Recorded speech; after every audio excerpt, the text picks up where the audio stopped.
I'm sorry. I'm just sorry. I gotta tell you. I gotta tell you. I, I come up with some ideas sometimes, but today's ideas for today's live stream had virtually nothing to do with the original title. But I'm going to get to the original titles. So let me try to explain something to you about the way the universe works.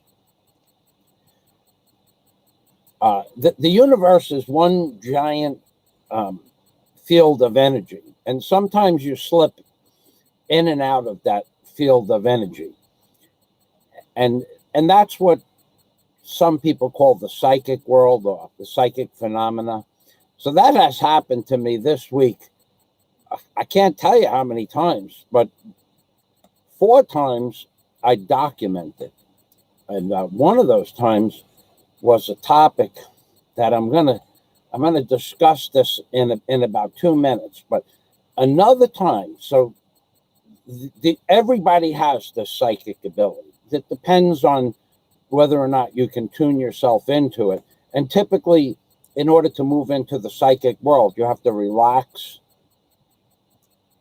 your alpha and beta consciousness. And some people do it through meditation. Some people do it through the art of calligraphy. Others do it through martial arts or Zen Buddhist meditation.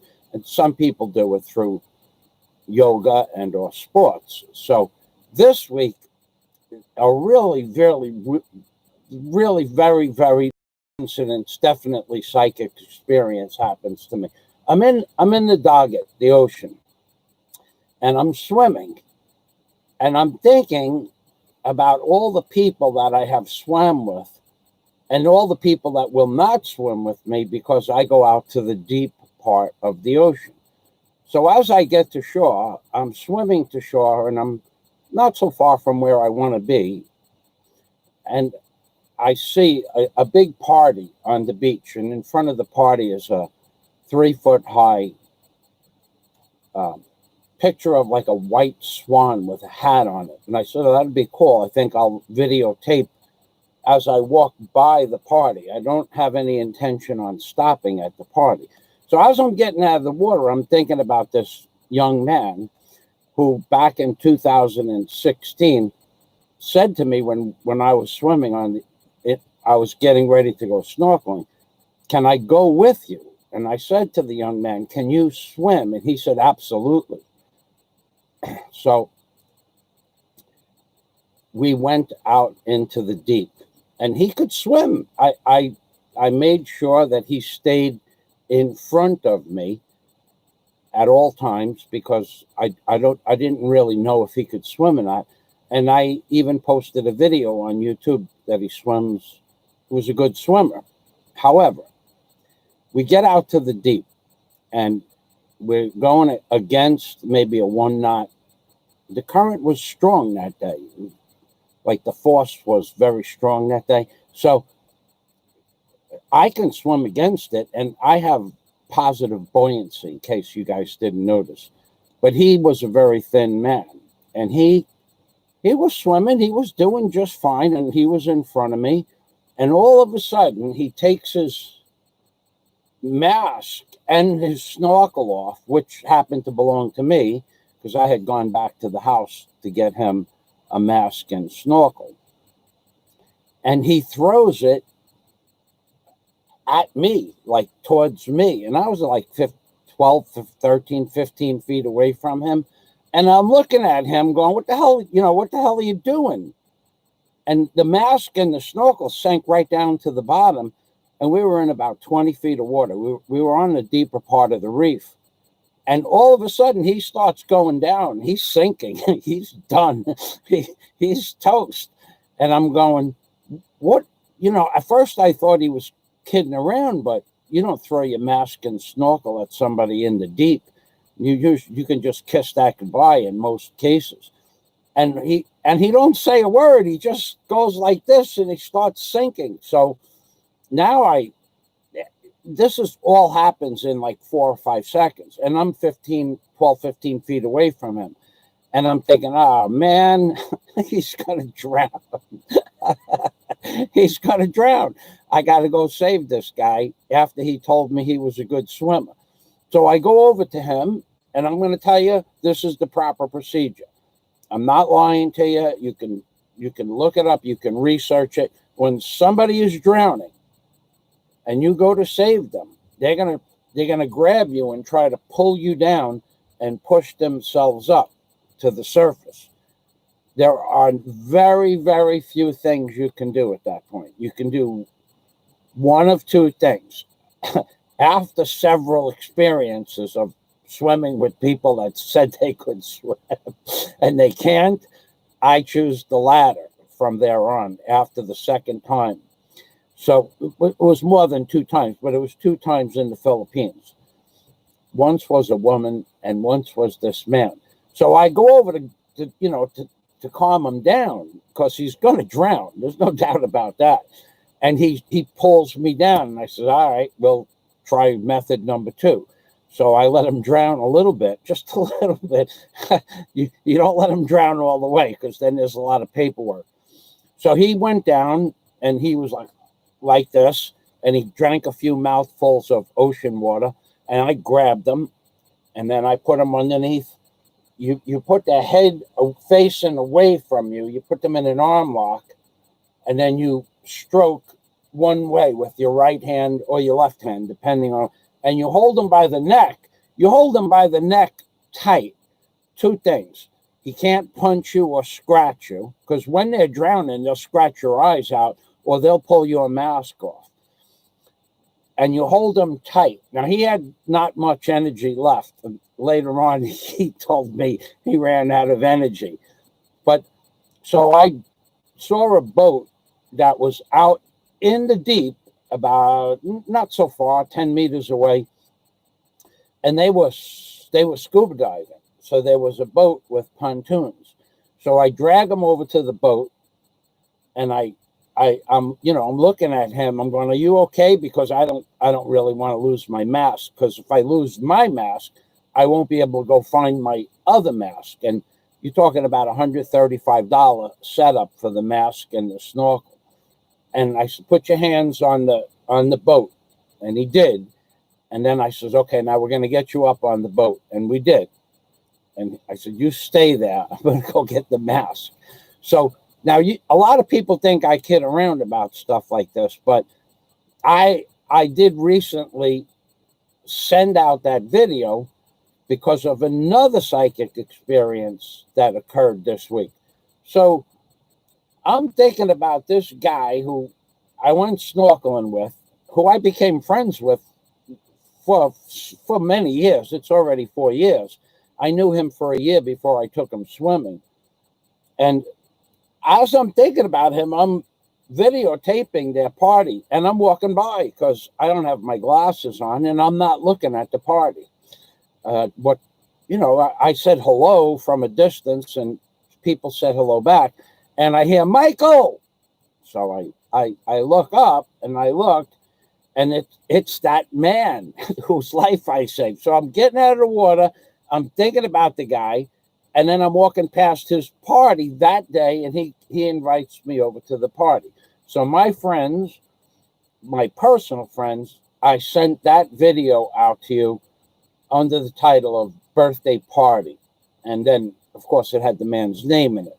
And on my Patreon page, at certain monetary levels, it's put in on my Patreon page, because those are private videos.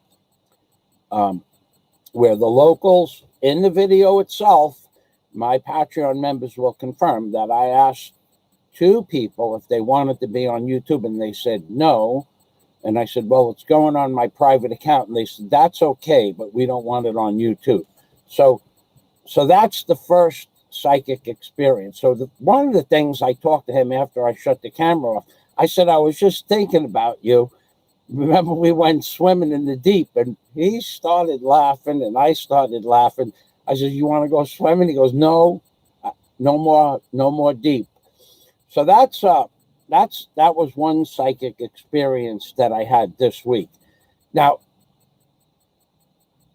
another one, which is even more bizarre and totally bizarro, is I'm thinking about Flying Circus.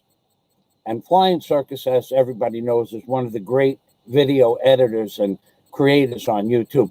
Him, Flying Circus, Obet the Brown American expat, that other douchebag TV guy, and a couple of others. Very creative, even though some of it's pretty derogatory. In the grand scheme of things, some of the humor is quite funny. So I go to the party. I make a few videos of the people at the party. There were children at the party whose mom gave me permission to take video of that child, her child, but of course only to put it privately and to send her a link for it. So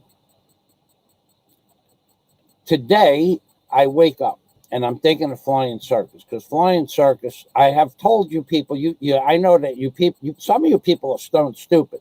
I told you that Flying Circus was not DNC, another great video editor. For some of the shit he puts out is some crazy stuff, but he is good at video editing. So I'm thinking of DNC and I'm thinking of Flying Circus going off the air, and I'm saying, it's sad because Flying Circus and DNC 10 years ago would have had 100,000 subscribers because of their ability to do editing. And while that happens, I'm thinking of DNC. I'm thinking about a guy and a video I had just watched. I think it was yesterday. I'm not sure when I watched the video. A guy is talking about other people's wives and other people's girlfriends, and also talking about the what we call in the Philippines the lobut, L-O-B-U-T, lobut, which is your lower torso. And this fella has a propensity to talk about other men's butts. Let's just say butts.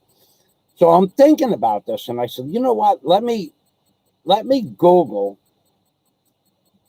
Let me ask Google a question.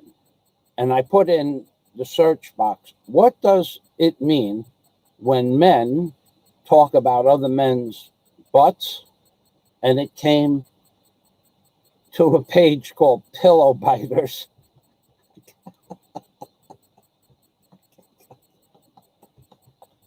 I gotta tell you, the internet is full of strange shit. So I'm going to give you that link in a minute. But then I put down, what does it mean when a man talks about other men's wives and girlfriends? And through 2 or 3 different variations of search boxes, it went back to Pillow Biters. And I'm going, what the hell is going on here? And basically, it's one of the funniest pages I've ever read in my entire life, because I've heard the term Pillow Biters, but I had no idea it would be a search result on the internet. So I'm going to give you the link. I'm going to give you the link for that right now. And if you guys want to laugh till you cry and cry till you laugh, I'm going to give you a link to something that I didn't even know existed before about an hour ago. I wasn't even going to cover this topic, but being that the topic has been covered and covered multiple times by indirectly by people talking about other people's wives, talking about other people's girlfriends, talking about pornography. Oh my God. I mean, but to be able to ask the internet a question and then come up to Pillow Biters, I don't know why it did that, but I'm going to preface this, and it's going to say, before I start on Trump, I was doing some research on the internet. Let me get the second quote in there. And then I'm going to give you the link. So just hold on for a moment till I can get the link in there. So it's a 3-part posting that I'm going to make. And if you post anything in between, I'm going to remove it, and then you could repost it. Want to have a good laugh? And it's going to be 4 parts. Want to have a good laugh? Learn about new topics? Expand your horizons? I had no idea. I'm telling you, if I tell you something, it's true. Now, here's what you want. Here's the bottom line. You want to Google the urbandictionary.com, and you want to, thanks, Dennis. You want to Google the Urban Dictionary. It's okay, Dennis. You're my friend. We know which word to get rid of that. We know where to get rid of those words.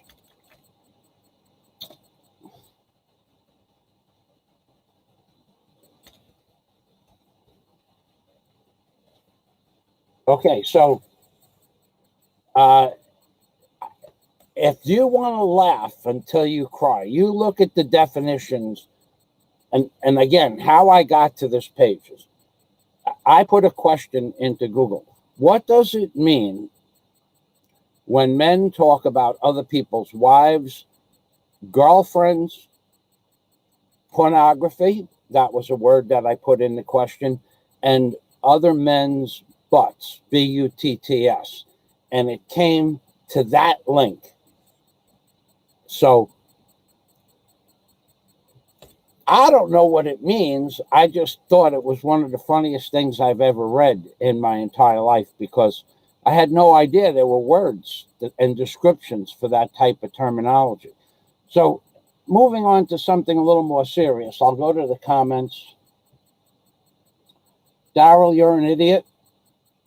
The CCP destroyed that, not Trump. Don't tell me what the CCC, China, don't tell me what China destroyed. It was Trump's doing. You're an idiot. If you don't know how to do research, that's your problem. That's that's a personal problem. If you don't understand the politics, if you don't understand about the New World Order, if you don't understand about Agenda 2021, if you don't understand about Agenda 2030, that I can't explain it to you. You are a fool that believes what you read in the paper.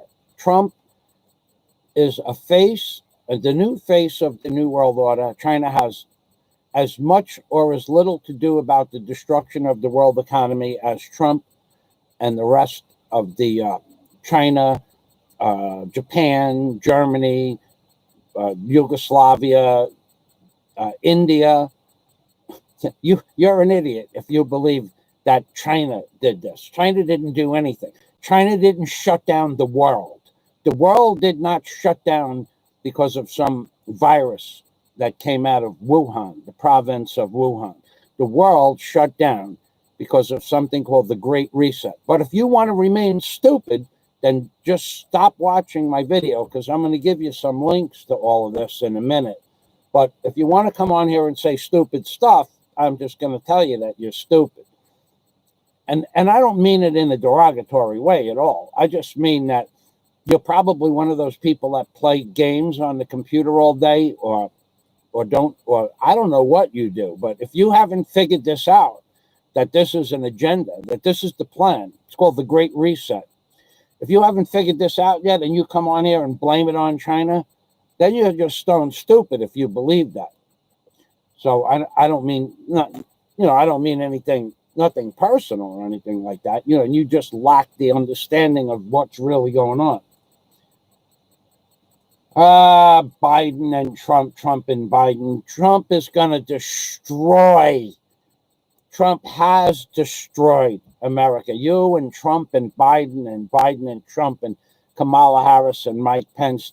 Trump has done nothing. He's done nothing for the American people. Not, it's all right that you say this stuff, but you're just showing how ignorant you are to the reality of what's really going on. I suggest you get back to reading Agenda 2021, the Georgia Guidestones, the Great Reset, and Agenda 2030. Because by the year 2030, which is a different word or a different term for the Great Reset, Daryl, specifically Daryl, another guy with no subscribers, no videos, no uploads, no likes, no dislikes. You basically have a zero channel, and that's about how much you know about politics too. Nothing personal, but we just use you as an example. I'm allowing trolls, and you would be considered a troll because of your low IQ. Nothing personal, bro. So they want you, me, and every other person on the entire face of the flat earth, and the earth is flat. They want all of us to own nothing by the year 2030. In case you haven't heard about this, the Great Reset, I'll give you the link for it. The Great Reset is a plan that by the year 2030, no man or woman or business will exist at all. You will not own a car. You will not be able to own a boat. You will not be able to own a plane.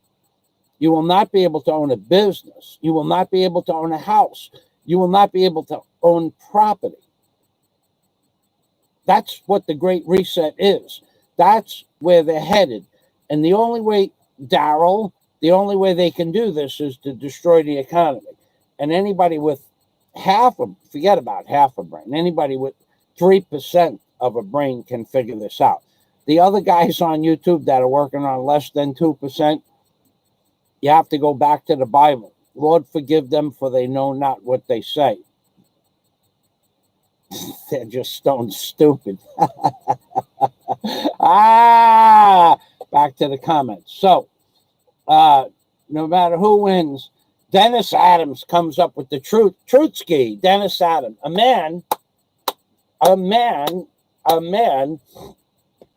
who is an expert in the field of tools, industrial tools, building stuff out of metal and wood, and runs the most popular coal, C-O-A-L, coal burning channel on YouTube. I can actually show you that, Dennis. Remember I told you I wanted to show you something. Let me go to this video. At the end of that, this video is, we have some the doubting Thomases, I call them, the idiots of YouTube, the ones that say I never owned a house, a boat, a car, a Cobra, an ocean racer, a yacht. Well, anyway, that's the sound you heard. That's my video. So I want to show Dennis something, and I want to show Dennis how you can see his channel as like the pride of an entire concept. It better be here because this is the second time. Damn it, it's not there. Science fiction, warships, astronomy, Air Force thrill. It's not there. Again, it's not there. Damn.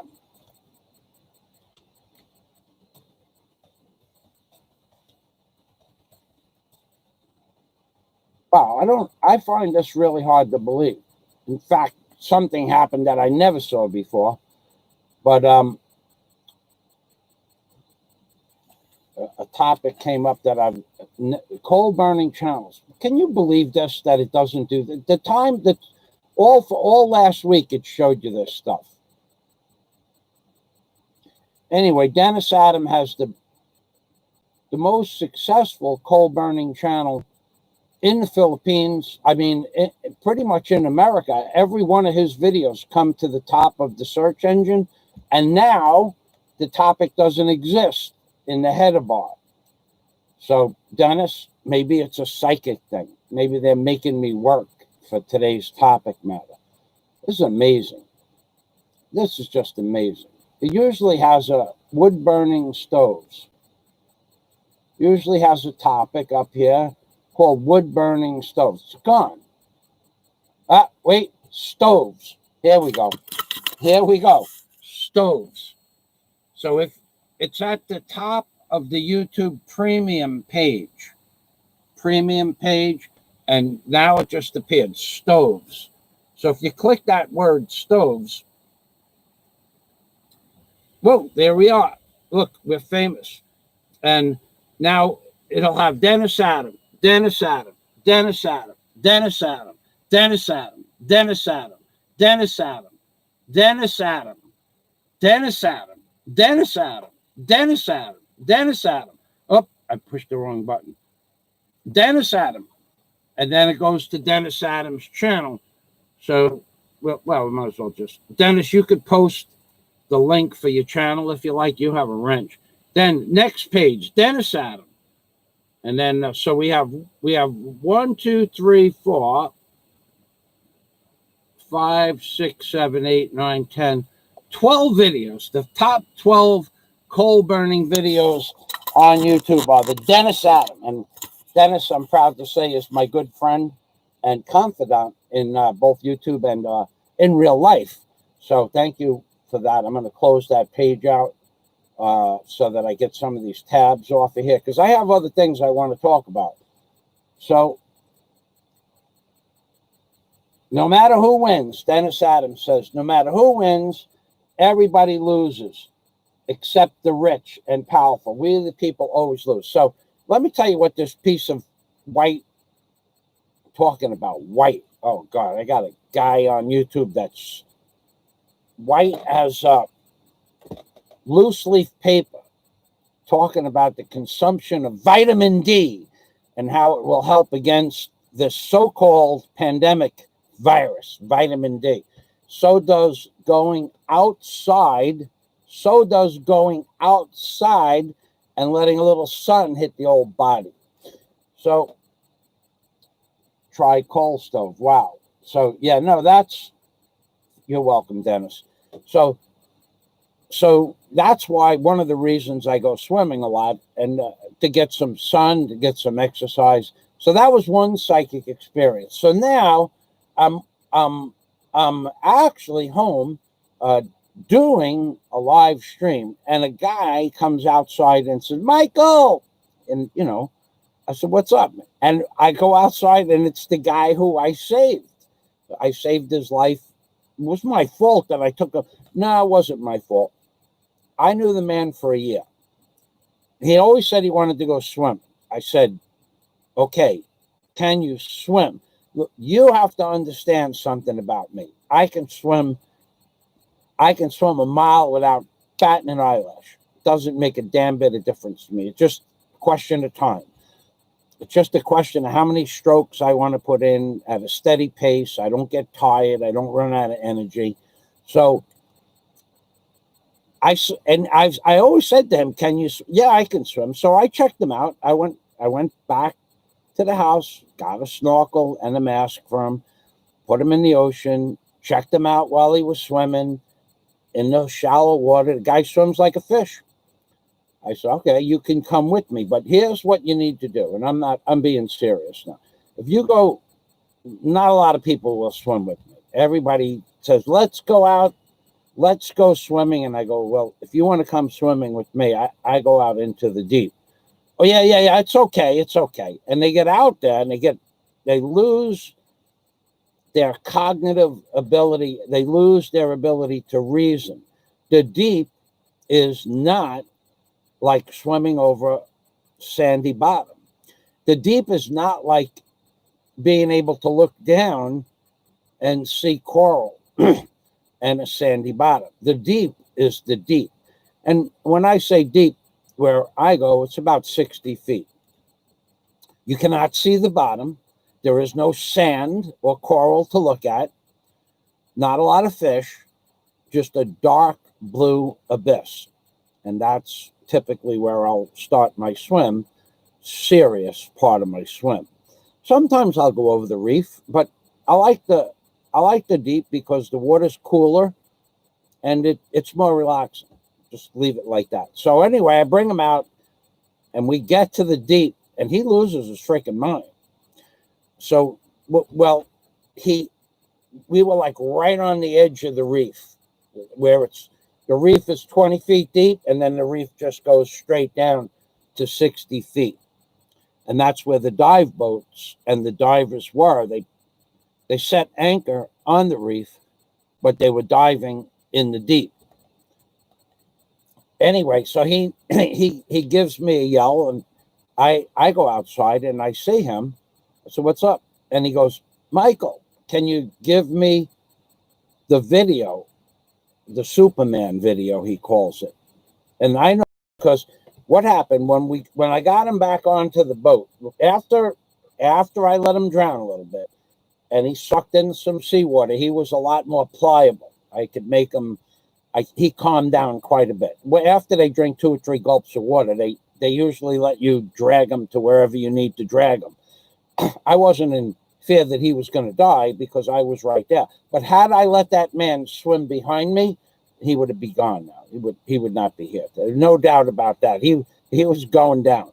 So I bring him to the boat, I get him set up on the boat. I went back and got the mask in about 20 feet of water. And it's not so easy for me to get down to 20 feet of water without weight because I'm not neutrally buoyant.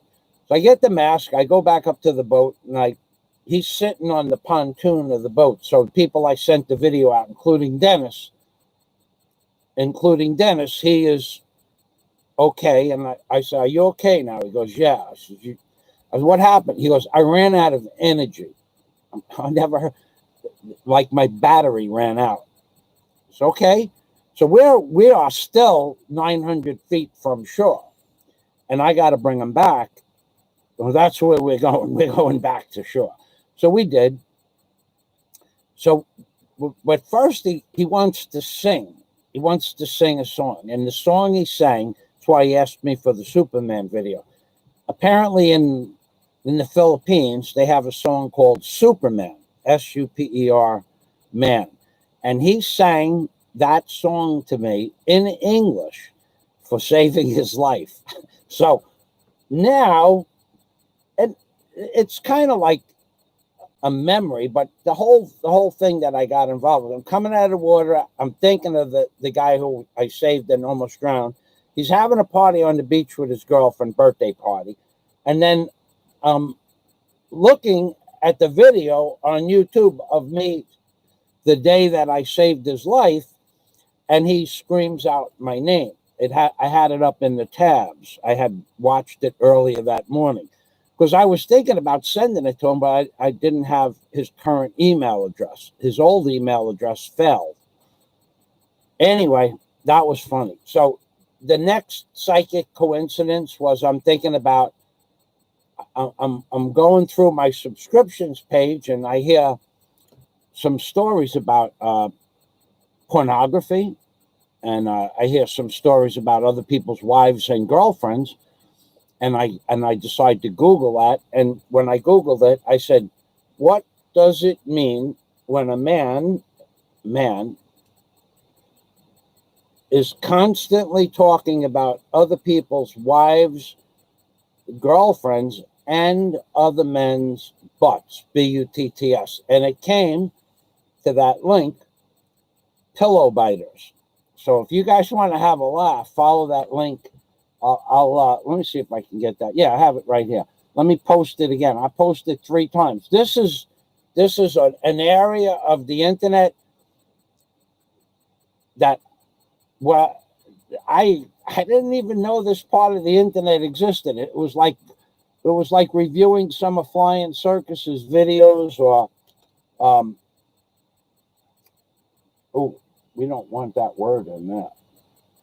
We don't want those 2 words in there. Wow, that would have been bad because it's very explicit, this site. And it would be okay to do that. I mean, it wouldn't be a bad thing. You guys can read it for yourself. This is a trip. So whilst I was thinking about Flying Circus and the strange places that he goes to, and Dick and Cider, this is the link that came up. So, and then on my subscriptions page, there's a story about men, and men who talk about other people's wives and girlfriends, and men who talk about pornography, and it all has to do with this, the main concept of the link I just provided. There's some sort of a fetish. I really can't explain. It's a weird thing. Strange, not weird. Weird is godlike. Strange is bizarre. So if you guys want to follow that link, by all means, be my guest.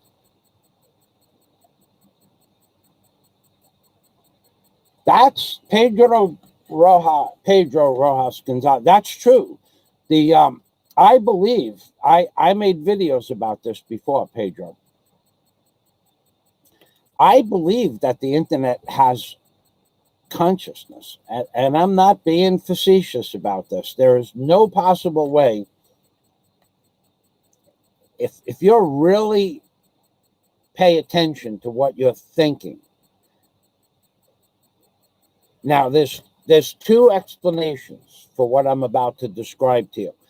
Some people, three actually. One is by Carl Jung. One is a definition you'll see on the internet, and the other is basically it's a psychic experience. So sometimes people will think that a particular person is going to call them on the phone, and the phone rings. That's called precognition, or on the cusp of being slightly psychic. Okay, so there's that. There is that. That's more than a coincidence. Carl Jung calls it a synchronistic event. A synchronistic event. That's where the group synchronistic event came from reading Carl Jung's papers on psychic phenomena. That's true. The second reason that happens is you just basically tune in and you are or become one with all the known knowledge of the universe. And you just touch on somebody calling you up, and they call you up at that exact moment. That's more than a psychic experience if you can put yourself into that mental state. However, to do that with the internet, to think of something and then see it as a recommended video, there's two possibilities. First possibility could be, Bachelor, I know that you have a lot to say, and I don't really read everybody's comments all the time, and typically I mostly concentrate on, I gave you a thumbs up, and I agree with your concepts, but I don't read and explain. I am talking about something, and you're basically want to talk about something different. So either that'll have to wait, or we're going to skip that topic altogether. If you were in my class and I was a college professor and you changed the topic matter like that, it wouldn't look good on your report card. So there are two reasons that you might become aware of something that you thought about on the internet. So now you're thinking of something, and then you see it on your recommended page, according to Pedro, that the internet and you become one. So now, is that a psychic experience that you thought about something and it appeared on your recommendations page? Or is it a psychic experience that because it appeared on your recommendations page, you had a precognition of that thought? And the third possibility is, did you see it an hour ago and not pay any attention to it, and then it became a thought in your conscious mind? Well, those three things exist. Those three possibilities exist. However, if you're thinking about somebody that you haven't talked to for 10 years and they call you up on the phone at that exact moment, that's a truly psychic experience. The other possibility that you may have seen it on the internet, subconsciously you saw it, and then you remembered it, and then you went back to the page where it was. Well, that's not a psychic experience. That's a subliminal hint, what the Germans call a Hintergedanke. A Hintergedanke is a thought process that you in the back of your mind. Someone puts a Hintergedanke in your mind, like a musical tune or something that somebody whistles, or a particular name of a song, and you can't get that song out of your mind for the day or a week, whatever. It's a Hintergedanke. You can look that up. It's true. So,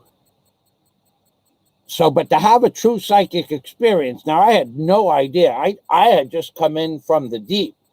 I had no idea the man whose life I saved was on the beach. I was 300 feet away from him, snorkeling with my face down towards the ocean bottom. And that's when I thought about him. So did I pick up on a psychic experience of his consciousness? Did he know I was out in the deep? And he thought about me, and then I thought about him, and then I thought about that event. Well, it's hard to discern unless you're a little bit aware of the psychic phenomena. So Pedro said that you could look into the abyss of the internet, and the internet could look into the abyss of you. That I have had multiple experiences where there is no possible way. There is just no possible way I could think of something while I'm sleeping. I wake up, I think of something, and I turn on the computer, and that is a recommended video. Happens all the time. I can't prove it, because how can I prove to you what I'm thinking? You can only just take my word for it, or you can call me a liar in your state of ignorance. And remember, ignorance is a state of bliss, and bliss is a state of ignorance, because to go through life in a state of ignorance is blissful compared to the people that use 12, 13, 14, 20% of their brain. A lot of people go through life using less than 2% of their brain and believe that they are intelligent, when in fact, if you were to actually regulate or measure their intelligence, you would find out that those people are working, some of them work on somewhere between 2%, is a little bit low, because they have trouble feeding themselves, cooking foods for themselves, shopping for themselves, doing bills, understanding how to run a business, that's like 2%. They're pretty much not functioning human beings. They're followers. Followers are people that have no ability to get up in the morning and make a grocery list and go out and get those groceries and store them properly, and they don't have an understanding of how to prepare to cook, prepare to clean.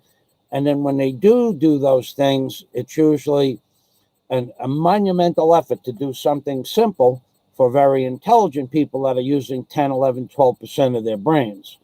So, however, there is another classification of mental acuity, which allows someone working on 2 or 3% of their brain or less to have one specific and immensely intelligent aspect of their brain. In other words, the guy or woman working on 2 or 3%, they're basically dysfunctional people. They can't get up in the morning with a train of thought, prepare a grocery list, go, do their laundry before they go. They don't remember where they put this or that, and they go to the store without the list, and they come back without everything they need. They have to go back. Those are basically dysfunctional people. They can't cook, clean, shop, do any yard work, or do any kind of anything other than the basics of life. They get up, they can brush their teeth, they can talk, they think to themselves that they're very intelligent, but not necessarily so if you look at it from an outside point of view. But those people are the ones that have a very special place in this world. And there's a movie, and about this, and I forgot the name of the movie. If someone wants to post it, those people that they're not functioning people in real life. They never were. They never will be. They are not now, but they have one talent. It's called being an idiot savant, and that's what it is. IDIOT, idiot savant, SAVANT, for one aspect of their reality.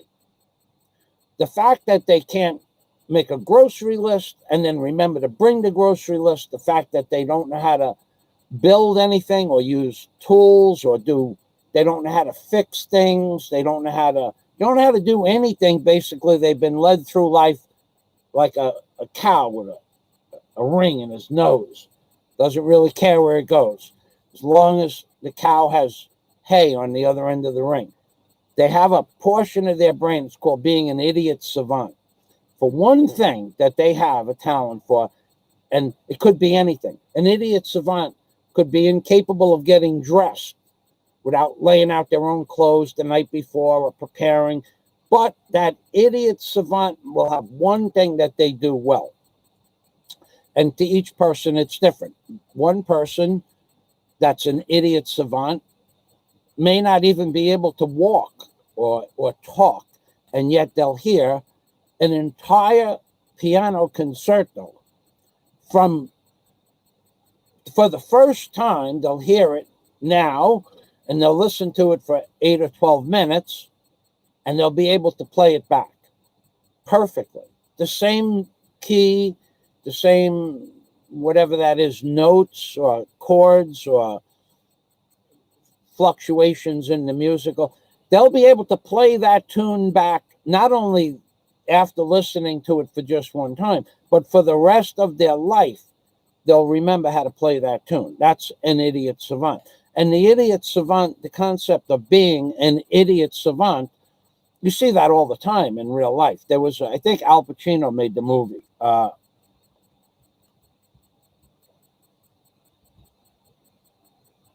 Math. Bachelor, that is a great example. There are people that can do math. Thank you, Bachelor. There are people that can do math faster in their head than you can punch it out on the computer. I'm not, there's some sort of ability. That's an idiot savant, or that is what it's called. Something else. For math, they have a specific term for that. I don't remember what it was, but there are people that can take a 9-digit number and do the square root of that 9-digit number. As soon as you give them the 9-digit number and then give them the number that you want the square root, could be 9 digits is 1 billion, and you give them, like, what is the square root of 1,936,786,220, and they'll come up with a number of whatever that number is, the answer to 4 decimal places, before you can punch the number in the computer and say enter.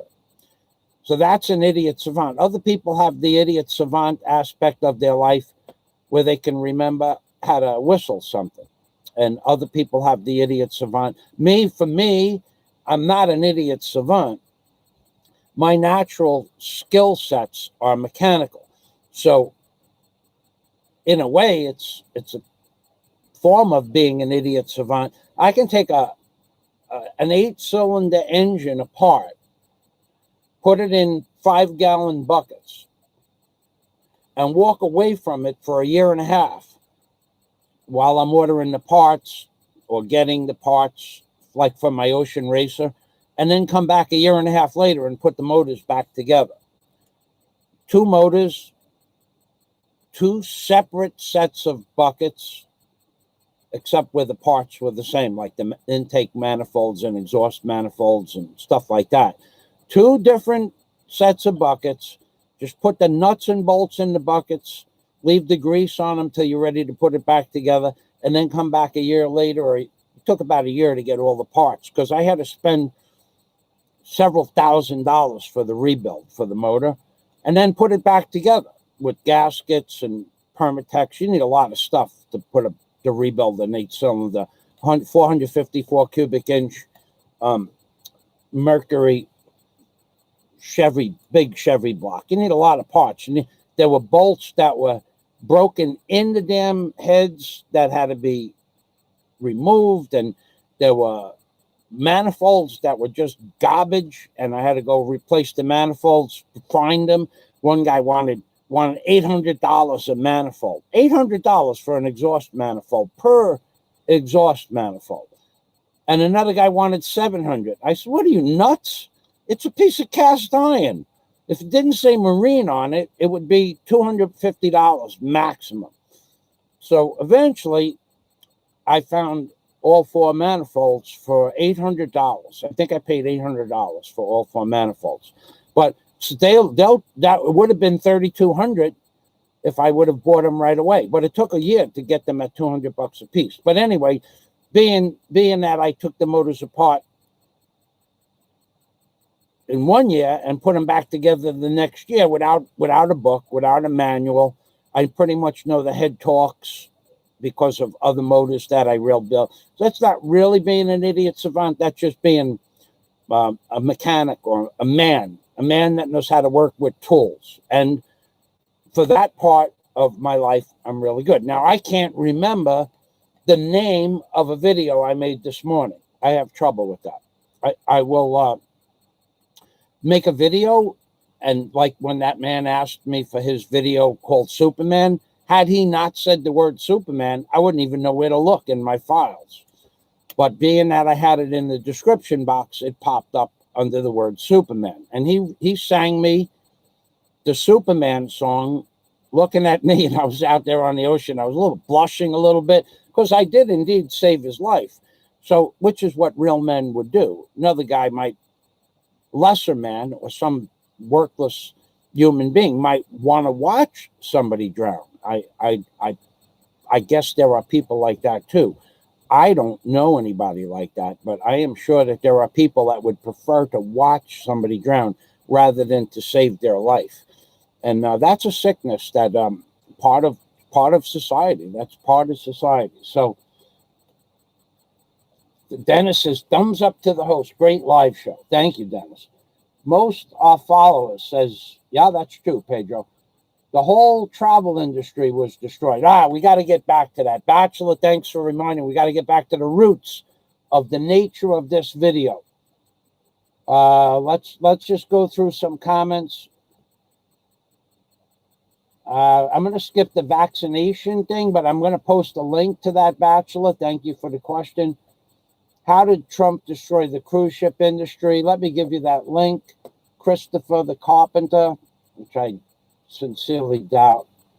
Unless you can build a boat or an airplane, I would not call myself a carpenter. But yeah, a house, or you could just build a house. Do you know how to use a framing square to build a hip roof? Christopher the Carpenter, I doubt it. I wouldn't say you can't, but I would doubt very much that you could. So I'm not being an asshole now, but I don't know what you mean by carpenter. Did you put a door up and you're a carpenter? Can you build an aircraft from scratch? Talking about paper plans and build an aircraft from scratch, picking out the proper moisture content, knot density, quality of lumber, cut of the lumber, how to glue 2 pieces of wood together. I would venture to say that Christopher the Carpenter, although you want to call yourself a carpenter, probably does not know how to glue 2 pieces of wood together without looking it up on Google, of course. And then even then, it's a sketchy thing. So, but I'll give you the Christopher the Carpenter thing, and I'll give you the question, because if you're not intelligent enough to know how Trump destroyed the cruise ship industry, then you're not intelligent enough to take what I said in the title and Google it and see how the cruise ship industry was destroyed. And that's okay. That's why there are people like me to explain it to people like you. Trump destroyed a $10 billion, B-I-L-L-I-O-N, $10 billion a year cruise ship industry in America alone. Although somebody somebody might want to argue that point with me, but I will still win the argument. So let me give you that article. Scrap. I'll just let you go here. I'll give you the scrapped cruise ships. Hundreds of cruise ships will be scrapped, Christopher the Carpenter. Hundreds of cruise ships will be scrapped before the end of this lockdown. Chris Alexander, Knights to King 4, baby. How are you, Chris? Thank you for stopping by.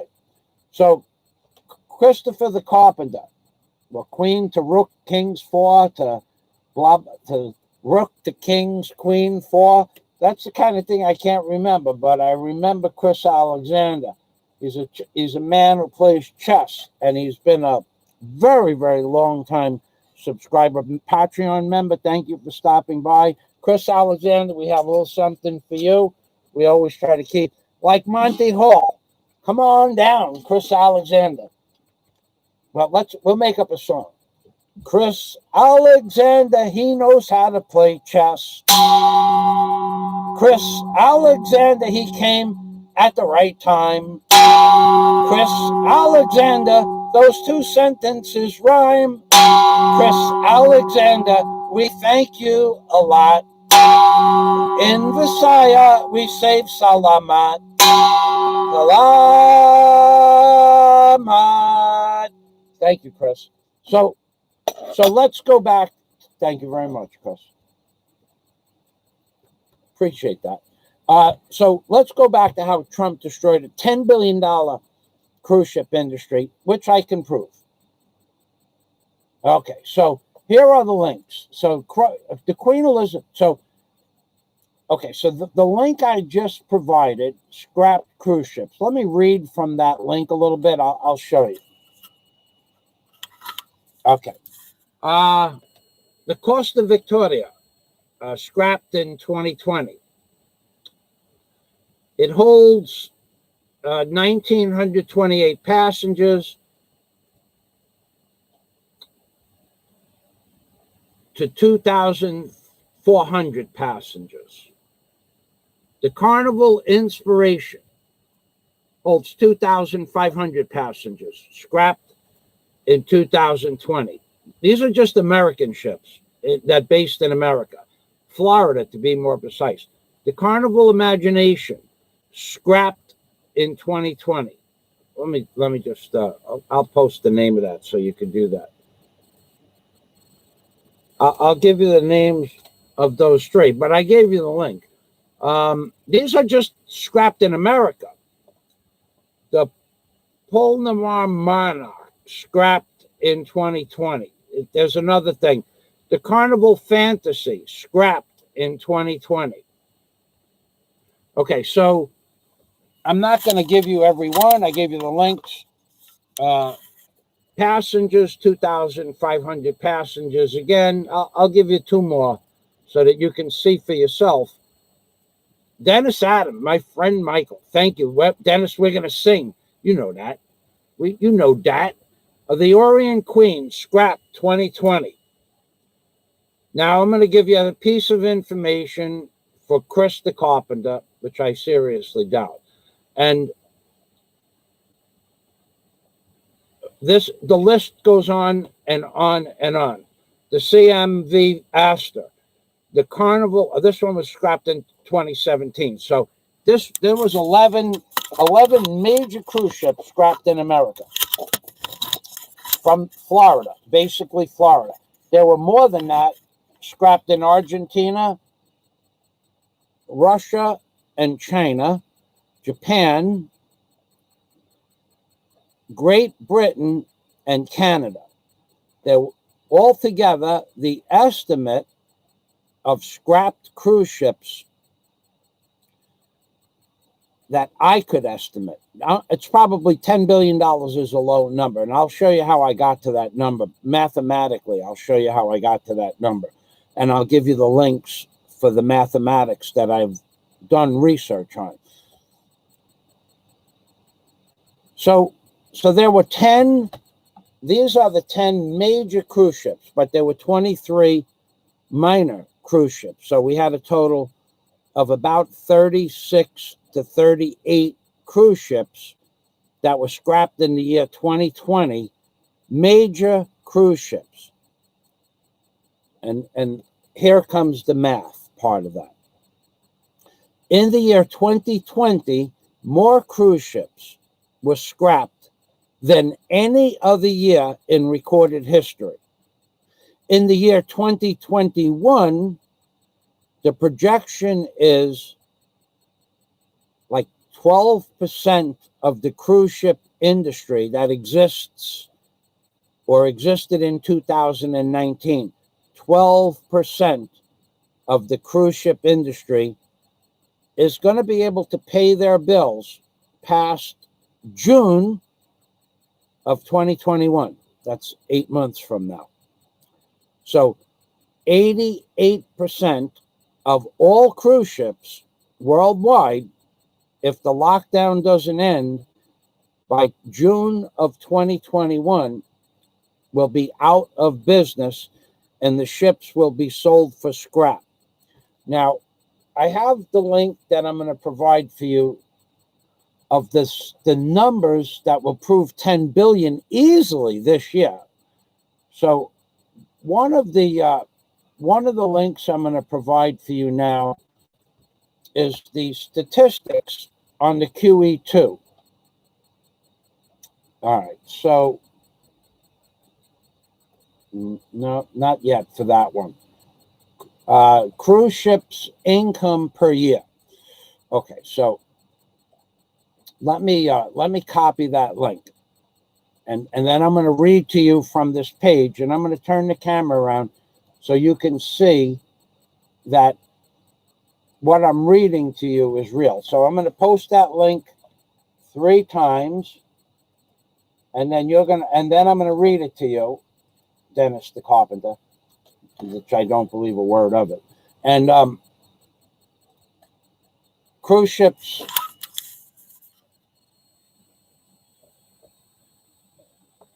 the 3 largest, now this link will bring you to about cruise ships and income per year,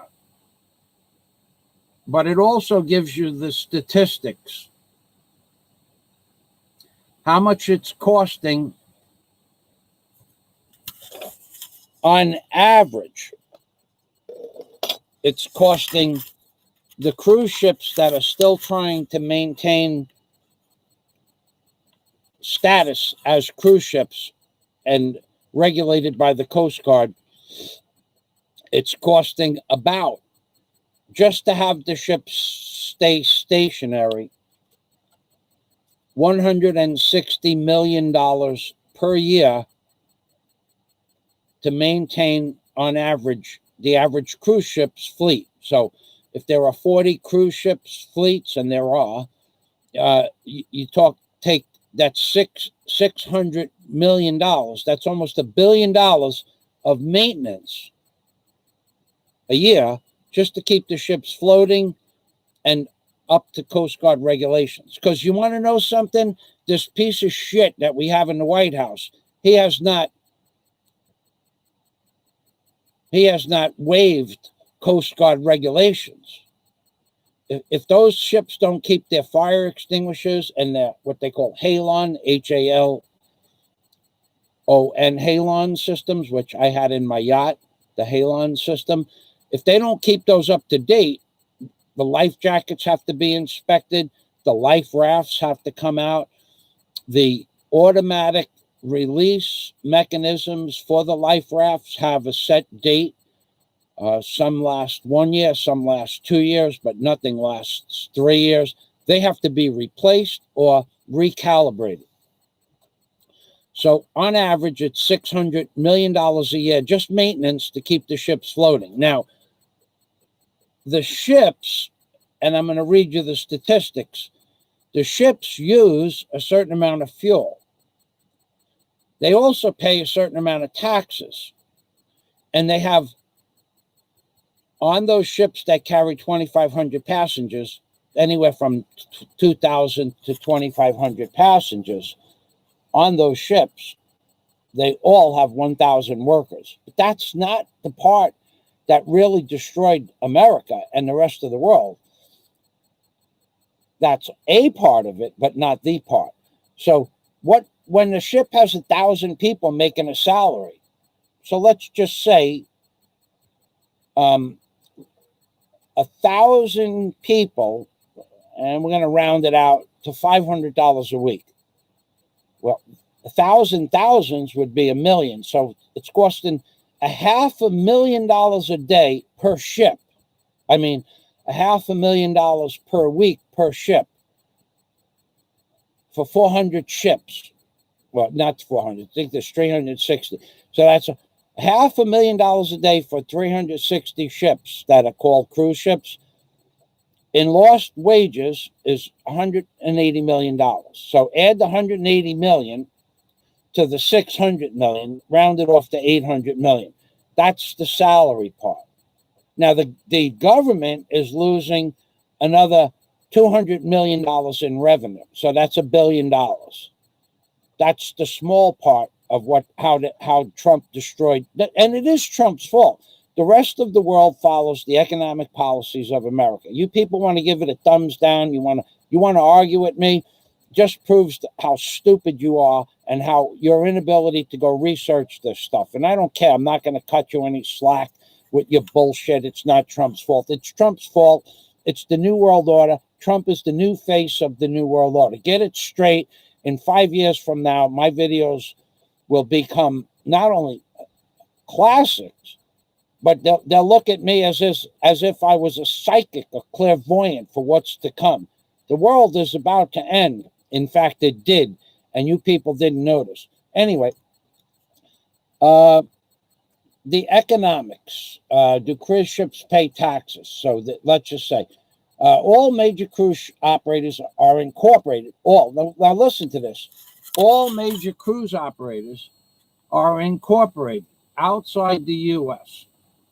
The companies don't pay federal income taxes, and most of their cleaning staff, restaurant service, and bartenders and other employees are foreign nationals.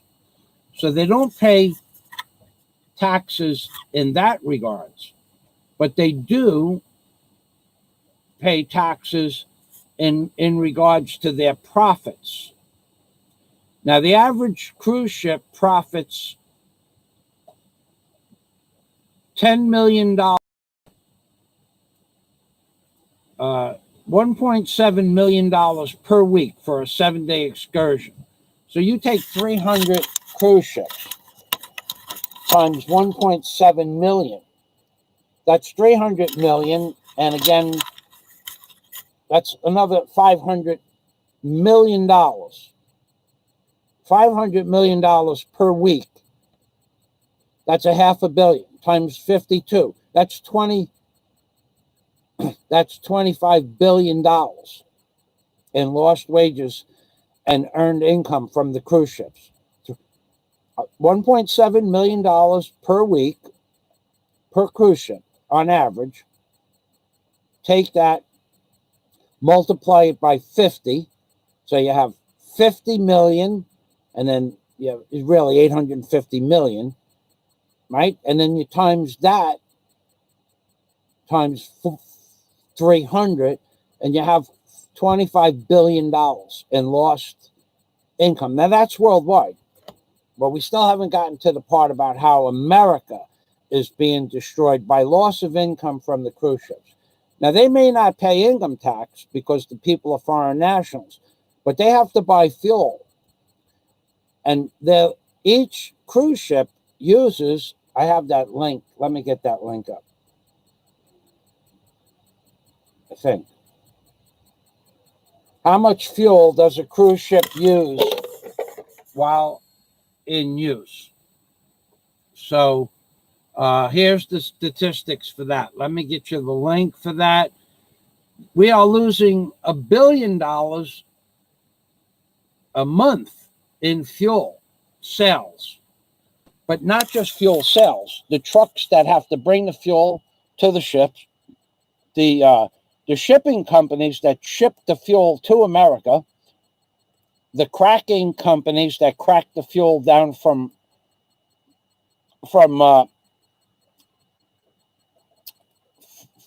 crude oil, that's called cracking, cracking. The companies that crack the fuel, raw fuel or raw crude oil, we're talking about $1 billion a month minimum in lost sales for fuel. And 50% of most fuel costs, crude oil and or fuel, goes to 50% goes to the production and shipping, and the other 50% goes to the management of the oil companies. So when I said $10 billion a year, just what America is losing in wages for the people, fuel sales, taxes from the fuel sales,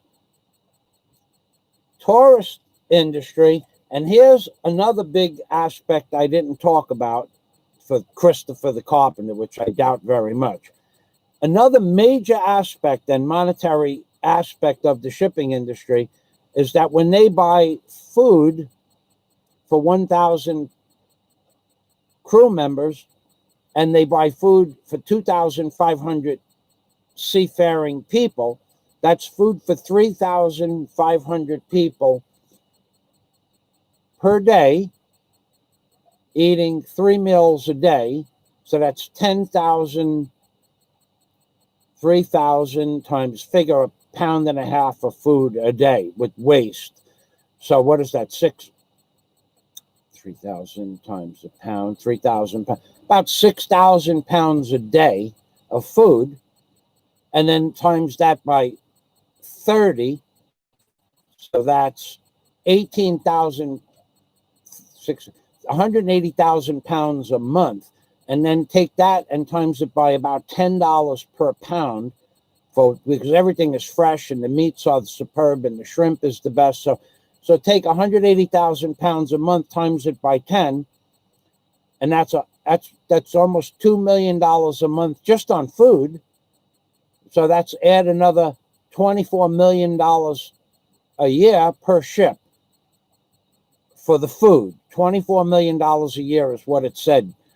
22, 24, 20 million. Say $20 million a year per ship, and times that by 300. Now you got $600 million, almost another $750 million, $2/3 of $1 billion. So Trump, and this is just the cost of food. So we lose the money for the fuel, we lose the money for the trucks that bring the fuel to the docks, or tankers that bring the fuel to the docks. The government loses the money for the people to drive to the ticket office to buy the tickets, and the government loses the money for the passengers to drive to the shipping company. Then when the people are on the ships, the tourist gadgets that they sell on the ships, T-shirts and paraphernalia, that's gone. The food, that's gone. There's no money in food. That means there's no money in taxes for the foods. Another setback for the food industry. There's no maintenance workers on the ship doing maintenance, yet the ships cost $160 million each year to maintain. So they lose all that extra maintenance that would normally be part of running a shipping company. And you think that this guy Trump is some kind of fucking hero. He is not. He has given the American people jack shit since he became president. He has never kept a single promise of any importance. How is he helping the people of America? Fuck all that other stuff that people have to say about him with the election. And he knew about this for 2 years, the election for it. He knew this was coming. It's part of the plan. But fuck all that other stuff. How did he help anybody in America? He gave out a $1,200 stimulus check 6 months ago. What does that come out to? $200 a month? My electric bill is not $200 a month. In America, my electric bill was $400 a month, $350 a month. The average internet cost is $200 a month when you have all the doodads in America. Trump has given you jack shit, and you just don't see that you've gotten jack shit from Trump. Because Biden sucks so much, Trump looks like a hero. And Trump is nothing more than the new face of the New World Order. He's given you nothing. This is just one industry that Trump destroyed.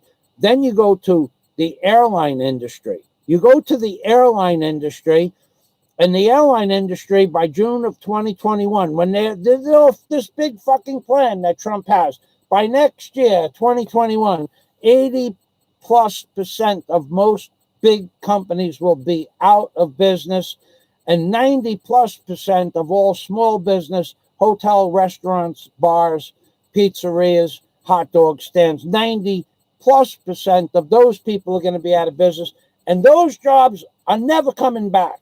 So what has Trump given you? He's given you the dick of doom. That's what he's given you, the dick of doom, the DOD, on a platter. And you people eat it up. I wish I had the DOD. I forgot to bust out the DOD. It only comes out on certain days. So, by the way, if you want to buy the DOD, bidding will start at $1,000. And I'll sell the DOD if I get a bid of $1,000 or more, which is the Obama DOD. And I'm not being facetious. I will sell the DOD for $1,000. You will have a piece of history from the Hoodwinked by an Angel Michael Fazio channel.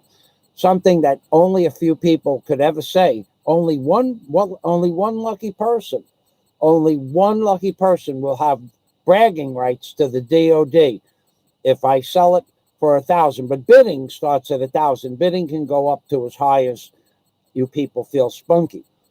John Escape is in the house. First, we got to sing for Dennis Adam. Dennis Adam, he gave me a major blow to the super chat industry. Dennis Adam. Let's see. We got to think of a song.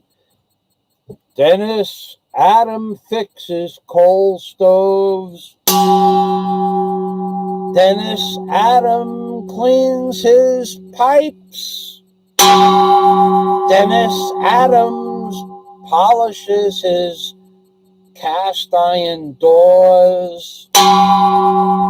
Dennis Adams is the world's #1 coal stove channel in the whole world, on top and the bottom of the flat earth. And there's something that you did not know. Dennis Adam is a creative genius. Dennis Adam had a channel. Dennis Adams was in charge of little Freddie.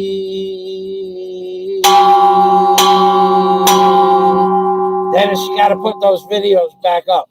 Dennis Adam had a channel where he created, and so that makes him, as the creator of Little Freddie, that makes him the owner of the intellectual rights for Little Freddie.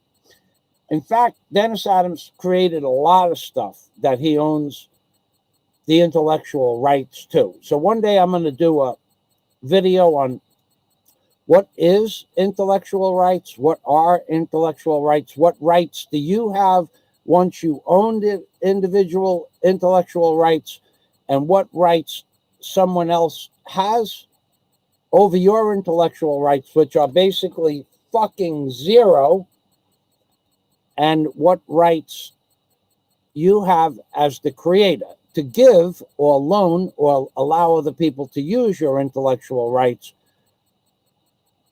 And as such, Dennis Adams has certain creative intellectual properties that him and I worked on together years ago, and our intellectual rights are steadfast for certain legal reasons. We'll just leave it at that.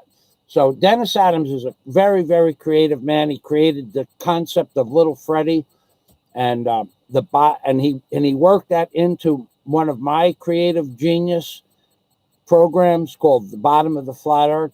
So Dennis, Adam, and I are pretty much, we have a cooperative on intellectual rights for different things. And Dennis gave me $5. Thank you very much, Dennis Adam. So I'm at. And I also want to tell you that, again, Dennis Adams, while you have the pot handy, said Dennis, he knew that was coming. While the pot was handy, Dennis hit me up with, Dennis, you want me to bang the pot? I'll bang the pot.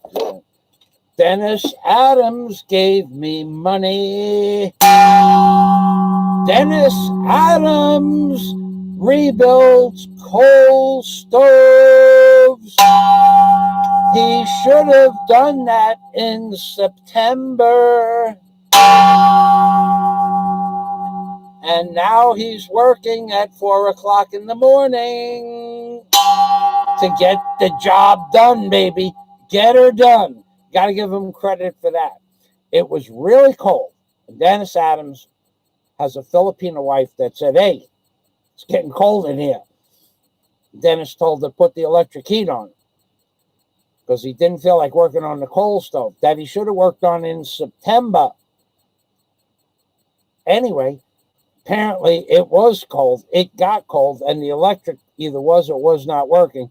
And Dennis worked feverishly all night till 4 o'clock in the morning 3 nights ago to start his coal stove. He had put a new flue pipe in it. He brushed all the rust off the top and gave it a schmutz of paint. And he put a new gaskets in his door. He put new glass in his door because the other glass was marbleized from the heat. Some was broke because he tapped it with a poker one day by accident. So Dennis, thank you. So let's see. Okay, makes things much easier. Yeah, it does if I give you the links.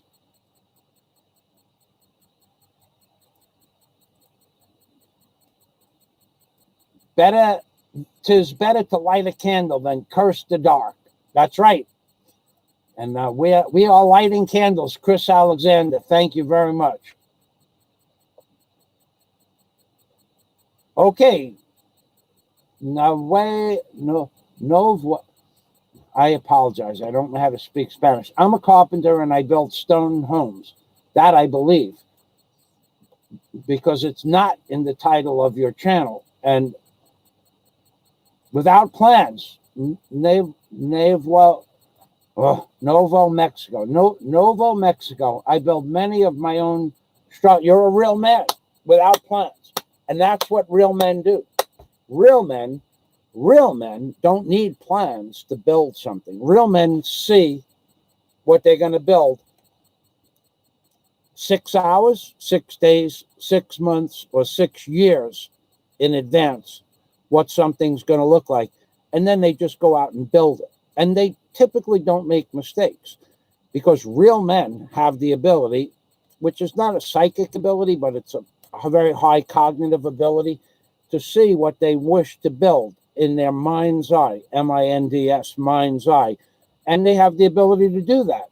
That's what a real man is capable of. Just like a real man that owns tools, you need tools to build stuff. You need tools. If you don't own tools, you could still be a real man. You could own paintbrushes and be an artist. Those are tools. You're a real man. You could have scuba diving school. You have to have tanks and regulators and gauges. You're a real man. But if you don't own things, if you've never owned anything in your life, if you could fit everything you own in 2 suitcases and come to the Philippines, and that's all you needed, that's all you ever owned, everything fits in 2 suitcases, unless they're paintbrushes, probably not much of a real man. But moving on, you could have a computer, you could be an artist. I wouldn't call writing a real man's job, although I wrote a book. I wouldn't call editing newspapers or anything like that. I wouldn't call that a real man's job because you're not allowed to tell the truth. I wouldn't call a lot of things real men. I have my own definitions for what a real man, basically, in my definition, a real man goes and gets the job done, whatever it is. Could be building a house, as Mr. Mexico there, 1912, Nuevo,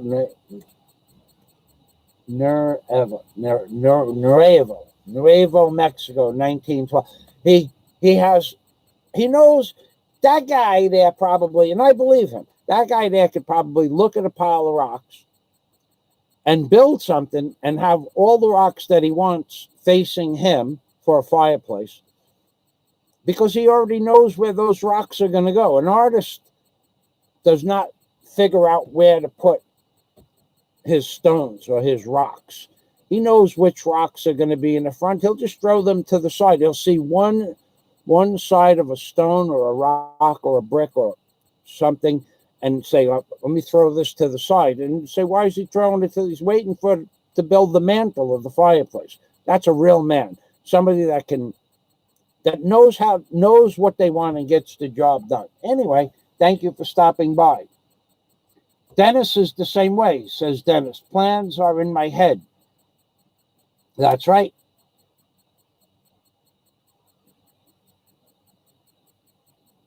The whole travel industry is destroyed, says Bachelor Lifestyle. The whole travel industry. So let's go back to Trump and his worthless fucking $1,200 stimulus check.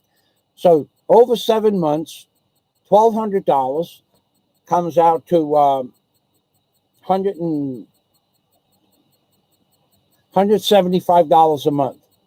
Really? That's about what some people paid for their internet bill. It's certainly what people pay for their electric bill. And it's absolutely what people pay for their gas bill. So what the fuck has Trump done for you? Nothing. Now, Trump gave it, I give you the numbers all the time, $780 million, almost $1 trillion. $780 billion, almost $1 trillion to the war machine. Now, people say, well, he didn't start any fucking wars. Well, he also gave the military industrial complex more money than they gave them the year before and the year before that, even though he didn't start any wars. He's building up the military, you dumb bastards, and he's building it up for a reason. And the piece of shit that you think that is going to save the world 2 weeks ago started anew under a guise of the United States Coast Guard keeping places like the coast of Japan free of China's illegal fishing boats. He sent most of the United States Coast Guard, the bigger ships, and several dozen battleships and aircraft carriers and submarines to the South China Sea to sink Chinese fishing boats. And China's pissed. So you dumb bastards, you think that Trump is de-escalating the wars. He's just doing that while he builds up the American military complex.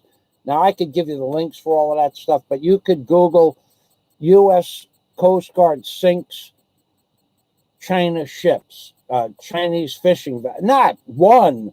Then Great Britain is doing it. Now, other countries, Argentina is doing it. And they're starting skirmishes with China all over the Pacific Ocean. You people just don't get it. Shit is going to get worse, just like I said. How worse? I don't know. But it ain't never going to get better. You could forget that.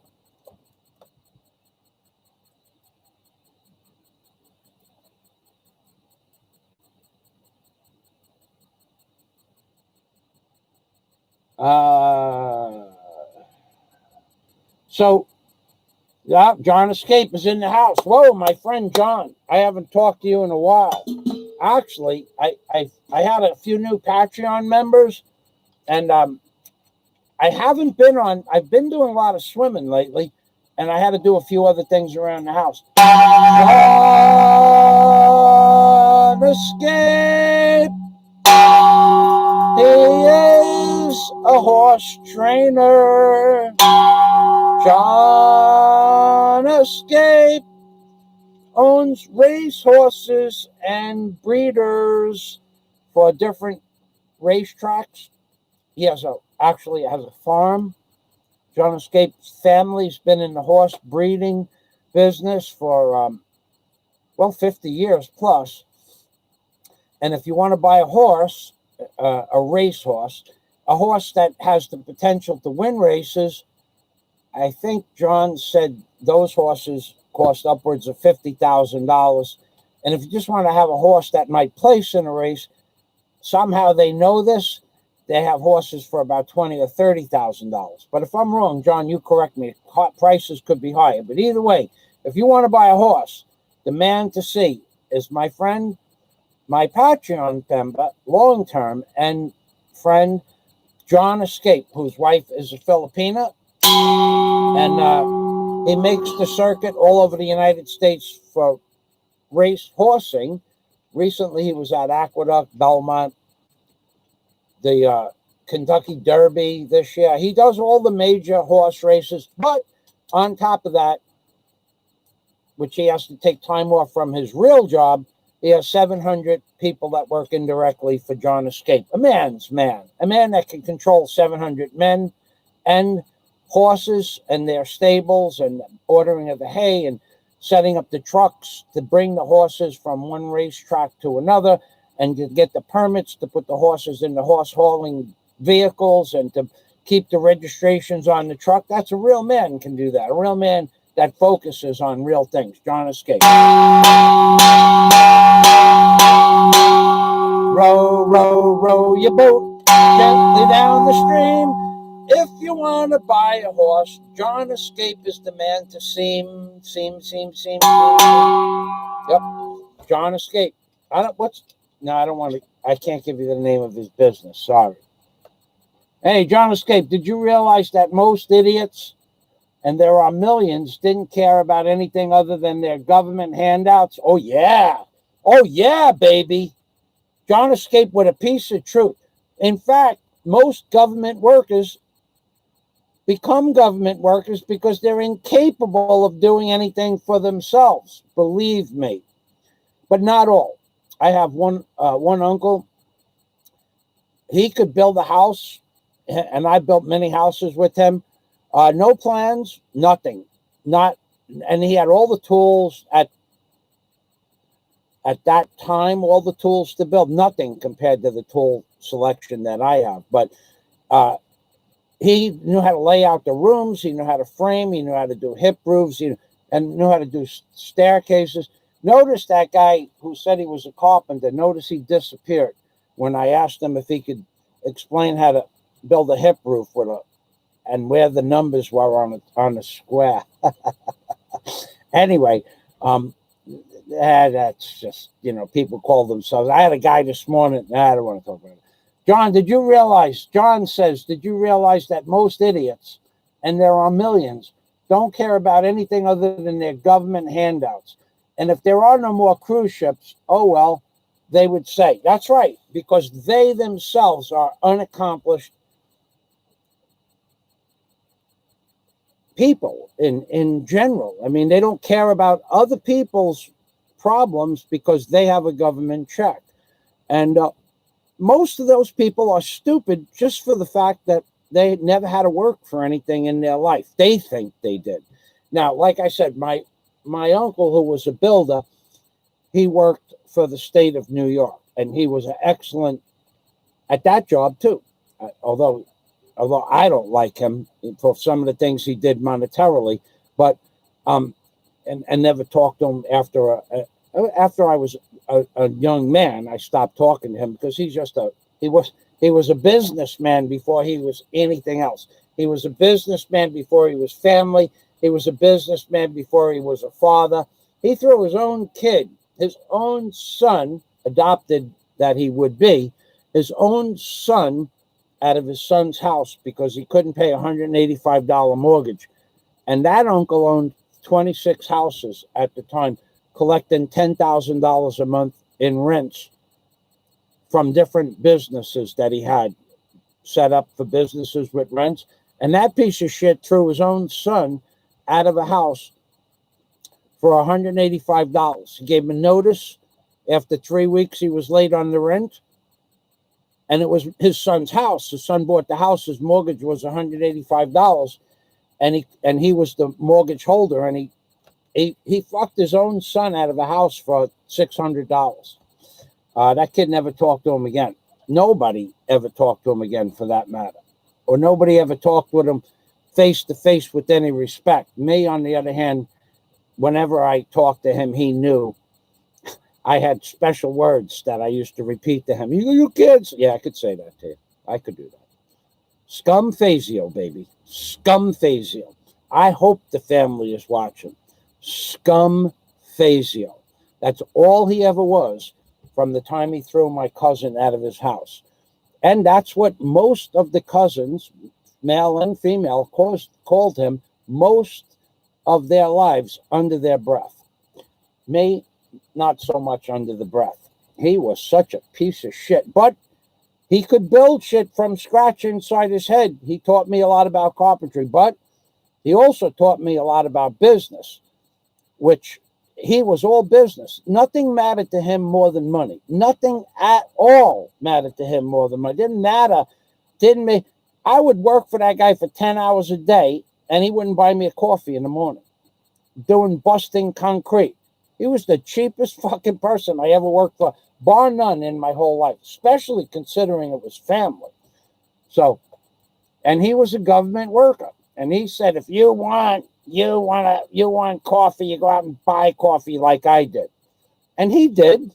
He went and built himself up, but he built himself up by screwing people all along the way. Every single person he did business with, somehow he screwed them. That was why we call them Scum Fazio. Anyway, do you realize that most people are idiots? And all they care is their handouts. And if there are no more cruise ships, they will say, oh, well, they don't care.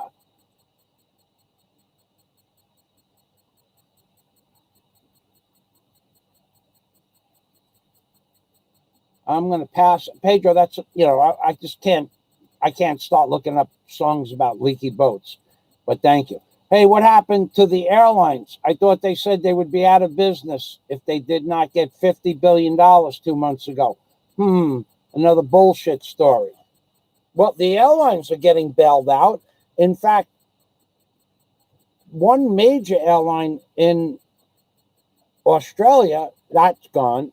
It's the government agencies that bail out airlines decided not to bail out the airline. And Qantas, who had a better airline structuring program and was in the business longer, now took the spot of that smaller airline. So some airlines are going out of business, but the airline industry is down right now 75% of what it was last year. And if it continues the way it is, where people don't have jobs, again, 88+% of the airline industry will go bankrupt by June of 2021. Of course, unless Trump gives them a bailout, and of course he will. He doesn't give a fuck about you or me. He'll give that money to the airline industry, the Wall Street bankers, the insurance companies. You people, did Trump waive anybody's mortgage? No, he just said you don't have to pay a mortgage for 3 months. But on the 91st day, all 3 months worth of mortgage is due, or they can repossess your house. So Trump just fucked you people royal. You just didn't see it. Same way Obama did. Now you got these douchebags on the internet, the liberal douchebags that are working on 2% or less of their brains. These worthless fucking liberals that say, oh, Obama did. You didn't lose your house because of yes, we did. 5.2 million houses were lost during the housing crisis. And millions more, 10 million more, had to refinance to get out from underneath the loss of income for the amount of work that was lost. All businesses, 2009, 8, 7, businesses was basically working on 10% of their income. Now we're working on no percentage of the income. So you fucking people out there, you liberal bastards, you worthless, useless eaters, as Henry Kissinger said, you don't understand economics because most of you are working off the government tit. one way or another. Welfare, SSDI, Social Security, maybe a pension. Now, maybe you deserve to have a pension. Maybe you deserve SSDI. But a lot of people out there don't deserve it, and they're collecting it and have collected it. Now, I can't make a determination as to who does and who doesn't deserve it. All I know is that my personal experience, talking about Uncle Scum, he collected a disability pension from the time he got disability. He was seriously hurt on the job, no doubt about that. He collected a pension now for 42 years, 3/4 pension. And a few years, now I don't know that he could have did that job anymore, but he could have worked in a different venue in the job he had. But he decided to go out on 3/4 pension, and he was making $10,000 a month cash money off the books, more. This is back in 1976. We're not talking about 1990. This is 75, 76, 77. Guy pulled him down 10,000 a month, and he was still getting a 3/4 pension and full benefits for his entire family from the state of New York. So there are a lot of people that are screwing the government, and it wasn't none of my business, so I didn't say anything about it. But the only thing I do say is Uncle Scum. Whenever, if his name comes out, you mean Uncle Scum? Well, yeah, he doesn't like he doesn't like being called Uncle Scum. Do you remember what he did to cousin so and so? Yeah, and no, okay, so you're just kissing his ass. Hopefully, he'll lend you money. Now, Uncle Scum is worth millions, multiple millions, and now people kiss his ass, and he won't lend them any money. That son of a bitch figured out how to take it with him.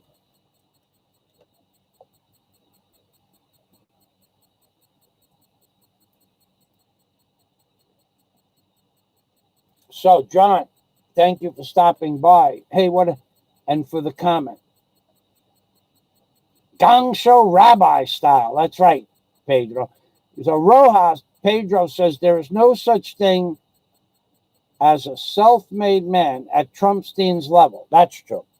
Trump didn't become worth $13 billion at the height of his career. Well,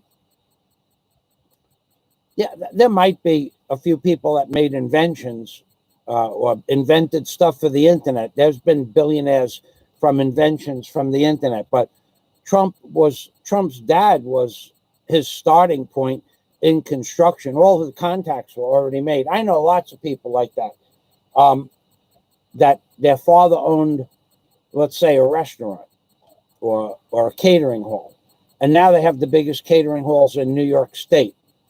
Well, they did that through their knowledge, but had their dad not brought them up in the business from the time they were born, they would not have accomplished that on their own, probably. Now, my boss, Joe DeCandia, he did it on his own. He became worth $100 million on his own from being a poor man from Italy. That's true. So there are men that become worth 100 million, 200 million, but billionaires, I don't think Joe was a billionaire, but he had several $100 million, and he was also a cheap bastard, and he died at the age of 50 years old. 50 years old.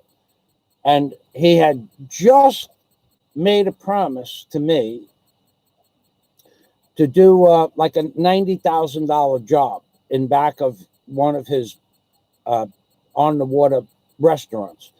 And him and I shook hands on the agreement. And another guy came in and bid $85,000.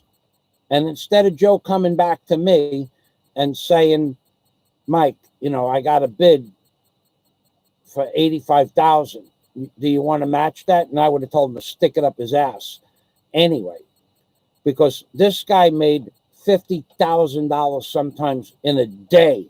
He did $50,000 in business a day. He was making $50,000 clear a week. And he's trying to, and he would have tried, his excuse was he would have, well, I didn't think you'd want to go down, and things are bad. Things are bad. He owned, at that day, on that day that he did that to me, he owned 26 Lenny's pizzerias and clam bars in New York City, Staten Island, the Bronx, Queens, and Brooklyn, 26. On that day, he owned 51% of 51 Lenny's pizzerias and clam bars. But the Lenny's, not Lenny's pizzerias, excuse me, 50 plus pizzerias. Could have been 100 because he had different names for other restaurants that were like I worked with a guy named Gino in the restaurant. Joe set him up in a restaurant and they called it Gino's restaurant, but it was really Joe's restaurant. But he owned, and everybody had to pay him juice at the end of the week. So he was collecting $100,000, $200,000, $300,000 a week in earned income after expenses. After expenses from 26 Lenny's clam bars that he owned 100% of, and 50 plus Italian Lenny's pizzerias that he owned 50%. And the restaurant that I worked in, we did $10,000 a day in pizza and sandwiches. And he owned 50 restaurants, some more, some less. As much. But he also owned 7 Tony Romas. He was pretty much the sole proprietor. And that fucking guy screwed me out of a job for $5,000. He went with another guy. So we had some words. I'll let you. I'll be honest about that. I wouldn't have done the job for $85,000, and I wouldn't have done anything different than what I did do when I talked to him. And I was not respectful at all, even though I had worked for Joe from the time I was 16 years old. At that time, I was about 34. So I knew Joe 18 years, and that piece of shit screwed me out of a job for $5,000. That's what some people are. To the point that I'm making is, so about, oh God, it wasn't long after the job was finished. And one of the guys from the Lenny's Pizza down the block asked me to build 6 picnic tables. And I told him, his name was Vinny Cerrone. He owned 49% of the pizzeria. And I said, no. And he said, why? You've been building our tables and chairs since you were like 16 years old. And I said, yeah, I have been, but I will not work for Joe anymore. So that job, I have pictures of me building their tables and chairs, their outside tables and chairs. I don't know. They're in a drive somewhere. But so anyway, about not long after, he said to me, let's go get some fried galamar. And there were 2 places to get fried galamar. There were Vincent's, Vincints, Vincent's on Cross Bay Boulevard, Vincent's Clam Bar. And there was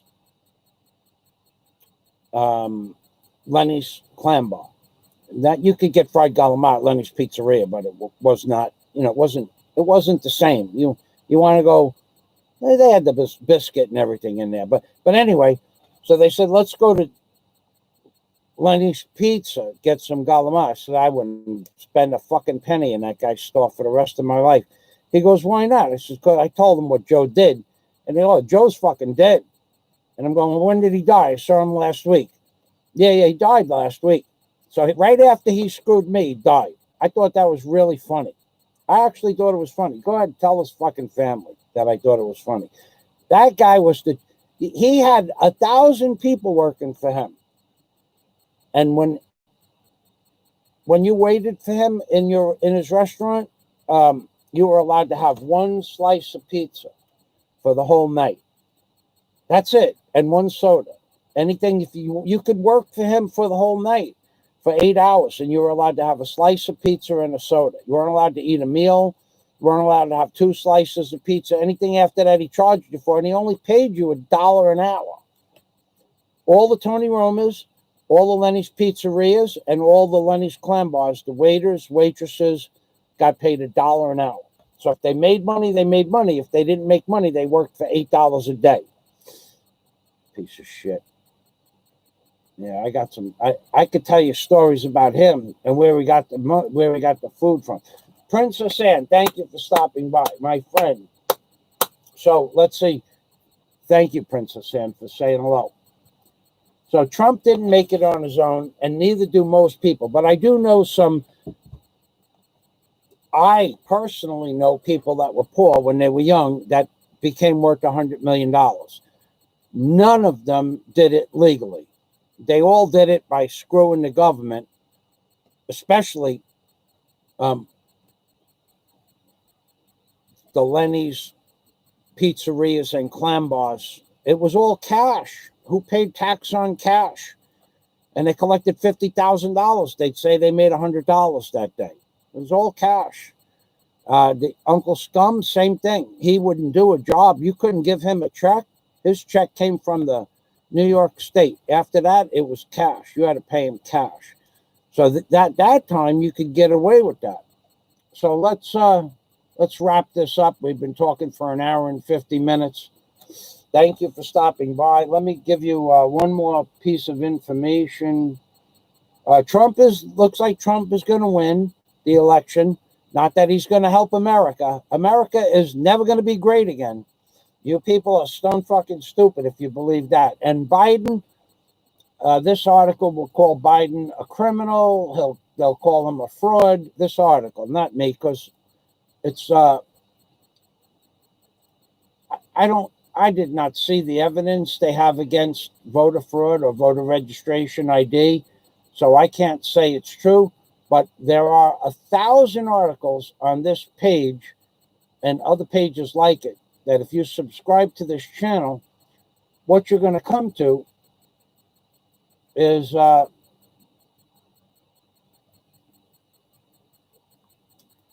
you're going to come to a channel. I'll show you the channel and then I'll give you the link. It's loading.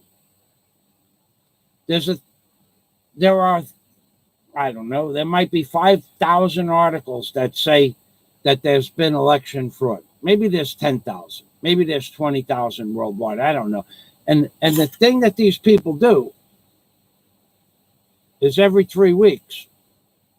Why is this? This is not supposed to be there. It made my article disappear without scrap cruise ships. Here we are. I pushed the wrong button.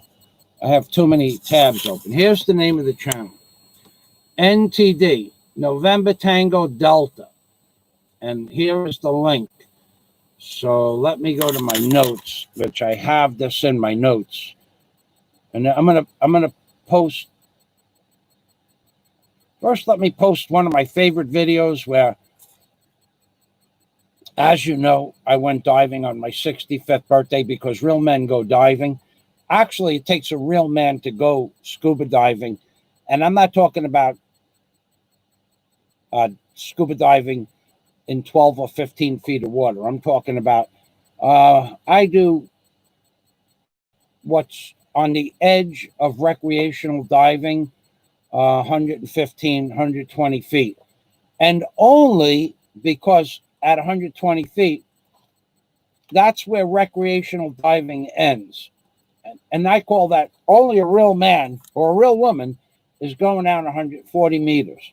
Now, I would go more, and I have gone more, but the problem with that is your bottom time is reduced to mere, at 60 feet of water, with a tank filled up properly, which they will not do in the Philippines.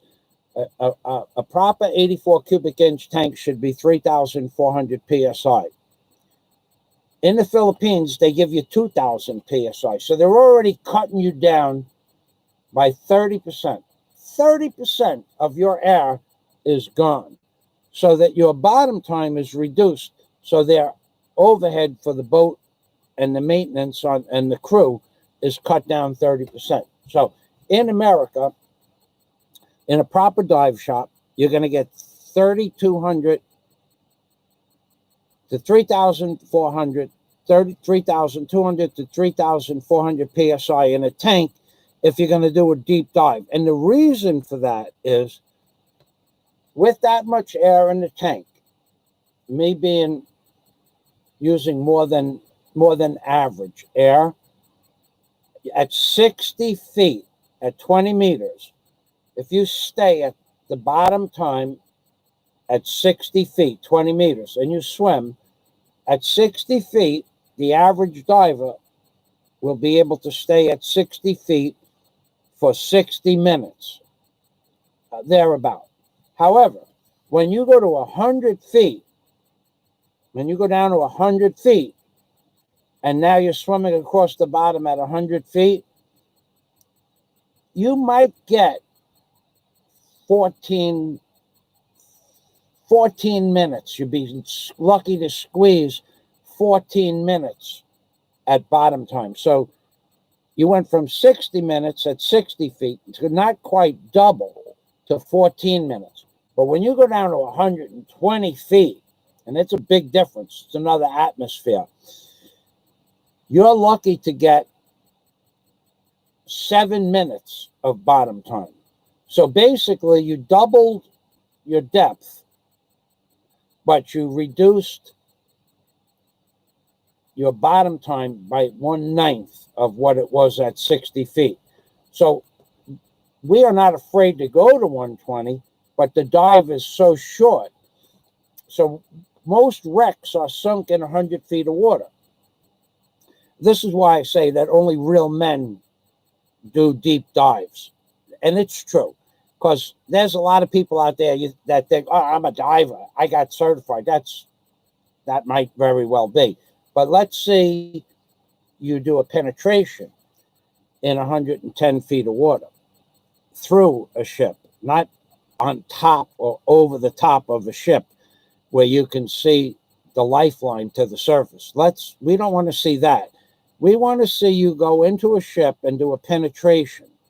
That's a different story altogether. So what real men do is the video that I've just posted, wreck diving in the Philippines, where we went into, for that trip to Palawan, I did 5 Japanese warships with whatever kind of ships they were. The name might be in the description box that I gave you, but that's what real men do. Real men are not afraid to go under the water and learn how to do scuba diving. And real men, real men, like really real men, will go deep diving, and then really real men will do penetrations. Now, the one thing I won't do, that I've never done and had no interest in doing, I did some light duty beginner cave diving in Florida. I did what is known as the ear in South Central Florida, the Devil's Ear or the Devil's Eye, the Devil's Ear, I think it was. And you're in a freshwater lagoon, and it looks like a freshwater lagoon, and you go down into about 40 feet of water, I guess it is. The Devil's Ear, I think it was. I also did something called the Eye in the same area, but in another freshwater lagoon. And you go, there's a little opening about like 20 feet wide and 5 feet high. And you go in there, and it's a cave. And now you're in a cave. You're in a real cave. And it's a cavern. And it's probably, it might be 100 feet deep and 60 feet high and 100 feet wide. And inside the Devil's Ear, now you're in a cave now, okay? I am not, I'm a pretty good diver, and I even was back then. So I'm not paranoid, and plus I'm with other people that are not paranoid. You don't want to go diving with a paranoid, a little, a coward. You don't want to be with a coward You don't want to be with a coward anywhere when the shit hits the fan, but you don't want to be in a cave. Now, even though it was a big cave, you're still in a cave. Now, when you get to the other end of the cave, when you look around, there's no fucking exit. Exit's gone. Because you can't see that far. This inside the Devil's Ear that day was about, well, I spent a week there. Devil's Ear, Devil's Eye. This might have been 80 feet. And that's a lot because it was clear water and it was a freshwater spring coming out at 1 million gallons an hour. It went other places besides when you came into that big entrance, you were pushing against a current. Once you were in the cavern, the current slacked off. But if you went to where the water was coming out of the earth, we tried to swim into the hole to see where the hole was about 4 foot in diameter, but no one could get into where the water was coming out of. And now they have it. Now they have it caged off. I went back years later, and they have like a 3/4 inch rebar or stainless steel bar. You can't go into the hole anymore. Apparently, someone figured out how to go in past 1 million gallons coming out an hour, and they died in there. But anyway, that's what real men do. So anyway, so now when you're in the cave, you can't see the exit at all. Exit's gone. It has to do with the way you enter. You enter into the cave, and then you go down into the cavern. So when you're looking out where the exit should be, you can't see the exit. Now, you could just let yourself float, and you'll flow outside the cave. That's a cave with 1 million gallons pushing you towards the exit. There are other caves I've been in very briefly, and I didn't like it at all, where you do what you call a penetration, not a beginner. So the Devil's Eye was like that. So now you're going into a real cave, and there's no current. That I didn't like. And I did the dive. I put it in my logbook, and the instructor said, "Do you want to sign up for cave diving?" And I said, "No, I'm going to pass on the cave diving thing. I just didn't like cave diving. I don't mind real caves with bats and stalactites and things like that, but cave diving, it just wasn't for me." I'll tell you why it wasn't for me, and not that I was personally ever interested in cave diving. It does nothing for me. You're in between a rock wall and a rock ceiling and a rock floor. That to me is not interesting. I don't care what you see on the way to where you're going and the way back. But here's the problem with cave diving. Statistics. When we do a penetration into a ship, a lot of people die. They have a wreck off Montauk Point, Long Island. I forgot the name of the ship. Oh, people die there every month because it's a dangerous wreck in cold water and strong current. So you can die inside a wreck, but it's not, it happens. But now look at statistics with cave diving. So let's say you have a problem inside a wreck. Well, the chances are, because you're in the wreck, that somebody else that you're with is going to be able to get you out with a separate regulator. But when you do cave stuff, you go in, you do a penetration. Say you're going in 1,000 feet. That's a lot. And so you'll drop your first tank. You have to bring in extra tanks. You'll drop your first tank when you're only 1/3 done with the air in your tank. And you'll continue. So if it's a 3-tank dive, you'll go another certain amount. And when that tank is 1/3 done, you'll drop that tank. But if something happens to your mask, or both people, one guy has a heart attack and the other guy you can't see where you are. You're light. You have to have 4 lights, 3 lights. Just not fun. Well, anyway, bottom line is there has never been in the history of cave diving a successful rescue attempt for a cave dive that went wrong as of 1990. I don't know after that. So things didn't look good if you had a boo-boo in the cave. So when I this was going back into the late 70s, early 80s, when I went to Florida. So cave diving, okay, so if you go cave diving and you're not certified to be a cave diver, there has never been a successful rescue attempt for a non-certified cave diver. Now, if you became a certified cave diver, there has never been a death as a certified cave diver up until that 1990 era that I was doing a lot of diving in Florida, in that part of Florida. So just didn't like the statistics. But real men try anything once. So I did a lot of things that most people wouldn't do. Now, going into wrecks, there's a lot of shit that could happen inside a wreck. Because that's why I say real men go deep diving, but really real men go inside wrecks. One thing that could happen inside a wreck, it happened to me, and I'm a pretty damn good diver. I went through a hatch on Spiegel Grove, Spiegle, Spiegel Grove. It's located 6 miles straight off my canal. If I went out my deep water canal and I just went straight for 6 miles, the Spiegel Grove is that. Now, I've done the Spiegel Grove by myself, which is it's illegal, but I wanted to go diving, and I would do it by myself, but mostly I did it with other people.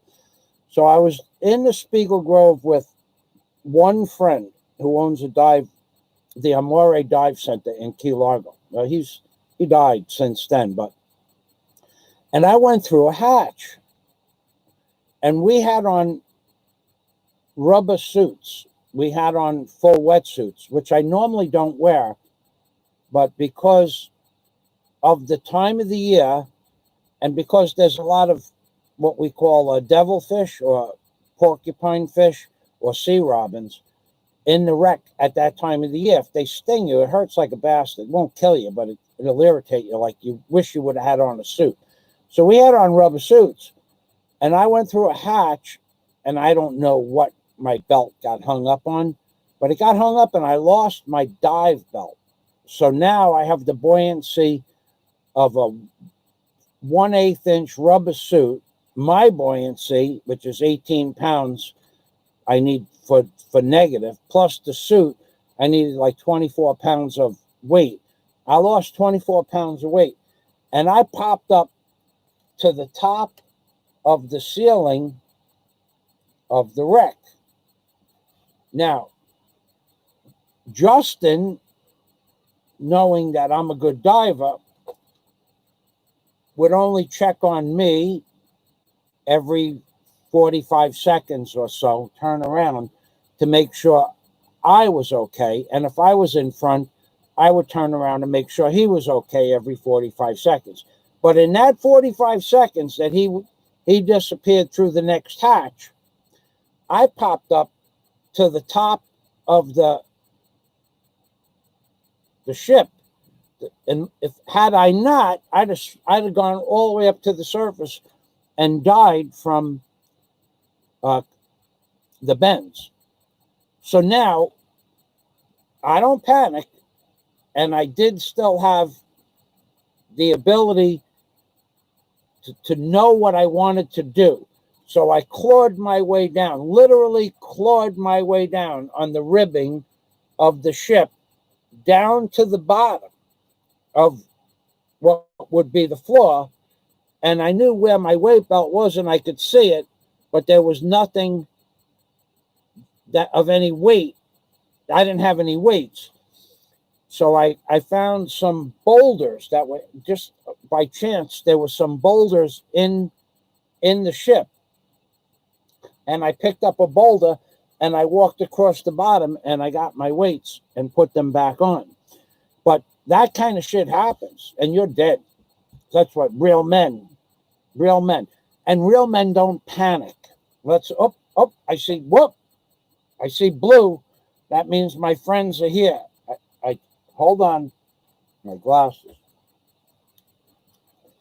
Okay, real men.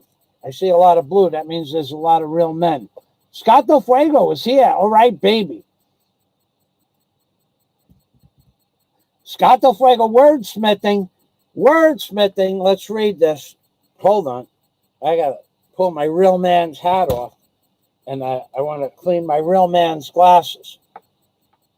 And you people out there that think that you're real men, oh my God, and that you steal, you rob, you steal people's time telling bullshit stories about other people's wives and girlfriends and children, and what the fuck do you care about whether or not another man goes out with a woman in the Philippines and marries her or doesn't marry her? But anyway, you're a fucking thief of time. There is a time in life, says Scott Del Fuego, when a man makes a choice to be one's own man and work to live, or to beg and sell one's soul to the cabal. Michael Fazio, you see, a working man that never quits, and I never do, and I never will. And thank you very much for that, Scott. So Dennis is saying hello to Scott.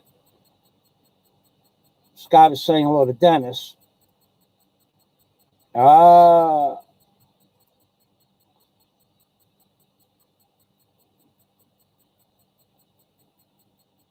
Okay, you're going to download.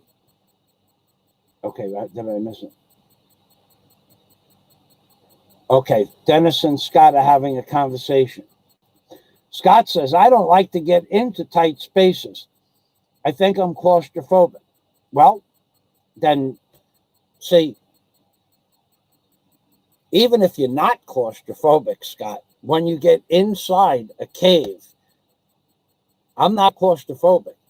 I have no such animal in my being. Just didn't like being inside a cave. I just didn't like that. And I was with cave diving is different altogether. You're not side by side sometimes with your buddy. You're in front or behind someone else. It's just a different feeling. You can't look around left or right and see another cave diver. We're not talking about that big cavern anymore. We're talking about spaces that are like 30 inches high, where you have to stay low so the tank doesn't rub. No, it's not for me.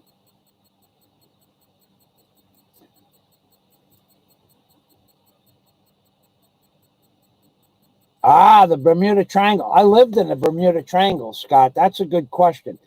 My house, my property, my $1 million home in Key Largo was right on the edge of the Bermuda Triangle. And the whole time I was there, I never saw or heard of any ships or planes missing. Now, there were all kinds of stories about that. And there still are, even to this day. 7 airplanes taken off on a clear day. It's an interesting concept, the Bermuda Triangle. It could lead you to a path for another dimension, because we don't know what really exists in the spirit world, or even portals to another universe. I mean, our technology, I believe something happened there, but our technology is so fucking primitive. You know, when you think about how much technology we have as humans, we have no technology. And even we're using 10, 11, 12, 20% of our brains in some cases, except for the idiot savants that use 2% or less.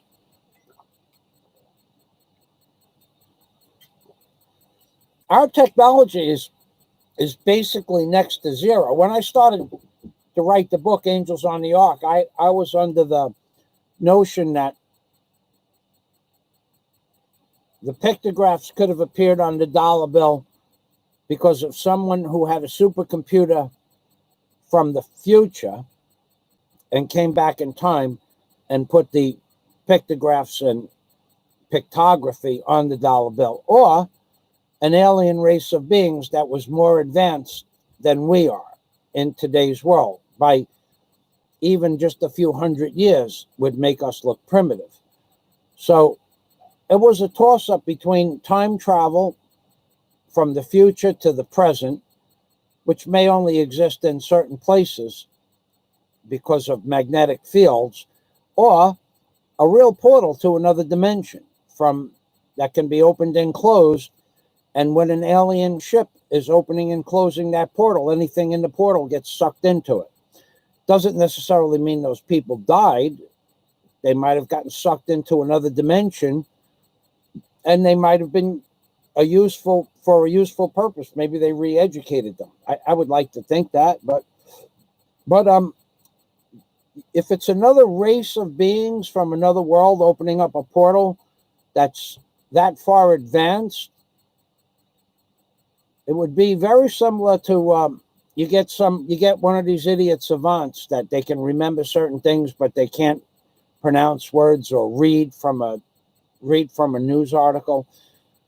What would you do with an idiot savant?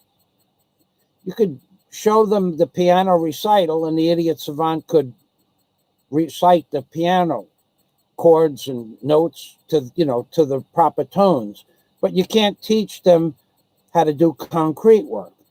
So an idiot savant just serves so much of a purpose in reality, or even a novel idea. No matter what they think of their own status, they're still idiot savants. Then you go to the average human being, which are just stupid people that go to music videos all day, and they don't do anything at all, not for mankind, not to benefit mankind. They never did anything for mankind. Well, you're not going to get a race of beings that's going to want to have those people in a society that's a few hundred or 1,000 years advanced.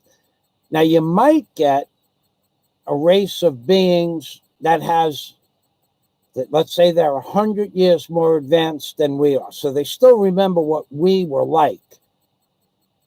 And they may even live on the other side of the ice wall. They might not even be aliens from another world. They might just live on where we're not allowed to go. And they might be a super civilization from that has a remnant society from Atlantis. And they may still exist on the other side of the ice wall. And they don't want to have anything to do with us. They use us for food, mine gold, mine silver, mine copper, mine platinum. They use us to do their bidding and make stuff for them, and the United States government brings it there. That's a possibility. Or they own ships that we can't see and bring the goods to the other side of the ice wall of the flat Earth. The Earth is flat, and then it's surrounded by a huge ice wall. And north is in the middle, and every other direction is south. Everybody knows this. It's been proven 1,000 times. So maybe if they're just a few hundred years more advanced and they come from another world, and somebody like a trained pilot or a very highly educated, high IQ person gets sucked into the void or the vortex, maybe they retrain those people. But the average person, I don't think they'd have a use for those people. They might just put them in some mundane job. I don't know. Let's say that you let Scott the Fuego and Michael Fazio and Dennis, we got sucked into the vortex. Well, we are three enlightened geniuses compared to the rest of most of the population of the world. They're going to look at us and say, these guys have potential. And they might give us a job, maybe doing some kind of thing that has a purpose in their world. But you get most of the people, let's say you and Scott and Dennis and I, we get sucked into the vortex in the Bermuda Triangle, right? This is all theoretical. And the civilization is 100 years more advanced than we are, and they've been watching Earth for 1 billion years, or for 1,000 years, or for 100 years, and They say, well, most of these people are just useless eaters. That's why Henry Kissinger called you useless eaters, because most of you are. But us three, Dennis, Adam, John Escape, Scott LaFuego, and myself, we are a little bit above the useless eater stage. And the idiot savants and the people that are useless eaters are going to say, well, let's give Scott, he does this job well. Let's train him in our version of that job that he did in Chicago. And Fazio, he's a pretty good builder. We'll let him build shit for us. Maybe, I don't know, some menial building task. I'd have to learn how to use all new sets of tools. And Dennis, too. Dennis and Fazio, they could build shit. John would be a prince among men because he is a horse trainer. That's a special skill. Let's say, we still have horses. Horses still need to be trained. John Escape can train our horses. But the rest of the people, most of the people that are on this channel and most of the people that are on YouTube, I ran across 2 or 3 this morning, those are the useless eaters. They would be doing mundane jobs. Perhaps if they still had paint, maybe they would not be painters. Maybe they would just scrape the old paint or wash down the surface that needs to be painted with some sort of chemical. And then, they give them protective gear and shit like that. But I doubt they would let them mix paint, because the new paints would require knowledge, brain, more than 2 or 3% of their brains. And these people would say that most of the useless eaters, they can wash shit. They're good for washing shit. Dishes still probably have to get washed, I think. I don't know. Or maybe they could just put the dishes in the they have not microwaves, ultrasonic cleaners. Maybe the useless eaters could take the dish off the table and put it in the ultrasonic oven and clean it like that, and then put the dishes back on the shelf. But they probably wouldn't train them. They wouldn't try to train them to do anything intelligent, because the useless eaters are basically useless eaters. And they would know by looking at the person's history. What have you done your life? They look at say they come to this world, they look at your past taxes. Oh, he owned a business, he owned a construction. Oh, he's a licensed general contractor. Oh, licensed excavator. Maybe they'll put me in a machine. Maybe they still need to dig shit. I could dig that. And they say, well, he owned many different types of equipment. We can train this guy. We could train this guy for something useful in the world. But for the most of the useless eaters, it would be like Scott or Dennis and I and John Escape to go into the jungle and sit down and look at an anthill. Let's say it was an anthill. And you could see how the ants all work together. Those are the useless eaters, how they perform a job. The useless eaters perform a certain function. They go to work every day and they do their job probably half-assed, and then they go home. And they do that every day, and they become eligible for a pension, and they collect the pension that they earn. But they're still useless eaters. So Scott and Dennis and I and John Escape, we go into the jungle and we see the ants moving the branches and some dead worms and flies and stuff like that. And they're bringing them into the hole, and they're storing goods for the winter or for whatever, the summer. Those are the useless eaters that put the food in the hole. But will Scott and Dennis and John and I try to explain to them trigonometry or advanced physics or the property of a fluid or Newton's laws? No, we're not going to try to do that. We just let them remain useless eaters because that's their function in life. And that's why Henry Kissinger, and you people think I'm being an asshole, I'm telling you, they have already made it clear they are going to kill. They want you dead. They want everybody in this whole fucking flat earth to assume room temperature except 10% of the population by the year 2050. 2050. They want 10%. They want 1/2 billion people that living on the flat earth, in this part of the flat earth, by the year 2050. By the year 2030, they want no one to own anything. No cars, no boats, no houses, no businesses, no bars, no restaurants, no yachts, no ocean races, no speedboats. They'll just be for the select few to own that kind of stuff. You will no longer be able to own a house, a car, or a boat 10 years from now. You think I'm kidding? I'm not kidding. This is the fucking plan that your fucking famous Trump is in the White House preparing you people of Slavelandia. You're a bunch of fucking ignorant worker bees. You've taken the path of least resistance, and you're for the most part, never achieved anything in your life. And you'll go through your life collecting your well-earned and well-deserved government benefits, but you'll never amount to anything as a human being itself. So that's what I think would happen if you got sucked into the vortex of the Bermuda Triangle. I think it's real. I think it's a portal to another dimension. But I'm not sure that you live once you go through the portal. Maybe you have to be a certain genetic trait to move through time and space. I don't know. I'd like to do it, though. I'd like to try it, even just once. In fact, I would try it even if there was no knowledge of whether I was going to live or die. I would like to go where they went. Even if it meant dying to do so, I think it would be an interesting experience. Because death, my friends, is the great equalizer. It makes dust of us all, regardless of race, color, creed, or religion. Remember that. Yo!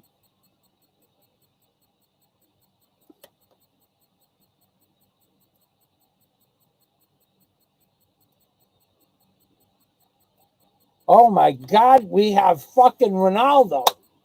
Oh my God. Talk about a fucking useless eater. I mean, oh God. I meant to say low-paid, low-wage earning man. I meant to say a fucking generous pool boy. Oh my God. What is this guy's name? Last week it was one thing. Let's finish Scott. I didn't see you, Ronaldo. Hello.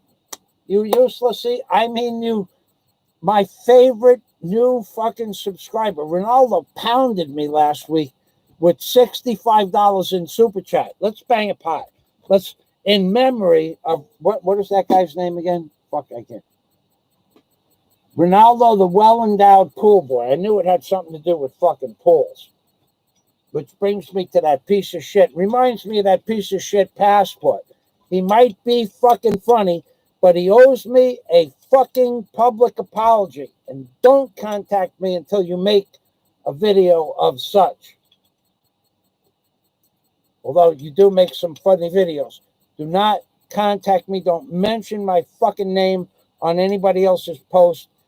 If you want to make fun of me using my videos, I won't care about that. But don't try to contact me first. Don't fucking say hello, Fazio, on some arbitrary fucking website that we're on. I don't give a fuck. You owe me a public apology, Passport TV. If you don't give it to me, that's okay. If you give it to me, I'll accept it. But what I will not accept is you fucking coming on a third-party channel like you did on Obert and thinking I'm going to forgive you. I don't forgive so fucking easy. So that's what you remind me of, fucking Ronaldo, the well-endowed pool boy. You remind me of the passport fucking piece of shit Passport TV who owes me a fucking public apology. If you don't give it to me, that's okay. Don't talk to me anymore. The next time you make that mistake, I'm on the third channel, second person channel, I won't be so kind. On my channel, I do what I want. On your channel, you do what you want. You want to make fucking videos fucking with Fazio? Be my guest. You don't hurt my feelings at all. Because for you, you have a fucking sick, twisted fucking mind, but you are funny. So go fuck yourself, and don't say hello to me on somebody else's channel till you fucking say you're sorry, you piece of shit, Passport TV. Being funny does not fucking negate a fucking public apology. Otherwise, go fuck yourself, Passport TV, where you breathe. Ronaldo, I don't know. I got on that subject because Ronaldo, for some reason, Ronaldo, the well-endowed pool boy, always reminds me of Passport TV. In fact, I just might have motherfucking Passport TV without knowing it. And he gave me $65 last week. You're going to have to prove it. The only way for you to fucking prove that you're Passport TV and that $65 was a little bit of ass kissing for the thing that you did that you should have never did to me, send me, tell you what you got to do.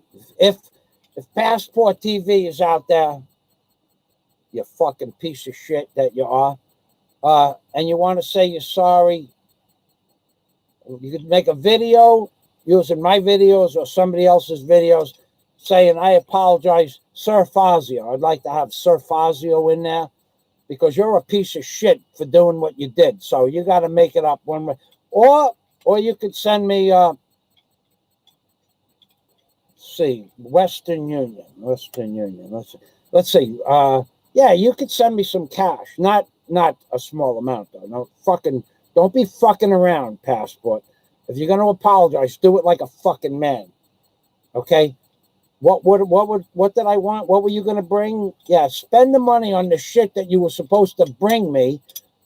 Put it in a fucking Western Union, Michael Fazio, Philippines, and say, make a fucking note. Sir Fazio, I am deeply in fucking debt for being such an gracious fucking acceptance of my fucking sorrowful, pitiful, fucking worthless ass excuse of a fucking human being. I should have never done that to you, Sir Fazio. Here is X amount of dollars. Make it a nice round fucking number. $330. Make it like that. Anything less, it's going to be a fucking crapshoot whether I accept your fucking public apology. Just because you make fucking videos that I find sometimes funny and sometimes sickening doesn't mean you could fucking say hello to me without a public apology. So Passport TV, go fuck yourself. And Ronaldo. Now getting back to Ronaldo. Ronaldo hit me up $330. $330, a nice Masonic number, you piece of shit. Otherwise, don't talk to me again. I'll watch your videos.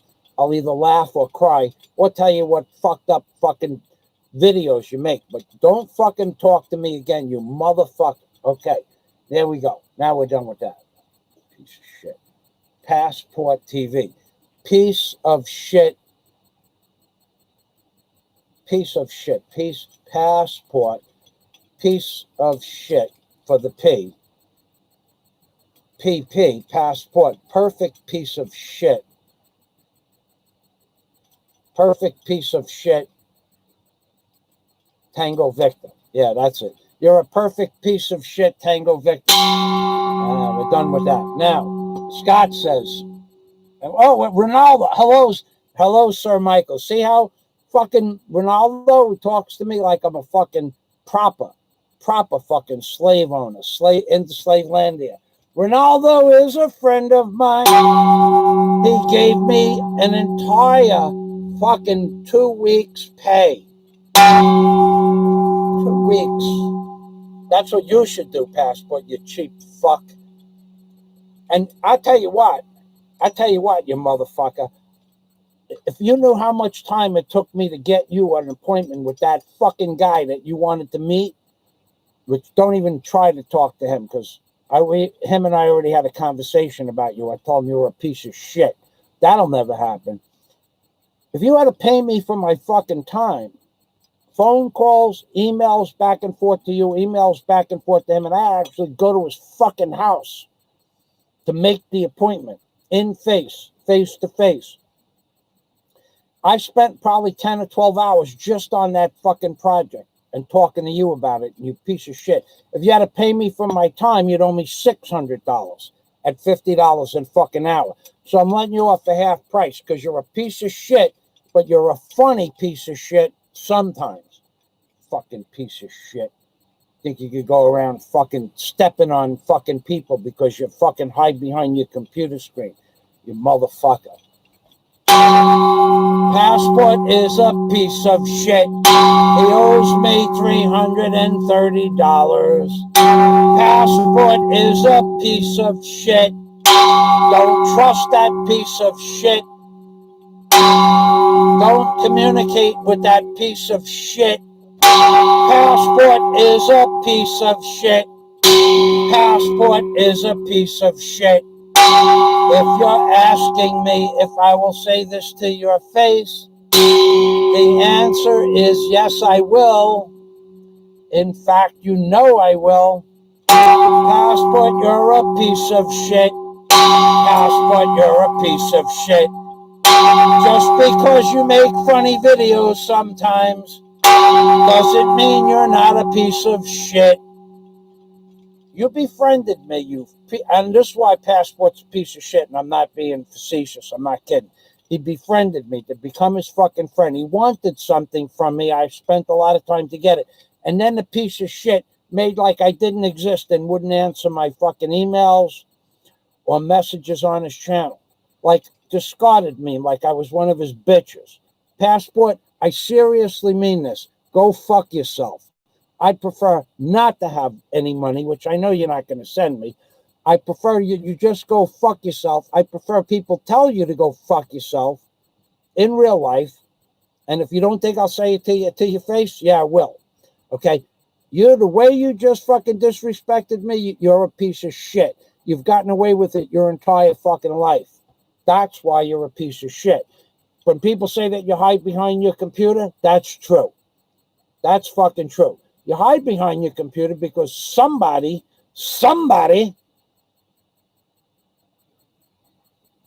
might fucking just take you up on one of your fucking challenges. Passport is a piece of shit. I wouldn't trust him as far as I could throw him. He's a deceptive piece of shit. Now, I think I'm done with that topic. Let's move on to more important things. Let's go over, how did I get on Passport TV? Ronaldo. Ronaldo, the well-endowed pool boy. Ronaldo, the well-endowed pool boy, is a friend of mine. He sent me so much fucking money I could not count. That's why he's my friend. And Passport is fucking piece of shit. Just because fucking somebody makes videos that may or may not be funny doesn't mean they're a fucking good person. In my opinion, you're a fucking two-faced, deceitful piece of shit. Did I mention that, Passport TV? Somebody go get fucking Passport TV. Somebody make a timestamp on this video and tell Passport TV that I had some derogatory, some negativity I threw in his fucking direction. So, how did I get on Passport TV? Yeah. Ronaldo the well-endowed. Fucking, why can't I get these things straight? Ronaldo, Scott the Fuego says, Ronaldo, welcome. In Tibet, says Scott the Fuego, the ancients built temples modeled after rockets. They did do that. That is one fucking unique temple, isn't it? They even call them sky flyers or something like that. Some say an alien outpost is in the Tibetan mountains. Lots of movies on that topic. I just saw a movie. Movie is fucking boring as all hell. But but the concept behind the movie, no normal human being could watch the movie. But there's a premise of an alien base being in the Tibetan mountains. And somewhere, it might have been Tibet. I'll have to look for the name of that movie. And there's lots of civilizations that that talk about aircraft that fly. Ronaldo, says Dennis. Ronaldo, says Dennis. Let's see. Let me get over here.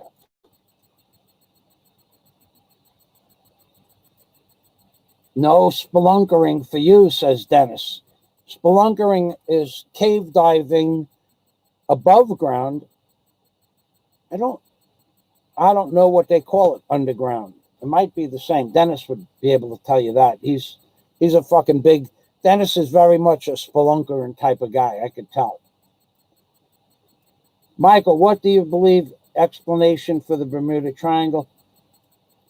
Dennis says he thinks it could be dimensions of time. Very possible.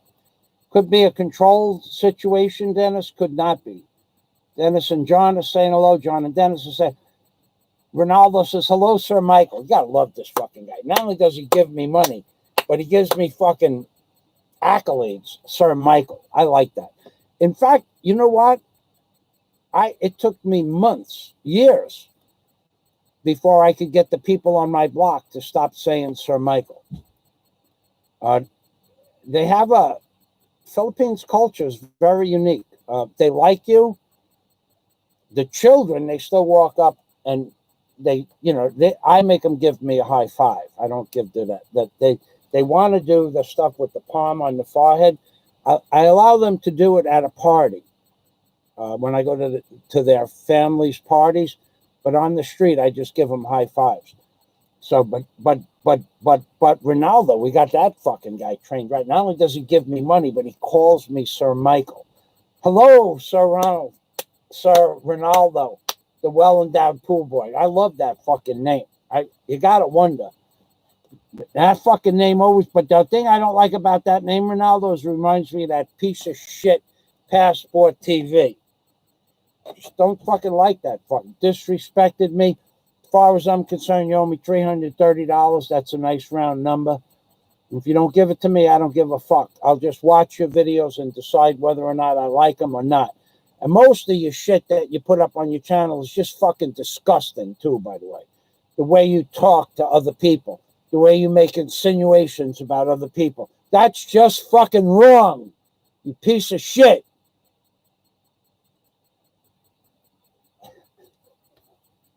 Ronaldo is back.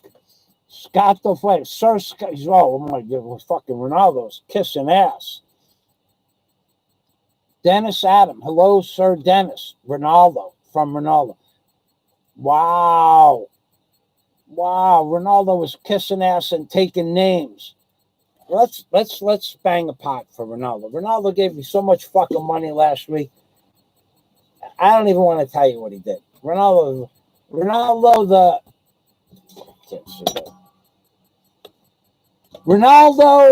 well-endowed pool boy. What the fuck is that? Why every time I fucking say that, I think of that piece of shit Passport TV. Ronaldo will give me money anytime. Ronaldo gave me 2 weeks pay. Hey, Passport, give me a couple of fucking weeks pay, you cheap bastard. Ronaldo is a friend of mine. Ronaldo is a pool boy, well endowed, so he says. Probably.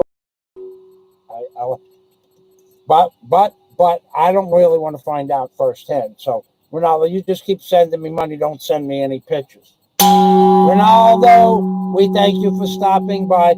Thank you for giving me 2 weeks pay, Ronaldo. Salamat. But not so much thank you for reminding me of that piece of shit Passport TV. Not so much that.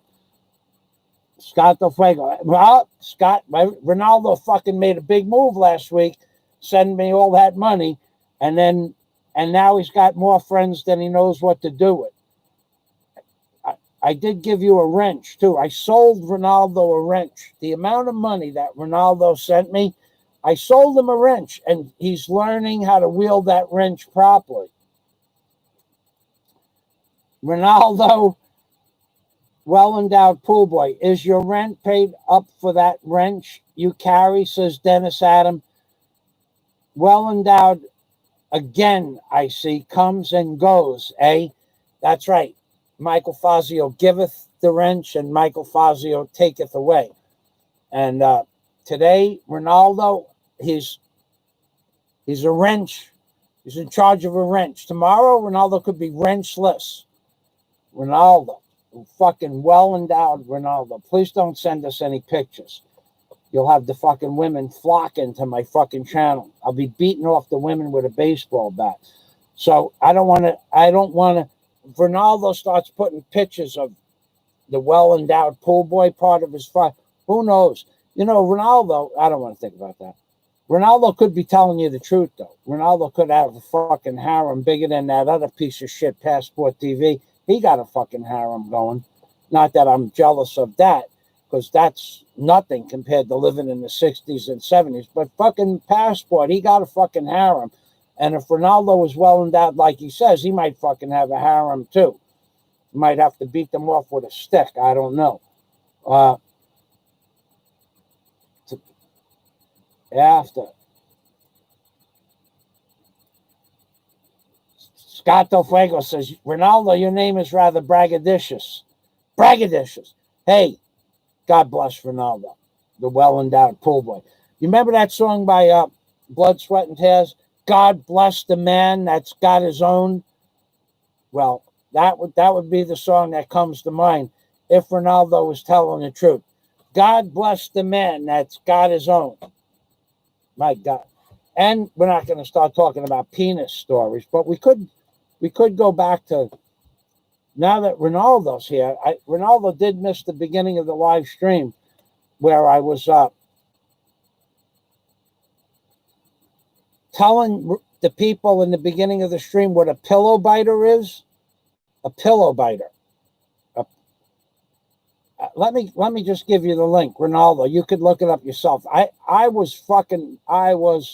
didn't know this existed. I'm going to put the link down 3 times for those of you who don't know what a pillow biter is. I'm glad about that. And if you're my friend and you don't know what a pillow biter is, I'm glad about that too, actually. I'm even more glad if you're my friend and you don't know what a pillow biter is, because I got to tell you, if one of my friends said to me that they were pillow biters, I don't know where I would go with that. I'm not real sure. I gotta remove 2 words here. Got to do that. X X X X S S X, and then I'm gonna bring this up. How many letters is this? Ronaldo, this is just for you because you gave me so much fucking money last week. Jesus Christ, that guy's fucking generous like you wouldn't believe. 270. Okay, so I got to get rid of that, and then oh God, that would have been bad to leave the exact definition in there. No, that would have been really bad. I just changed it and saved it. What happened was, Ronaldo, you want to laugh, Ronaldo? A pillow biter. But first we should ask Ronaldo if he knows what a pillow biter is. And then we'll fucking know a lot more about Ronaldo's fucking life. Although, let's just see what we got here. What happened to the definition? What happened to the damn definition that I had here? I had copies. Ronaldo, please tell me you don't know what a pillow biter is. Please tell me that. Please. I don't care how much money you give me. For all we know, but I don't think that's true. I doubt if that piece of shit Passport TV is a pillow biter. I doubt that very much. Even though he's a piece of shit, I doubt that he's a pillow biter. And you owe me $330 fucking dollars. I'm giving you half price. Otherwise, go fuck yourself. Don't say hello. Anyway, let's go back to Ronaldo. Ronaldo, I am sorry, Sir Michael. I mean, well, he said something. I got to get right back up here. I'm going to get to all these comments. These are all wrenches. Wrenches are communicating with each other. The wrenches are working with one another.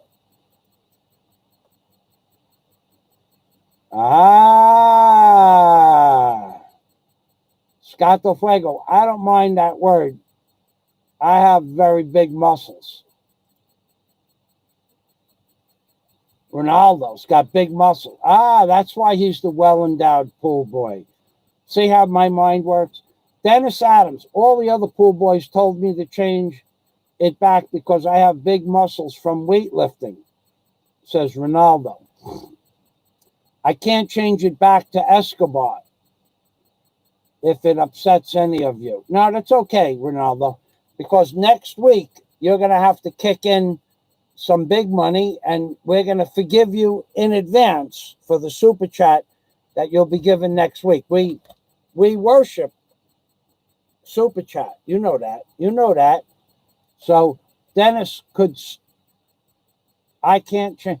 Dennis could stoke the nuclear furnaces on the flat Earth, on the bottom of the flat Earth. We're going back to the bottom of the flat Earth. As soon as I put up, I have a wall that I'm building behind me to separate the bathroom from where I am. In about 2 weeks, that wall should be up if everything goes right. Scott de Fuego. Sir Dennis, does Sir Dennis work with nuclear bombs? That would scare me. No, I am the only one with nuclear nuts, Ronaldo.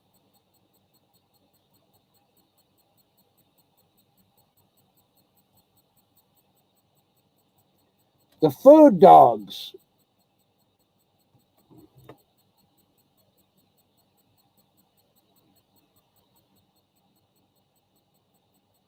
Right, George and Jane Jefferson house, right. The food ops. I remember that. I was thinking of the Jetsons, the food that came out of the tubes. Yeah. He has ultra high temperature anthracite furnaces, Ronaldo. Okay, Ronaldo, Dennis is a man that lives in America in a state called Pennsylvania. And in Pennsylvania, as such, it gets cold. And he has 2 coal stoves, one in his garage, one in his house. Dennis, why don't you just put the link up if you're still here?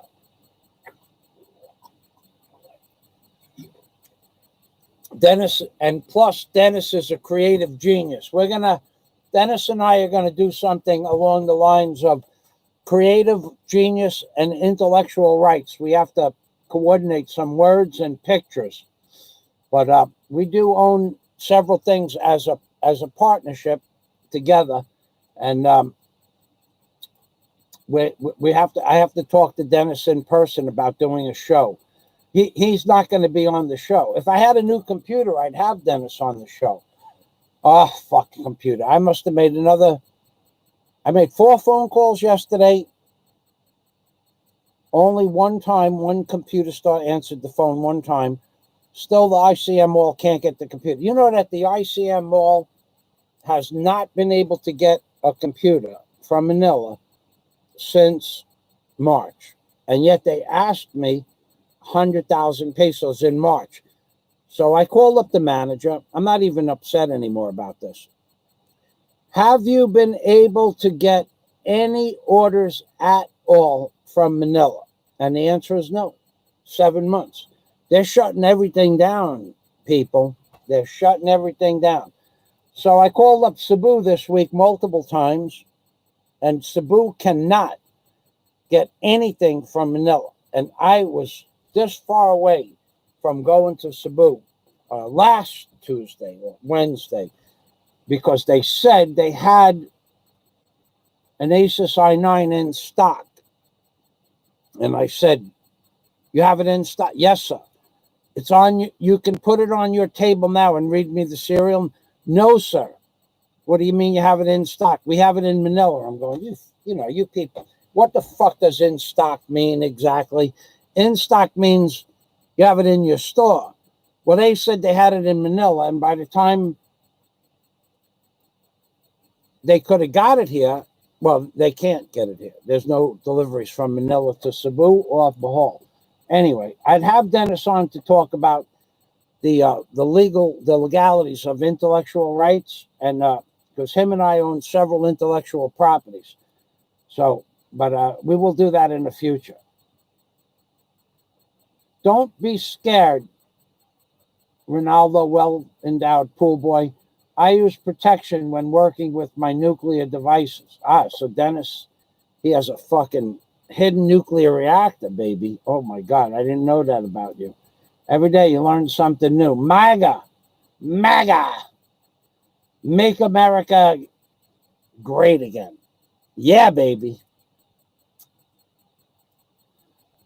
I am sorry, Sir Michael. I mean no offense. I don't know what that means. Ronaldo, no more apologies. If you want to apologize, send fucking cash. I mean super chat. I'm only kidding, Ronaldo. I know that you gave me 2 weeks' pay. I don't want you to get... I want fucking money from Passport TV, though. That I'm not kidding around about, that piece of shit.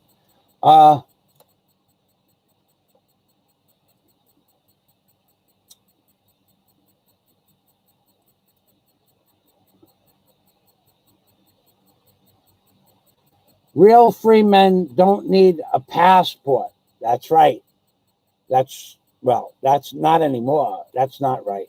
Dennis, now, hey, you know what? That fucking Passport TV, he reminds me of something. He reminds me, Passport TV is supposed to be a pretty good fighter in mixed martial arts. I don't give a fuck about any of that either. But that's not why I mention it. But there was supposed to be a fucking thriller in Manila in Cebu coming up at the end of this month. I forget the guy's name. Fucking the Cebu Brawler. Let's just call him the Cebu Brawler. Was gonna fucking give somebody the opportunity to fight him, but it fizzled out. Now I think I know why it fizzled out, and probably if the Cebu Brawler is out there and is listening to this show, I would probably think that moving about to where you'd have to go would probably not be beneficial to you. I mean, you could get your ass kicked, possible. That guy's really fucking mad at you. I'll tell you that. He's fucking the way I would fucking if I was the Cebu Brawler, I'd fucking piss my pants. I definitely would piss my pants. Look, in fact, just in case I ever ran in to somebody like that. I mean, there are people in fucking Passport. You don't scare me one fucking bit either, in case you're thinking about me thinking about you. In case I ever did run into the Cebu Brawler. I forgot what part of Cebu he lives on. It's not so far from Cebu City, from what I understand. A few minutes outside Cebu City.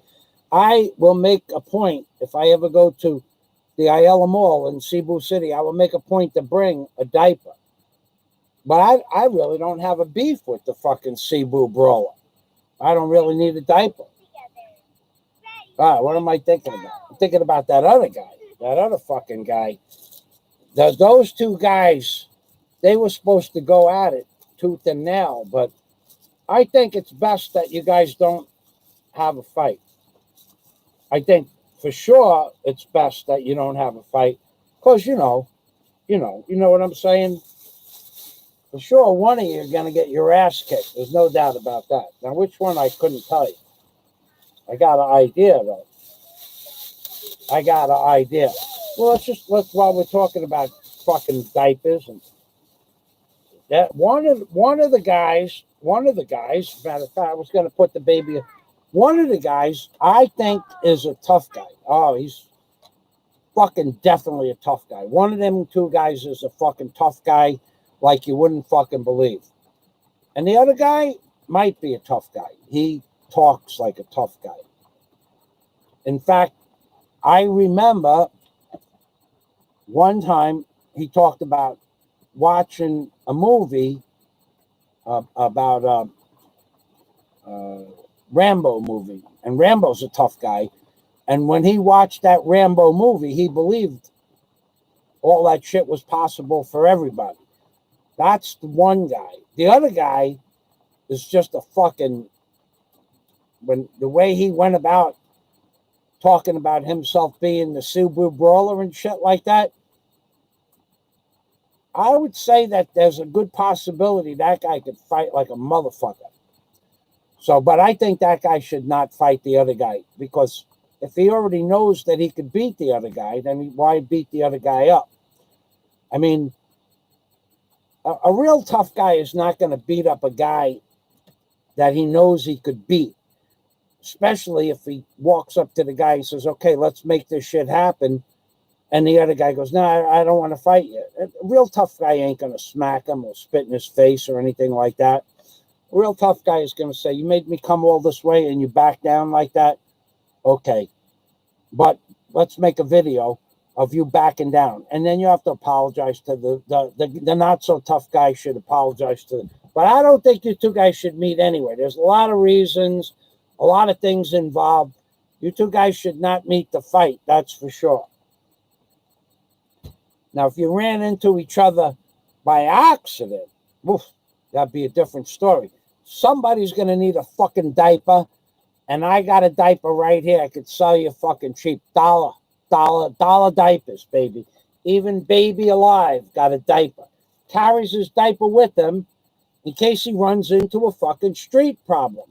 And that guy, the Cebu brawler, that would be a fucking real problem in real life. I swear to God. I think that guy would be a fucking... He reminds me of a farmer I knew named Charlie. He was a fucking scrapping motherfucker. Charlie was about 5'2", and all he did all day was bale hay and milk cows by hand. He was like a piece of steel with arms and legs. That's what the guy, the Cebu brawler, reminds me of. And how we got on that subject, I don't know. So I'm going to put... This is Baby Alive. He got a gravity boots on. See? His boots light up. So when he's on the bottom of the flat earth, see how they light up like that? On the bottom of the flat earth, he could walk around on the bottom of the bottom of the flat earth is about to make a big comeback. I got to get the wall that I have planned to put up there. I need to do 2 or 3 more things. And I have a wall that's going to cover up my bathroom area, my commode. And that wall is part of my intellectual rights, as a matter of fact. And that wall is going to, no pun intended, but the wall is going to cover up the bathroom area. And at the same time, the wall is going to be a pisser. And when I say pisser, I mean it in the English or Australian text, funny as all get out. That's right, baby. I have a fucking wall I'm going to build that you people are going to fall down laughing. Not like that piece of shit Passport TV's fucking videos that some are not so fucking funny. And you do owe me money for my time. Otherwise, no, all fucking bet. I know the piece of shit won't. He's one of those guys like my scum uncle, Scum Fazio. He'll never give you any fucking money. I'm going to do this. I'm going to do that. I'm going to do this. And you never did a fucking thing except waste my time. You piece of shit Passport TV. Now, let's go back. How do I keep going back? Oh, Ronaldo, right. Ronaldo reminds me of that piece of shit. I am sorry, Sir Michael. I mean, no, it's not you, Ronaldo. It's that other piece of shit, Passport TV. No, I am who I am, Sir Michael. Thank you, Ronaldo. Dennis, real free men don't need passport. Oh, if you want to watch the guy's fucking channel, I will never tell anybody not to watch anybody else's channel. Because I don't really give a fuck what anybody else does on their channel. Well, that fucking guy, Passport, he's a fucking belligerent bastard, that guy. Oh, God, he is really fucking belligerent, obstinate, belligerent, fucking sarcastic, cheap, piece of shit, disrespectful to me. Fucking, that guy deserves fucking not much. So Dennis, I do not scuba dive, just another type of dive. Oh, Ronaldo's a diver. Caving, also known as spelunkering in the United States and Canada, and potholing in the United Kingdom and Ireland. So Dennis is a good researcher when it comes to finding words. So if you guys looked up pillow biter, how I got to the term pillow biter, let me digress for a minute. I was thinking, well, I was actually asking Google a question. And the question that I asked Google was, what does it mean when men talk about other men's butts? What does it mean when some men talk about other men's butts? And what does it mean when men talk about other people's wives, girlfriends, pornography, all in the same sentence, and other men's butts, all in the same sentence? What does it mean? And it brought me to the page of pillow biters. I'm not lying about that. I'll show it to you. It says, before I start on Trump, I was doing some research on men talking about other people's wives, girlfriends, and pornography, including men's butts. So I'm gonna post this so you can see it. I'm not lying about this. So right here I was doing some research on men who are constantly talking about other people's wives, girlfriends, and pornography, including men's butts. I'll just post it. Don't post anything for a minute, guys. So that's what I was, and I asked Google a legitimate question, and it came to an interesting page called Pillow Biters. I'm not lying.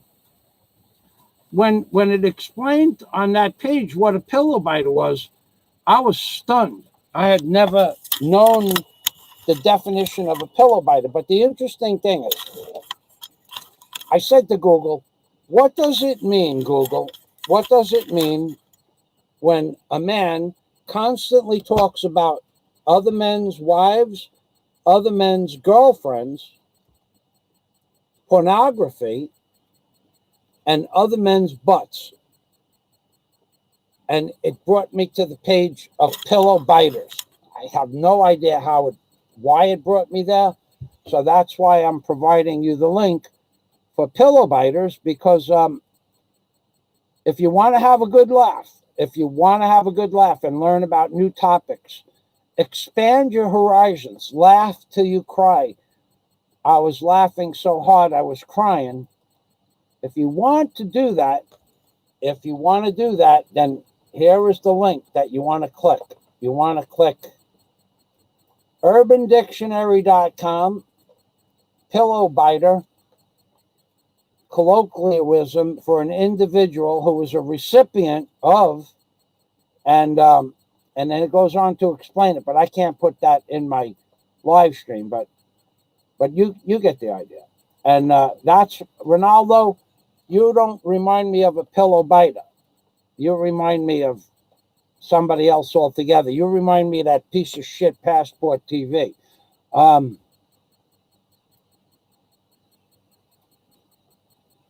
Okay, I'm going back up here. I'm getting MAGA. I was up to Scott's MAGA. Dennis is talking to Ronaldo. Ronaldo's talking to me. Dennis Adams. Free men don't need a worthless piece of shit Passport TV. Sir Scott is a smart man. That's right, Ronaldo. Sir Scott. I like that. Sir Scott. It's got like a regal name, a regal ring to it. Sir Scott. Caving. We got that comment. Spelunkering. We got that comment. Calling someone sir is considered polite in the Philippines. That's right. Ronaldo, are you in the Philippines, Ronaldo? That would be fucking cool to meet you. If you come to the Philippines, Ronaldo, tell you what, if you're not in the Philippines, I'll let you send me money so I could go out to dinner. I'll make a video, put your name in the title. And if you are in the Philippines, I'll let you take me out to dinner to a nice restaurant, and we'll make a video and put your name in the title. Either way, you get your fucking name in the title. You could give me money, or you could take me out for dinner. Either way, you get your fucking name in the title, Ronaldo. Well, D.B. Cooper, I know who D.B. Cooper is. D.B. Cooper jumped out of an airplane with $200,000 in cash in the 1960s. His body was supposedly never found, although they found a parachute in the woods and possibly the money years later.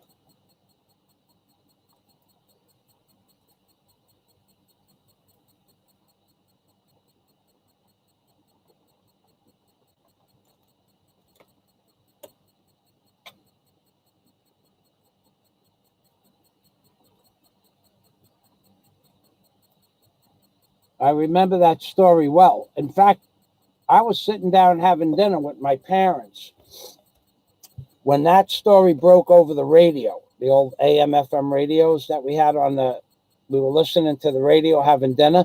I was with, it must have been some kind of party because I was with, it was the whole family.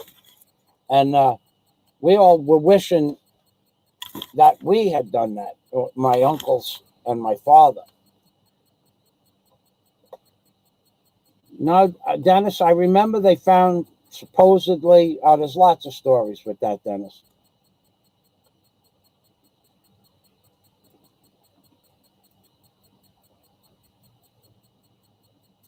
Scott Del Fuego, some buried on a river sandbar in Oregon, Dennis Adam.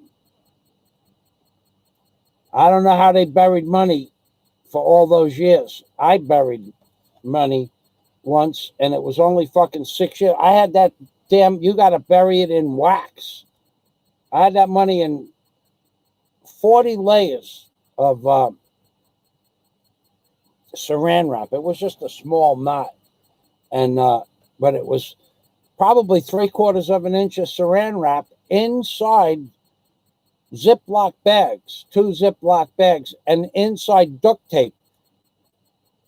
And it got damp where I don't know how much longer it would have stayed good, but I forgot that it was there. When I found it, it was a nice surprise. But the only way to bury money, in case anybody's ever going to bury money, is to put it in a plastic bag and tinfoil, both of those, and then immerse it in hot wax. Let the wax cool off, and then put it in put it in anything you want after that. But the only thing that's going to stop water from getting into that money is wax.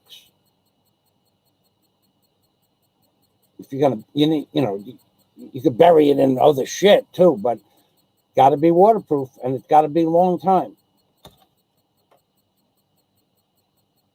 Ronaldo's back. I have part-time girlfriend in Gigas in the Philippines on my island.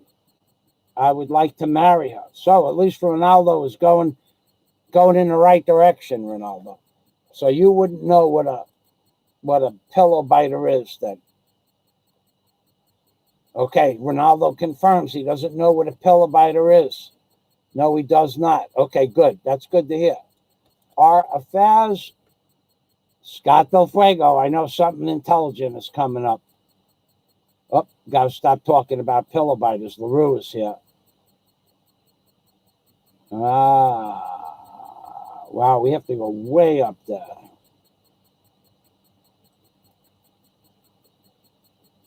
Ronaldo's father is a very strong man, but short. He works in the field all day. Sir Scott, what is your question? Oh, wait a second. Man, I'm way off here. Oh, okay. Scott, are affairs with women that are in unsatisfying relationships with old foreigners common among Filipinos? Ronaldo. Oh, I wouldn't know about that. I don't know anything about that. I wouldn't. I know nothing about that. I know nothing. So Scott has a question for Ronaldo. Ronaldo, are affairs with women that are in unsatisfying relationships with old foreigners common among young Filipinos? Ronaldo, you know what I could tell you about Filipinos having affairs?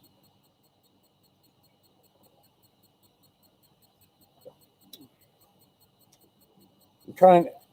I myself don't have any friends that are Filipinos that would do that to their wives. I don't. I don't know that they are, but I do know men that are Filipino that would do that if they had the chance. But where I live in such a small, tight-knit community, we don't see Filipino men having affairs with other people's wives. So that's my take on that, Scott. We don't see that here. Now, I don't know about other parts of the Philippines. So Ronaldo never heard. I Googled pillow biter, but it's something I did not know or have ever done. I'm sure about that. Now that I know that you have a girlfriend, probably, well, maybe she's a pillow biter, but I don't think you're a pillow biter. But if you would have knew what that was right away, I would have never fucking, probably, I might have blocked your ass. No pun intended. I might have blocked your ass from the channel. Ronaldo says, whoa, that's probably true. So, Ronaldo, you heard about the Thriller in Manila, that fight? With Cebu Brawler was going to make a move, and supposedly he was going to make a move and show somebody how to dance, so to speak. And I don't think that would be a good idea. I think that by the time it was, before it started, I think the police would come in preparation to stop someone from getting hurt. That's what I think. Or if they did get hurt, one of them would call the PNP, probably. I mean, if you have an agreement to just kick somebody's fucking ass and stop, that's what most men will do. They don't continue on forever. Otherwise, there'd be a lot less of us, I'll tell you that.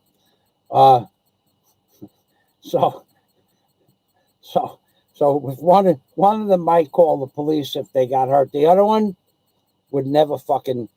I don't think that other guy would call the police, no matter what his situation is. Scott says, Ronaldo, well endowed Pooba, answer my question above, please. My father is a very strong man. We did that, but he works in the fields. My father is a very strong man. What is your question, Scott?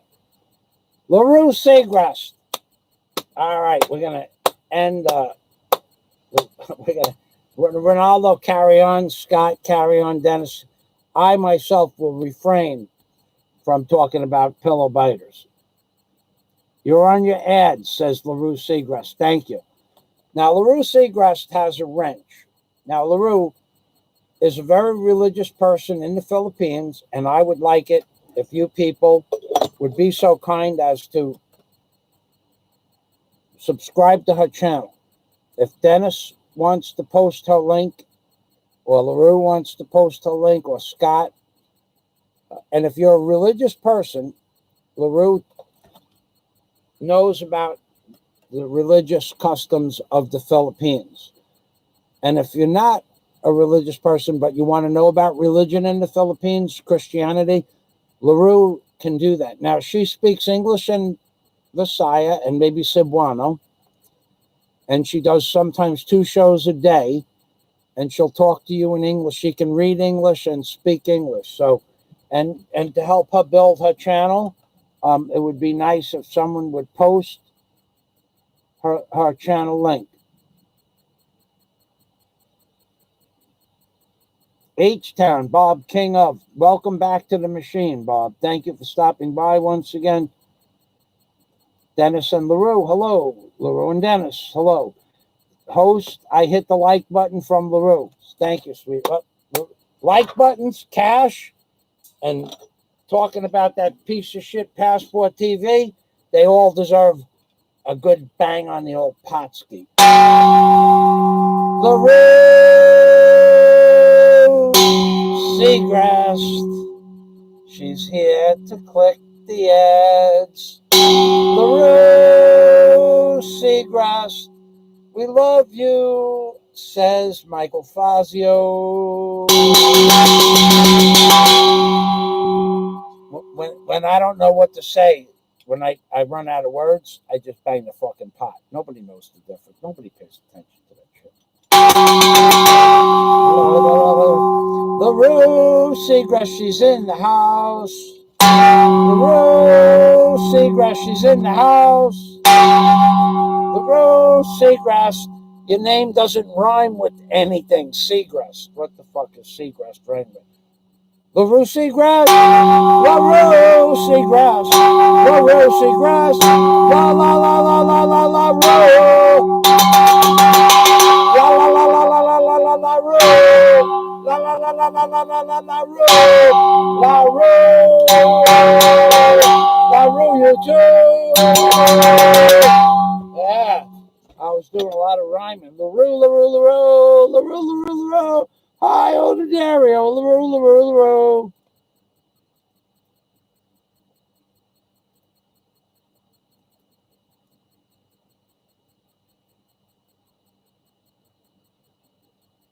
Dennis Adams. Ah, you're talking about, oh, yeah. The smell of Limburger cheese is, hey, did anybody out there ever eat Limburger cheese? And I'm serious. I remember the day I bought it. I remember the day I put it in my refrigerator. And I remember the day I took it out of my refrigerator. I remember the day I got sick. And I remember that I threw it out. I don't remember what day that was, but I remember the exact day. So I go to the store. It's 1977. No, 1979. No. It's 1976. That refrigerator was on the water. Okay, so it's 1976. I remember the day, but I forgot which day it was. I buy this Limburger cheese. It was $2. I remember paying, it was $2 for a little, looked like a cream cheese wrapper. I saw a movie about Limburger cheese. What the fuck do I know about Limburger cheese? So I bought it, and I took it home, and I got crackers, Ritz crackers, and I opened it up, and I put it on the Ritz cracker. I damn near died. I thought it was fucking rotten. I thought it was rotten. It turned out that was what it was supposed to smell like. Too late. I threw that shit out. And that was the only time I ever bought Limburger cheese in my whole life. Never bought it again. I had one experience, my Limburger experience. Okay. Ronaldo, LaRue Seagrass. Whoa. Fucking LaRue. LaRue and Ronaldo, they're making friends. Ronaldo, you made the fucking moves on everybody. Ronaldo, he just fits in like a fingers in a glove, this guy. I guess it's his name. Everybody wants to be friends with the well-endowed Ronaldo, the well-endowed pool boy. I'm in Aruba for another 3 months, says Ronaldo. Then I come back to my island, which is Tugas. Ronaldo and LaRue are saying hello. Okay, you have to go to bed now. My shirt has just ended. I am here in Aruba. My shift. Simulacron, my friend. Simulacron. Oh, you know what? Simulacron, I got that message.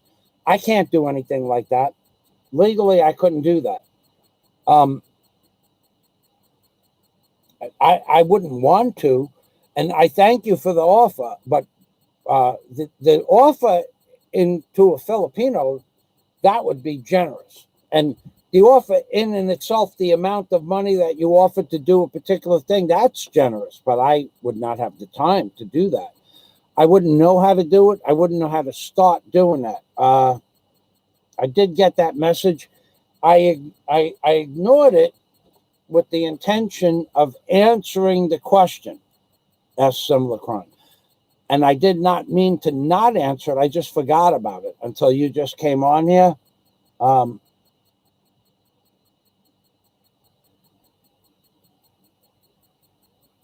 As similar crime. So as much as your offer was, I believe, a valid offer, I believe the amount of money that you offered to make that offer possible for a Filipino would be a reasonable amount of money, but for me or somebody else, another American, to travel to another place to do that kind of work, it would cost many, many times that, and I wouldn't have the time to do it anyway. Now, I wouldn't know where to look for somebody to do that. I wouldn't even look for somebody to do that, because I'm pretty sure I don't know anybody on that island, anybody at all. I don't know a single person. I'm supposed to go look at a property on that island for where they're building a hotel, where I'd have the opportunity to build a hotel there and live there for free, no rent. But and Warren and I have a plan to do that, but I don't know anybody on the island. So thank you for the offer, and very generous as it was. I wouldn't know how to accomplish that. U.S. thralls look up to thy individuals called sir. We even look up to serfs. U.S. thralls look up to thy individual called sirs. U.S. trolls, U.S. trolls. Okay. So anyway, thank you, Similar Crime. Thank you for stopping by and saying hello. I didn't, no disrespect to you. No way do I know anything about that topic matter. No way do I know anybody there that could handle something like that. And in no way would I want to put a deal like that together. Ronaldo, the well-endowed pool boy. The answer, Sir Scott's question is very often a woman will take a lover if the sex is not starting. If it's not good. That might be true. We don't. I've lived here for 6 years in Bohol. I've never seen a man or a woman, Filipino, that I know cheat on their husband or wife. Maybe it's because it's an old fishing village and everybody knows each other, but if they do, it's not anywhere where anybody knows about it. In fact, Scott, I had a dream last night about you. If you're still here, I'll tell you the dream. What a fucked up, strange dream that was. All right, Scott is still here. Welcome to the pure of heart, LaRue Seagrass. No, not here about fight. I used to fight when I was 14. Too many people got hurt bad and others in trouble.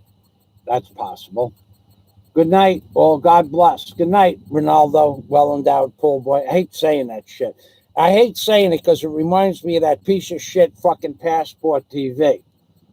Edvin Hagen, back in the 76, $2 was a small fortune. It was actually a day's pay. An hour's wages. What did I made in 1973? I worked for Lenny's Pizzeria as a line chef, preparation and prepare the dishes for the cooks to put them in the oven and stuff like that. And I made $1.85 an hour. So yeah, that would have been a little over an hour's wages. That's right. It was a fortune. Welcome, Edvin Hagen. You could buy 4 slices of pizza. That's right. You could do that. That is, in fact, true. In fact, that's why I know 4 slices of pizza and 70. That's right. Because Vinny, the owner of Lenny's Pizzeria, when I started working there on the weekends from high school in 1973, when I had a car as a driver, I remember Vinny fucking took us, put everybody. We had many drivers, 4 or 5 drivers that worked constantly delivering pies. And he got everybody together and he said, you see this pie? I'm going to give you a piece of information. He said, this pie is now 30 cents a slice. So for $1, you got 2 slices, a Coke or an orange drink, and 10 cents back. He goes, one day these slices are going to cost $1 a piece. That's what he said. And we couldn't even imagine that.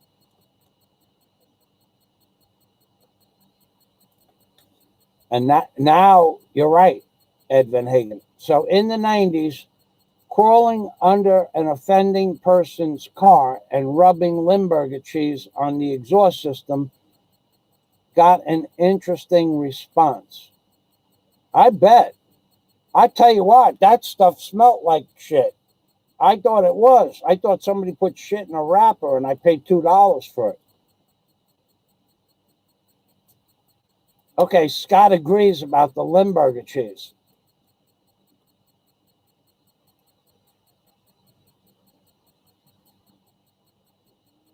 Ah, Dennis is saying on the exhaust manifold.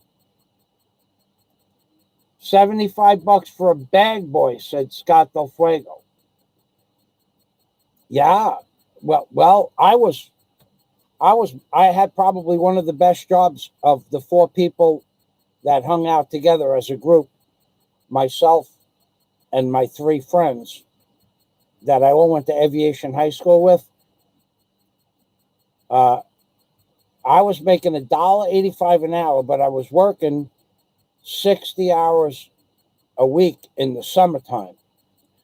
So I would have $120, and the average pay was like $1.15 or $1.20 an hour. So I was making a lot of money. And one guy was rich. His father was the vice president of Boar's Head Meat. The other guy's father was a fireman. He never had any money. He was always stealing shit to make a living. And the other guy's father was a sand hog, and he always had money. His father gave him an allowance. His father made a lot of money as a sand hog, a blaster and a sand hog. So, all right, I'll let you guys talk for a few minutes. If you want to do that, I want to get up and, what time is it? Stretch my legs for a minute. Does anybody have any questions? Oh, let me see if I went through all my notes. I always forget. Pillow biter, got that. World's biggest clam species. This is one of my favorite videos of me diving. I think I have wreck diving in this video.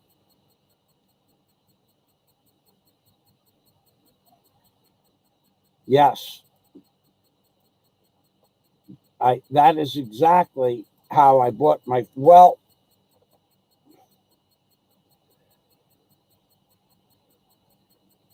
when I was 12, I had a paper route till I was about 15 after school. My paper route, I could do my paper route after school until from the time I was from junior high school, freshman and sophomore, because I got home at 3 o'clock. So I could do my paper route at 3:30, 4 o'clock, and still get the paper, evening paper. It was the Long Island Press, so it was a dinner paper anyway. But then in my junior year, I had to quit that because I had took extra 2 periods of class a day. We went from 10 periods of class a day to 12 for my junior and senior year. So I could work. I'd work on Thursday and Friday night for like 3 hours. I'd just come in to clean the floorboards in the restaurant. and chop clams and get food.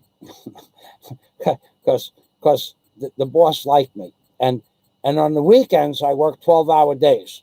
So, but when I graduated high school, in between jobs, I would work. I could work my own hours. I could work any days I wanted, as much as I wanted.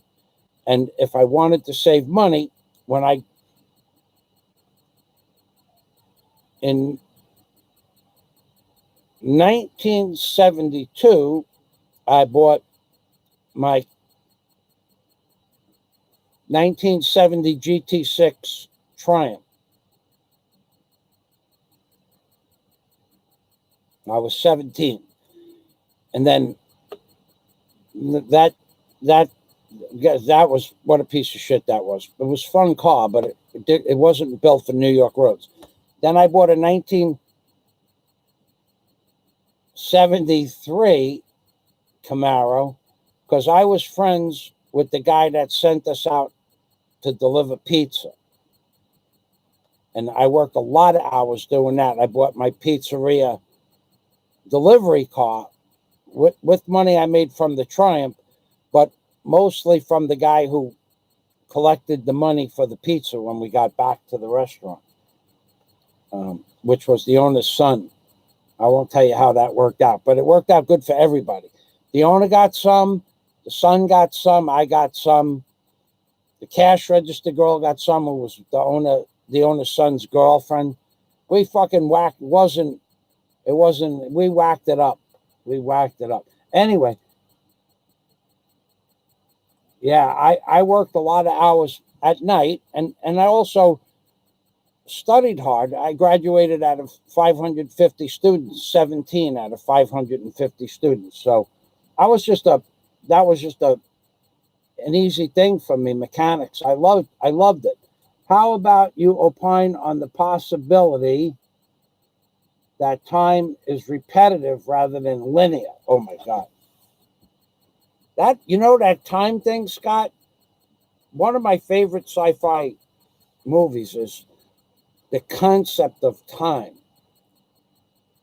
Now, there's multiple reasons for that, because one, it doesn't really exist, but I can't prove that to you until you reach the state of enlightenment, or with the Illuminati, or illuminated stage of enlightenment, or the Samadhi experience is what I meant to say. When you do that, you'll realize that time does not exist, but you can't explain it. But at the same point, time is a fascinating concept. Oh, I knew the value. And let me tell you another story of Ed Van Hagen. So I worked at the Big Bow Wow probably just before I got a job for Lenny's Pizzeria, and probably when I was in high school. And that guy, Joe, he started us off like 6 hours on the weekend. It was a different Joe. Joe from the Big Bow Wow was different than Joe DeCandia. Joe DeCandia owned the Lenny's Pizza, Lenny's Clam Bars, and Tony Roma's. Joe from the Big Bow Wow, he was a fucking bum. He was a spoiled fucking brat. He was a fucking bum. He never came to work. He just came to collect the money. So he never got as much money as he should have, and everybody else was happy all the time. So that job was very profitable because Joe would get the money for the pies he left in the pie pans. So let's say he left 100 round and square pies in the pie pans. He came in every morning to make the dough. So he got the money for the 100 pies. But we had a dough mixer in the back room. So the pies that we made the dough for, that we whacked up. So that was so even though I was making like $1.50 an hour there, we were making whatever pies that we could make, we could keep that money for those pies. And clams. Clams were like $2. No, not even $1.75 a dozen for nice baked clams, breaded baked clams. Well, the clams, Joe would have bushels of clams. We walked into a walk-in freezer. This is how we made a living back then. This is normal. Everybody was swagging everybody else. You walk into the freezer or the refrigerator. You walk into, first there's the beer room. The beer room. Oh, fuck the beer room. Fucking beer room. They couldn't keep track of what was in the beer room. Anyway, so you walk into the refrigerator, and our clams were to the left. Our bags of clams were to the left, and the Bow Wow's clams were to the right. The Bow Wow sold raw clams. We sold baked clams.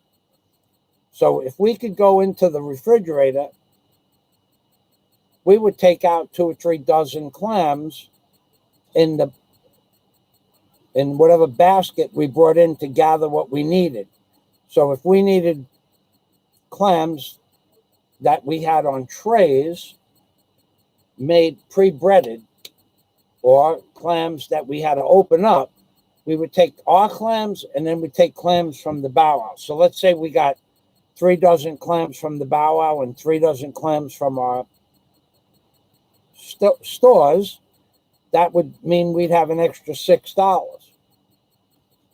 Hold on. I think the kids are outside.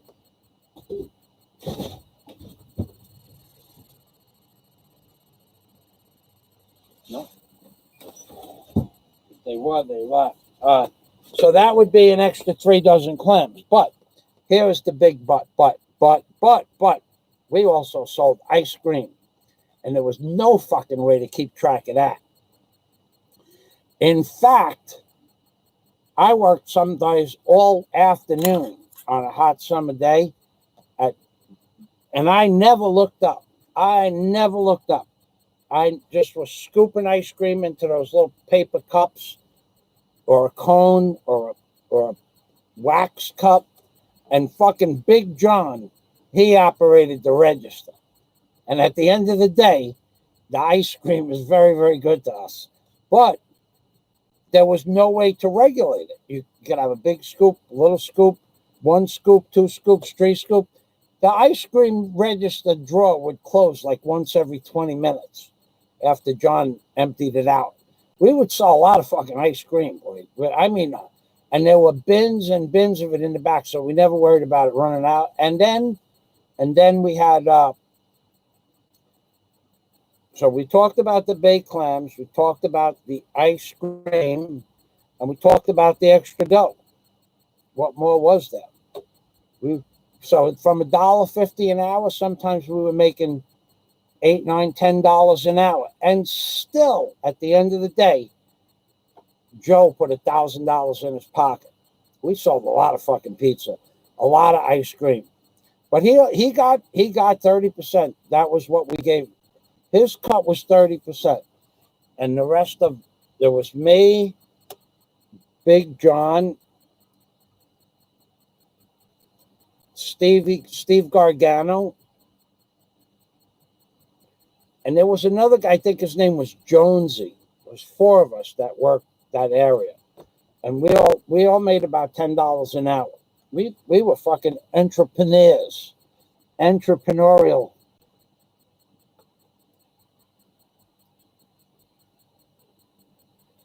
So, Scott, I don't involved with the metaphysics and time. So in order for you to understand my concept of what I think, how we live, as real as it may be to us, it's not as real as you might think. Let me think of a good book. Well, there's a good book about the metaphysical world called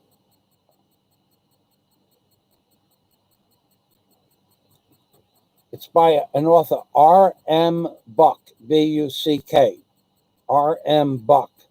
If you Google it, you're going to find out the name of the book. I'll Google it.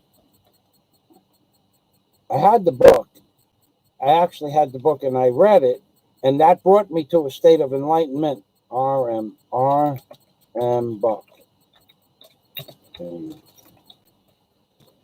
And it'll come right to the name. I forgot the name of the book. Richard Maurice Buck.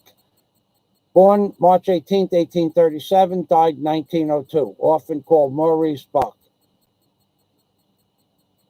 Cosmic Consciousness. That's the name of the book. Cosmic Consciousness by R.M. Buck.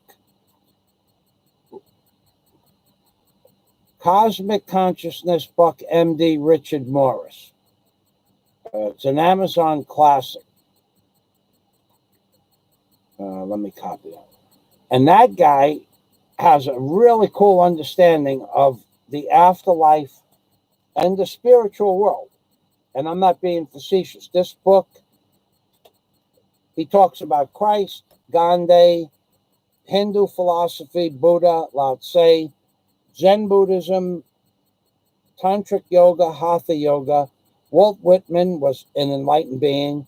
Benjamin Franklin was an enlightened being. George Bernard Shaw was an enlightened being. Many of the famous composers were enlightened beings. They all moved through what we call cosmic consciousness, or the God consciousness. And if you, Scott Del Fuego, aside from the dream I had about you last night, which I'm going to tell you about in a minute, if you experienced cosmic consciousness for, let's say, I don't, 15 minutes. Let's say you people slip in and out of that state of consciousness when the shit hits the fan and you're about ready to die and everything becomes surreal. That's almost like being in cosmic consciousness, something you might be able to relate to. But where time slows down, or like when you get into an accident, when you're in that state of cosmic consciousness, though, there is no time. It doesn't exist. It's a non-existing concept that has nothing to do with reality.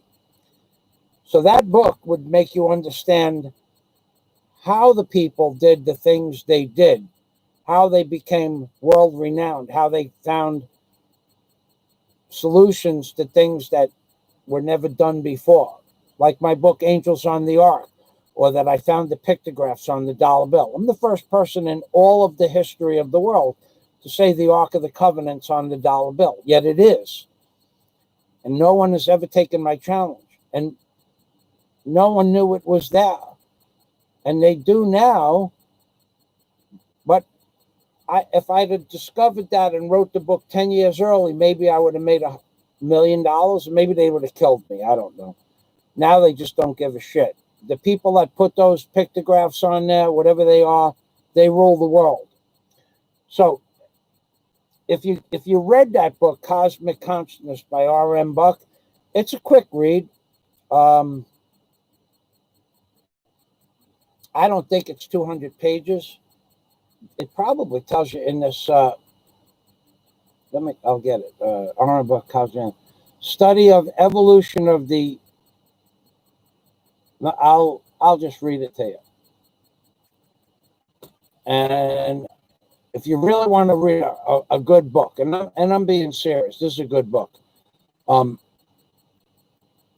It's in 92 cents. So if you want to listen to something instead of me blathering on, it says the audio book. Let me give you the link. It says the audio book is free, but the Kindle edition, which when you get your computer back, you'll be able to get that for $1. It's well worth the fucking read. In fact, I might buy it again. So LaRue is still there. I see LaRue.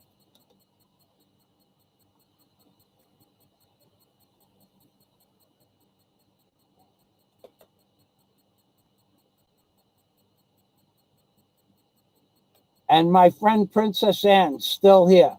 Princess, you missed one of the more colorful characters on my channel, Princess. You missed, what was that guy's name? Wait, Ronaldo. What the fuck is his name? Ronaldo Well-Endowed Pool Boy, Princess Anne. He would have loved to talk to you. He's got a girlfriend already. But he likes women. He doesn't know anything about pillow biting. So Scott, that's a really cool book for $1. That will give you your answer to the question about time. While it's explaining what happened to Jesus and Buddha and what happens through tantric yoga and meditation and what happens through hatha yoga. While it's going through the explanation, it will tell you that there are 108, if I remember correctly, and I think there were 108 people throughout history that have made a mark or a milestone in history that are discussed in the book. I think there was 108. It was a lot. And all famous names, all names that you would know, not all, but I'd say out of the 108 names in the book, you'd know who 75 were. You would, I would. Not the useless eaters, but it's a really cool book. So I put Ed Van Hagen. I mean, you made the dough and the dough made me. That's right, baby. What's fair is fucking fair. I mean, that's how they got their money. Do you know that if you're a bartender back in the 70s, and I never tended bars. The one job I never did, I don't ever remember serving. I built a few of them, but I never served a drink over a bar for money. If you worked for a bar for 7 years and you didn't have enough money at the end of the 7 years from stealing money from your bar that you worked at, then you weren't a good bartender. That's the way it worked out back then. No bartender should have a job working for a bar without. And the owner of the bar knew that. He knew you were stealing money. You can't be there all the time. And there's so much money to be made, they allowed it to happen. Similar crime. I think that the possibility of us living in a virtual reality is more mathematically scarier than the time debate. Simulacron, if you existed in a state of cosmic consciousness for just 15 minutes, you would understand life completely different. I can't make you do that. I can't make you understand what it is. I talk about it all the time. Just about talked out now. We're going on 4 hours.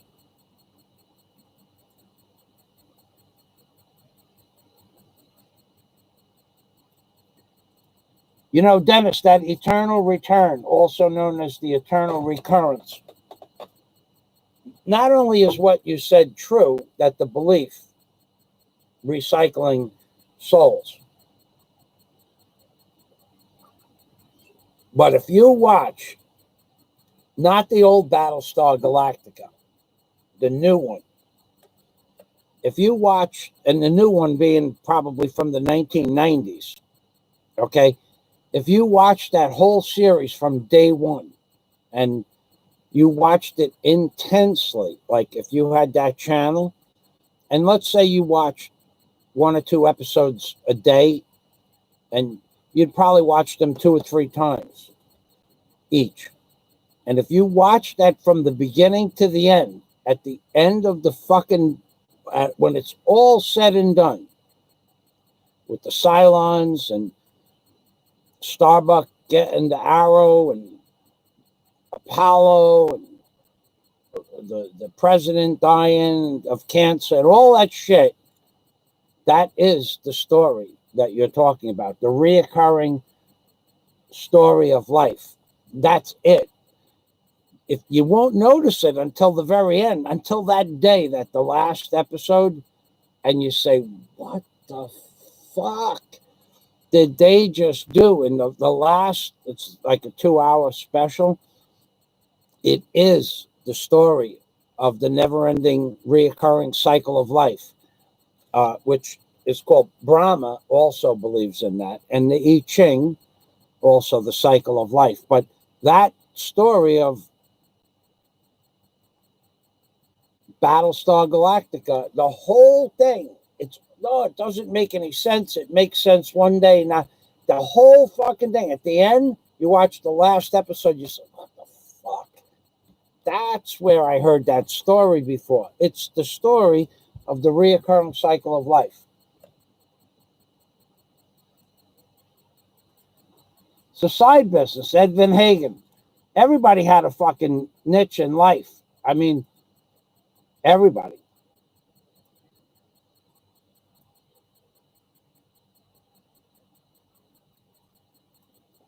Yeah. Oh fuck! Everybody. There was no licenses. There were no nothing back then. Ed Van Hagen. All right, you guys are all talking to each other. Ronaldo's gone. He had a.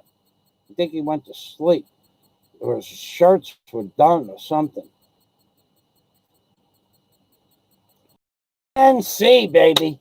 There's a fucking creative genius. DNC is only slightly the greatest fucking video editor on YouTube. And then coming in at a close second is that piece of shit Passport TV that is kind of on par with the Great Flying Circus. But DNC, you're number one, baby. You are number one, DNC. Thanks for stopping by. DNC, probably the greatest video editor on YouTube. And the funniest of all videos that were ever posted on YouTube. Even the billion videos a day and the billion minutes a day. DNC is number one, baby. You're number one. Thanks for stopping by, my friend. Thank you very much. We'll read it, says Scott Del Fuego. It's a great book. Actually, reading that book, going to meditation classes, doing hatha yoga, and building my boat all brought me to the state of what is called cosmic consciousness or the Christ consciousness. So it 15 minutes, you'd look at life altogether different. I do.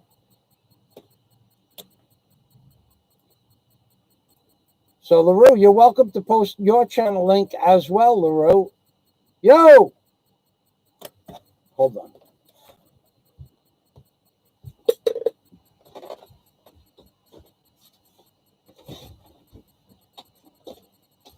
Sean!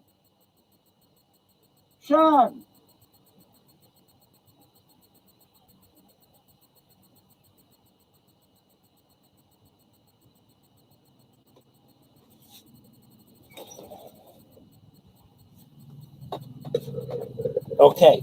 I will be leaving you shortly. It looks like you hear the motorcycles, there's a gathering.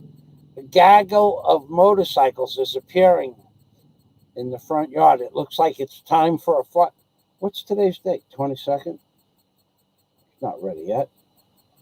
We have a fucking party coming up. We have a big party coming up. Hey, Scott, let me tell you the dream I had of you last night, because the goats are outside now. So that's what reminded me. So anyway, me and Scott Del Fuego, who else? I got to read my notes. I wrote show notes of the dream. Okay.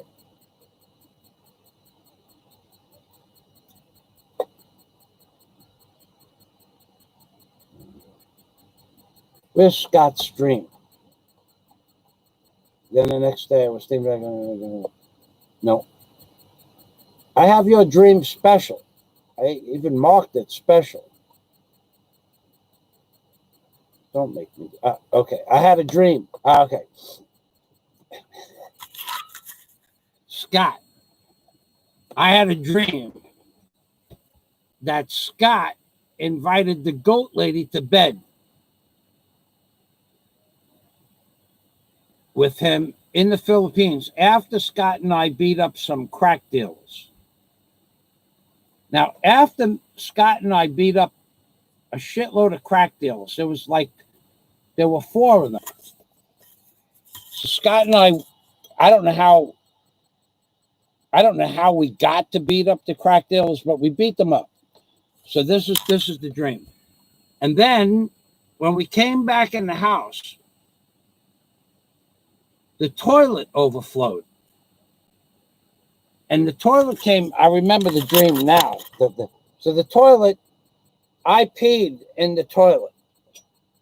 And the toilet came right up to the top. I mean, flush with the top. And I turned around, looked at Scott. I said, is this thing going to flush? And Scott looked at me and laughed and said, probably not. Better go get a mop. So he went and got a mop. And I flushed the toilet because it needed flushing. And there was shit all over the place. No pun intended, but I mean everywhere.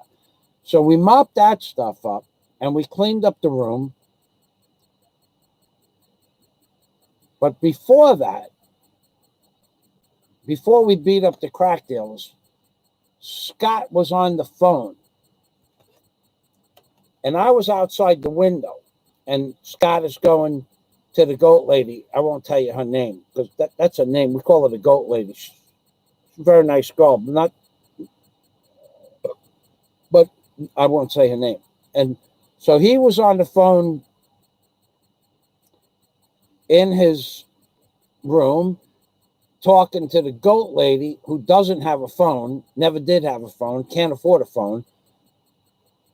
And he says to the goat lady, not only do I want you to come over here, but then he started explaining to the goat lady what he wanted to do. That's when we had to beat up the crack dealers, and then the toilet overflowed. And when we got the house cleaned up, the goat lady, she went in the house and I left. And that was my dream.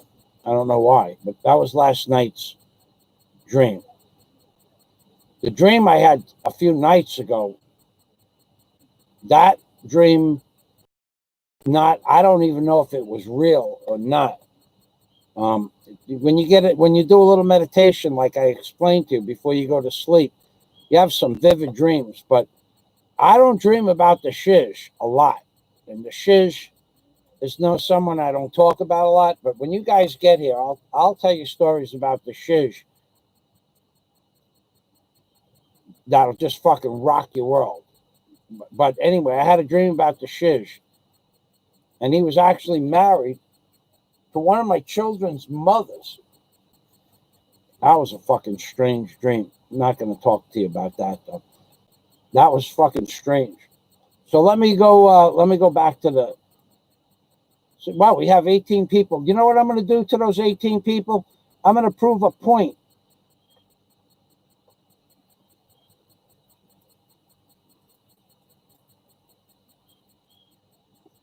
I had, to answer your question, Ed Van Hagen, if I had gotten stabbed on December 15th of 1970, and I died on the operating table. When I died right after they brought me into the emergency room. And I had my choice to come back or not come back. That's the answer to your question. The short answer. If you want a long answer, you'd have to not read my book, because very little in the book is about that. But what I learned from the afterlife experience allowed me to write the book. If you want to have an in-depth conversation about it, I only talk to my Super Chat members for long, in-depth conversations. Although I broke that rule last week, I had a great conversation with a guy on the phone last week, 2 hours. So that's the answer to your question.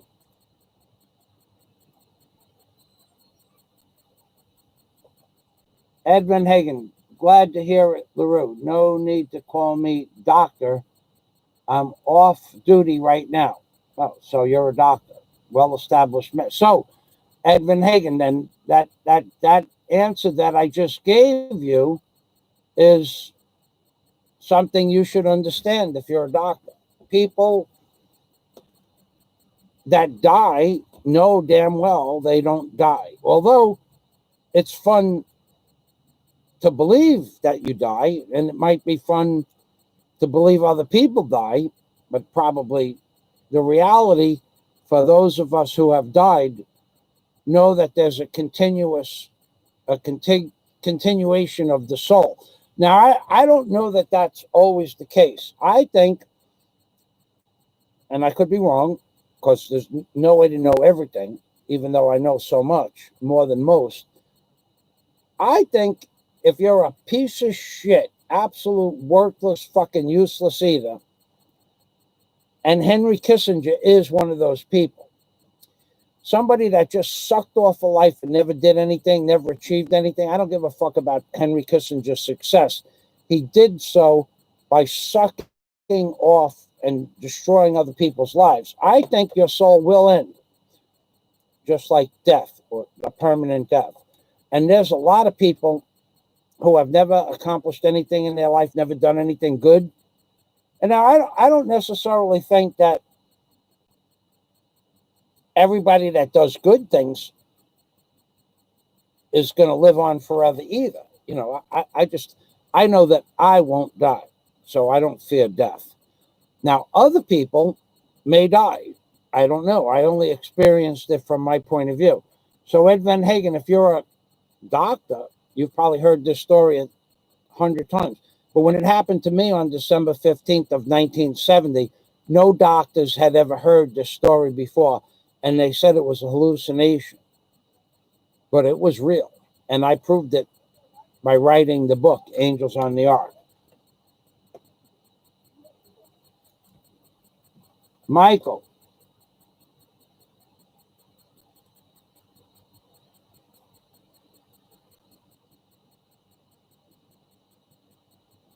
Oh, sweet cakes. I'll tell you that what I said in privately. I explained to you, this is no secret, that Warren was back in the hospital. And he wasn't, and what had happened to Warren, why you couldn't talk to him in the hospital, is apparently Warren dropped a phone that he was using to text people and to go on Facebook and stuff like that.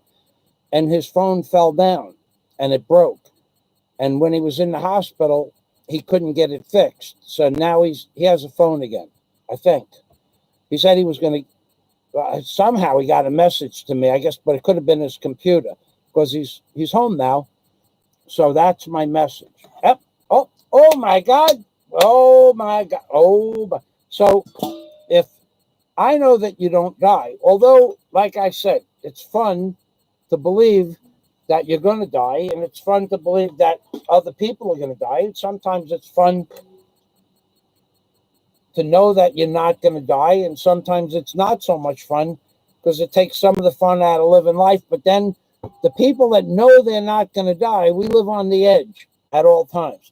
But not everybody that lives on the edge knows they're not going to die.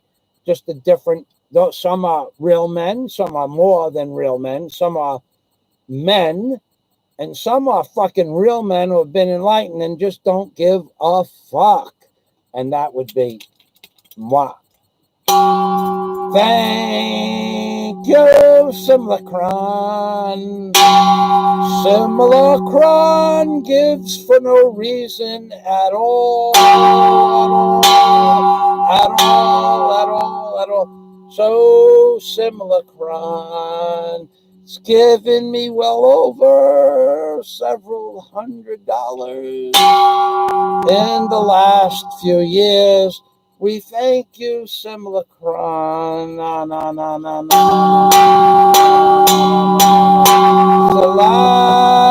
Salamat. We bang the pot. We make a lot when we bang the pot. Simulacron We love you, baby.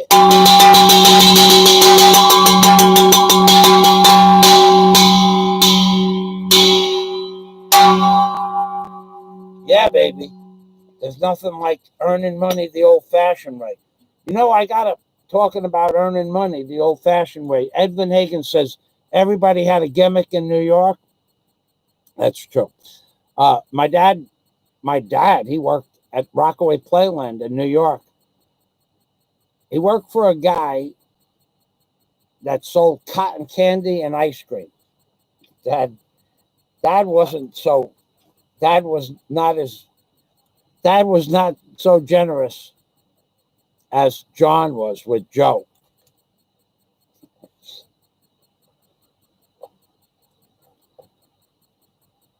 Oh, it wasn't near death, OBE, OBI, OBE, or out of body experience. But I was dead for several minutes. So I don't know if that's near death or death, but I died. I came back a different person. So let's thank you. Yeah, we cleaned up the shit twice. Crack dealers and literal. Maybe that's what it had to do with it, but we had fucking fun too. We fucking wiped the floors with those. I mean, we went to work. We went to work on them. I don't know how to make it. There was, I think I remember at least 4. And the reason I say 4 is because in the part of the commentary that I didn't write down, there were four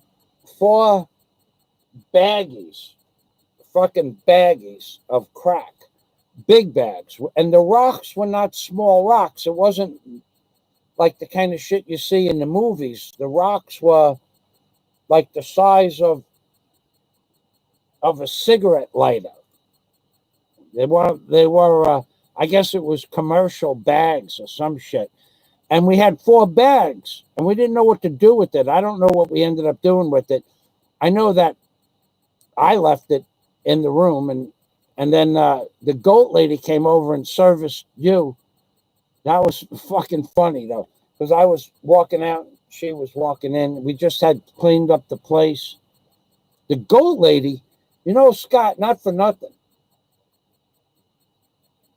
That woman, when I first moved there, was fucking beautiful. She's still actually quite pretty. She is exactly 47 years old, and she will be 48 on December something, because there is a party that occurs around December something, and she always goes to the party, and they went to school together. Okay, so LaRue says, thank you, Semlacron. Thank you very much. I do appreciate making money the old-fashioned way. That's something. Yeah, that was really interesting. Living 30% for you, 60% for us, 50-50. Nobody was around. Be lucky if you got anything. But they all knew. Every owner of every pizzeria knew that you were going to take a percentage. It was the pizzeria's son that actually was the guy who took the money out of the register, not me. I would never do anything like that.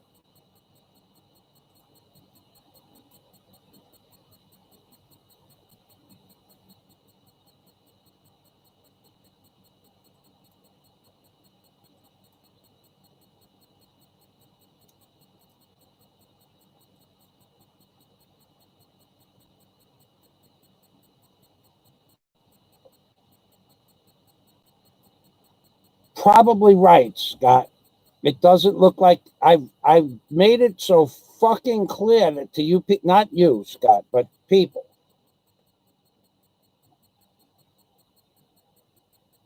Well, you may have seen, well, today's video where I showed you the Bellevue Hotel and the one I sent you last week. There's nobody there. It's empty. Even if you wanted to rent a room, you can't. It says 2,500 pesos a night, but they can't rent you a room. It's only 2,500 pesos a night. See, for a few weeks in Bohol, some places, and I don't know why some and not others, some places were allowed to rent rooms. Now, I don't know why. But I don't think you could rent that place even for 2,500 pesos, like the guard said. They're not going to make this better. It's going to get worse every day.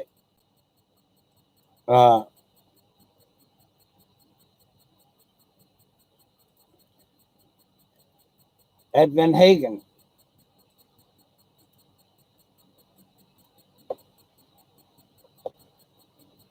Yeah, they're not. Mr. Duterte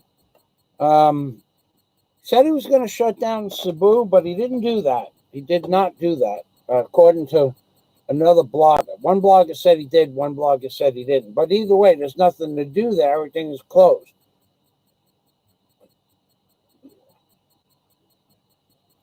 But he was pretty clear that there wouldn't be any international travel until next September 21st. That I remember. So, I don't know. They do want to break us. They're not going to break me, that's for sure. Oh, ye of little faith. In fact,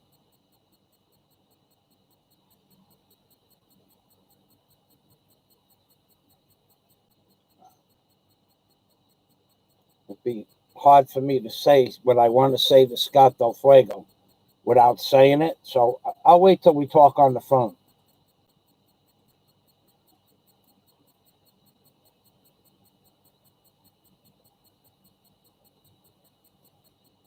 LaRue Seagrass is talking to Ed Van Hagen. Very nice. And Ed and LaRue are talking. Ed Van Hagen says, Scott, accepting the vaccine would be giving up hope. I'm encouraging anyone and everyone to keep fighting.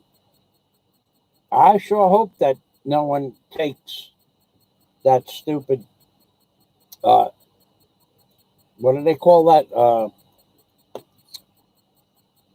Bakaku and ka, lies in the Philippines, propaganda. I sure hope no one takes it serious. Okay, LaRue's in the kitchen. I have videos up here about the lockdown in Wales. This is a great article. This I wasn't going to do this, but I got nothing else to do. So I'm going to do it now. And I'm going to give you the name of, well, first of all, I should have did this before, but I never thought I was going to get this far back in the tabs. So I'm here now. Might as well give it to you. I'm going to give you the link. This is a serious video. Ed Van Hagen, S. Simulacron. This is not about fraud. This is about these psychotic, insane motherfuckers destroying the economy in Australia and Wales, W-A-L-E-S, Wales. These sick, psychotic bastards, what they're doing in Wales right now, today. This article is from 2 days ago. The guy on the news, it's not like American news. He doesn't come out and say that they should be punished, shall we say, but he comes out and says that they're psychotic and absolutely deranged, the people that are running the country of Wales. Makes no bones about that. It's in the title. So I'm going to put down, here's the title. I'm going to get it so that you could see it. Okay. The lockdown in Wales is psychotic and absolutely deranged. Now, if you listen to this news article, and I'm being serious, if you listen to this news article, And it's not, let's see, where is that? Let me get back over here. Let me get over here. Let me move it over so I don't have to. Let me just move this tab over so I'm close to it. Okay. It's 8 minutes and 29 seconds. It will tell you everything there is to know about what's coming to America. It will tell you everything that's coming to America. Wells, apparently in Australia, are a testing ground for some of the sickest, psychotic, so-called politicians and leaders that you've ever seen in your life. So after it's 8 minutes, if you don't understand what this guy is saying in 8 minutes, or if you disagree, or you say it can't happen, okay.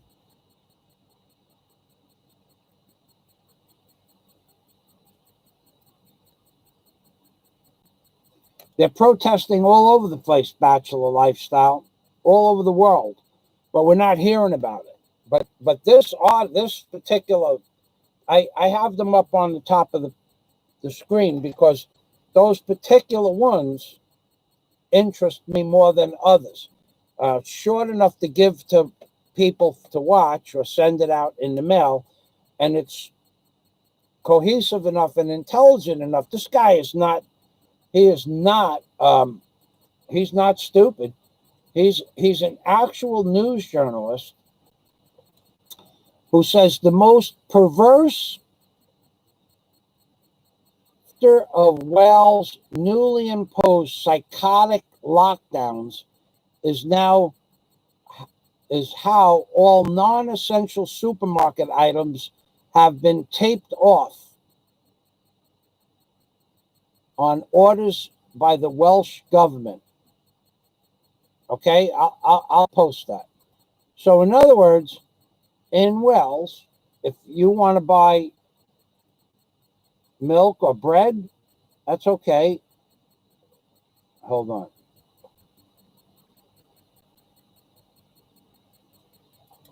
But if the government doesn't think you need it, like pencils, maybe the government doesn't believe that you need pencils, or maybe the government doesn't believe you need potato chips or ice cream.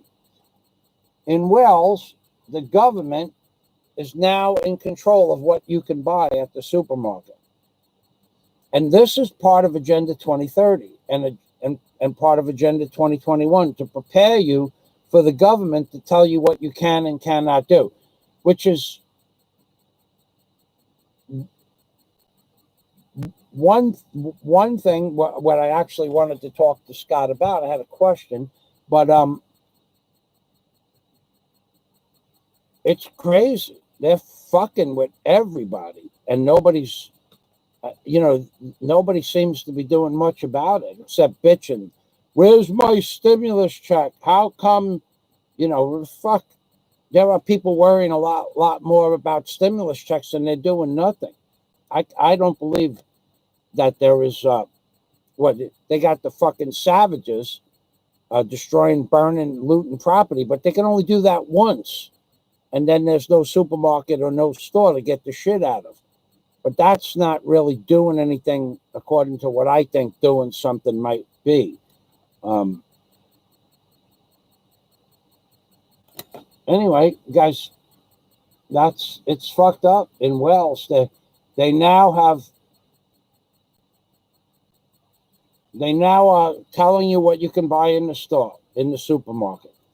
See, now here, I told everybody 6 months ago to put a year's worth of food away. If you don't do that, well, you don't have anybody but yourself to blame. Here it's a little bit more difficult, and here food is abundant. I live right on the ocean. If I want food, I just go out and fucking get it. It's not hard. It's just time consuming. But if there's no food and no supermarket, it's still time consuming. But the ocean is a way to get all the food you need. Now, there's 200, 300, 400 coconut trees, too, in the general area. Then nobody goes up and takes more than what they need. Give somebody 50 pesos to go out and get you a couple of coconuts 2 coconuts would last you for 2 or 3 days.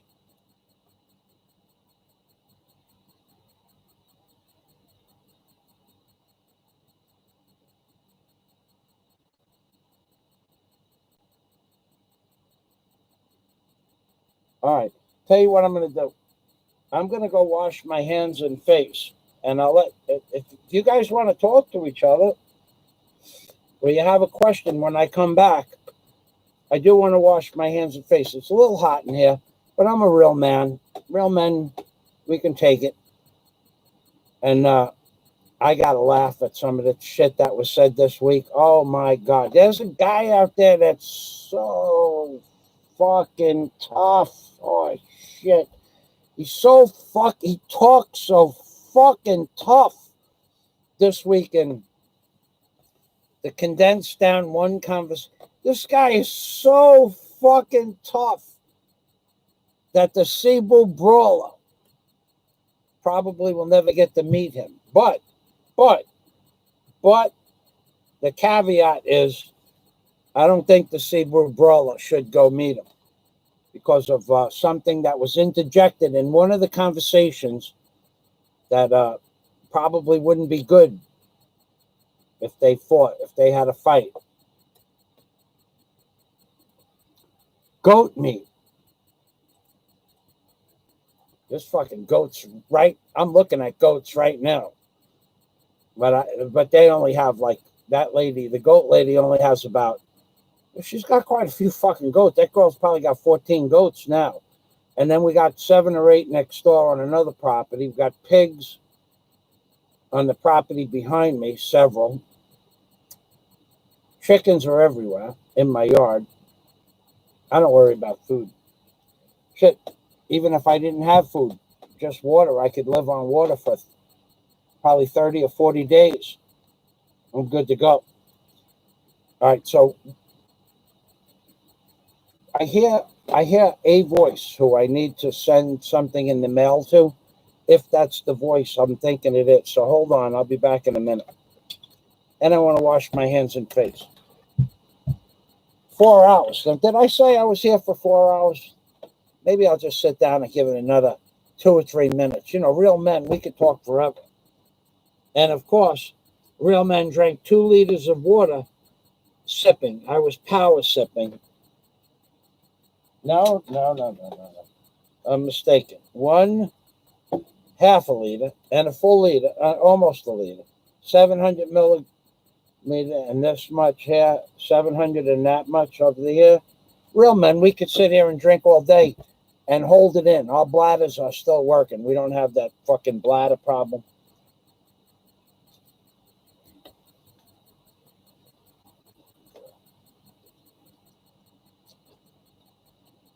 But it is fucking hot.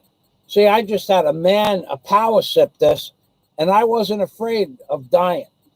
So we had some fucking clown on here 2 weeks ago, 3 weeks ago, saying, you could fucking die, leaving comments in my comment section. You could die from drinking a liter of water. What the fuck are you talking about? You'd have to drink 3, 4, 5, 6 liters of water all at one time in order to get water poisoning, or dump it down into your lungs.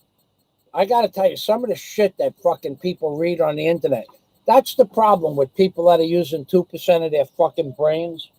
That is the problem. Yo! When people are just using 2% of their brains, they'll read that if you drink too much water, like say you drink 2 gallons of water in one day, and you're out in the desert, and you say you could drink 2 gallons in one day, you could die of water poisoning because you drank too much water, and somehow you could do it. I'm not real sure how you could die of water poisoning. I've heard it possible, too much water in your body. But if you had a fucking brain and you could remember what you read, see, I'm not saying exactly what it is because I haven't read about that in years. But anybody could drink a fucking couple of quarts of water on a hot day. But if you were using more than 2% of your fucking brain, you could remember what you read. But that fucking idiot, those fucking idiots, them fucking idiots out there, they go out, they read an article about the possibility of water poisoning. Or it comes into their fucking head from nowhere. Somebody takes a shit. Inside the shit was a piece of paper from a fortune cookie. And the guy is cleaning up the shit. And he finds the piece of paper stuck on a bathroom wall. Because one guy shitted out. The other guy stuck it on the wall. And it says, from the fortune cookie, if you drink too much water, you could die. And then the next guy who uses the bathroom stall, he looks at the stall. He's not much to do in there except take a shit. And he looks on the wall. He sees the paper from the fortune cookie and says, "Oh my God, if I drink too much water, I can die." And he believes that shit. No pun intended. I got you. Anyway,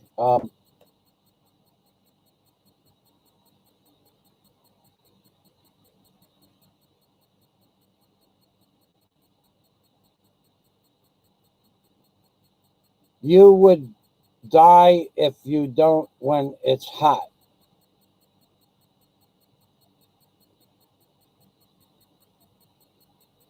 I don't know what the fuck that means. You would die if you don't when it's hot.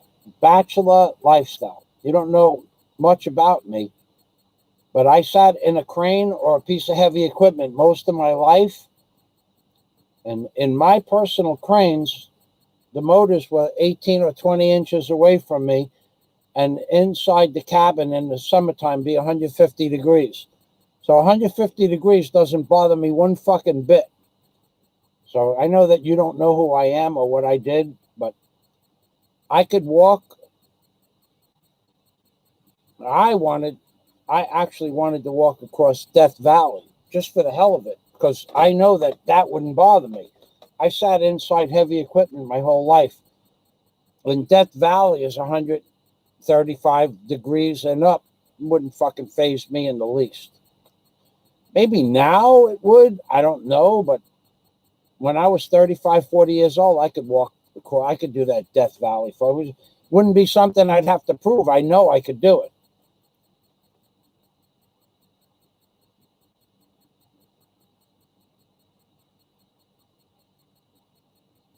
Edwin Hagen says, if you're really scared, I'm not scared about water poisoning. I you could eat fruit. You could eat something salty like saltine crackers that will absorb it into the body faster.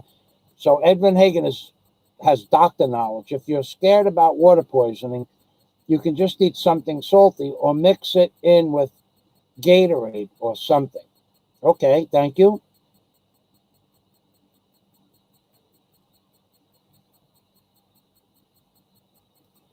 Water poisoning is impossible.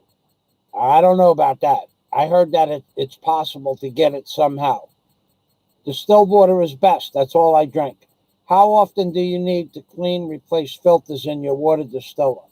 Don't have a water distiller. There's no filters in a water distiller at all. And I thought you were a doctor. If you distill water, you use heat. If you do reverse osmosis, you change the filters. Is this a trick question? Are you really a doctor? A doctor should know this information. A water distiller makes distilled water by the distillation process itself, and the residue adheres to the bottom of the distillation can and the sides. And if you don't let it dry up to the bottom, you don't have to do it but once every 2 or 3 weeks if you make a gallon a day. If you do it every day and you let it dry to the bottom, you got to clean that container every 4 days or it tastes like, tastes like fluoride, tastes like garbage. But I thought you were a doctor. A doctor would know that you don't clean water distillers. So I don't think you're a doctor. And I don't give a shit if you are or not. but telling the girls that you're a doctor and you don't know about. Okay, so see, he just came clean because I was about to shit can him because he told the girls that he was a doctor. See how I just fucking proved this theory that I had was a theory and now it's factual? A doctor should know what the word distillation means. A doctor should know what it means to crack something.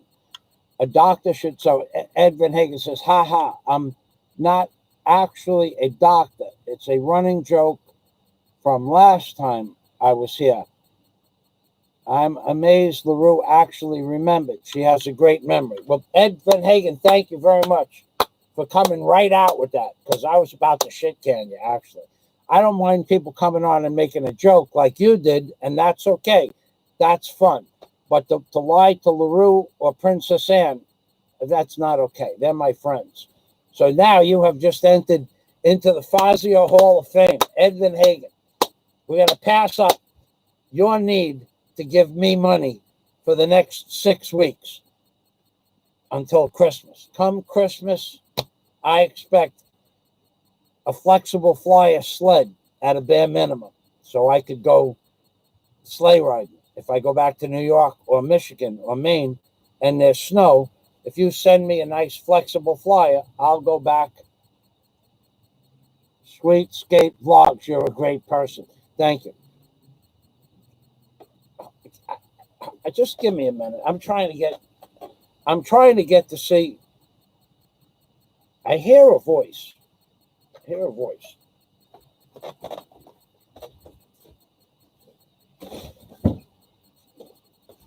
Sean. Sean.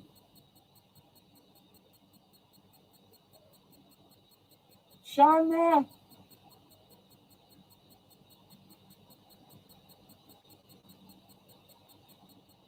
No, it's not that. What the fuck do I keep hearing that voice? Maybe he was walking by and he went the other way. Anyway, I had something. I wanted to send some videos to him. Anyway, Ed Van Hagen, thank you for being an honest man. That's good. I'm glad you actually did that. I'm glad that you kid around. I'm glad you told the truth. But it takes a little bit more. So he's still here, host LaRue. You're a great person, Michael. Thank you. So does anybody have any questions? We have a lot of people watching today. We have a lot of people. That's the most people. I just looked up 21 people after 4.5 hours. Really? So I wonder how many police. Well, I know of how many police. I know about 5 that are watching right now that are my personal friends. And I don't know how many other police are watching. Hey, how you doing? So,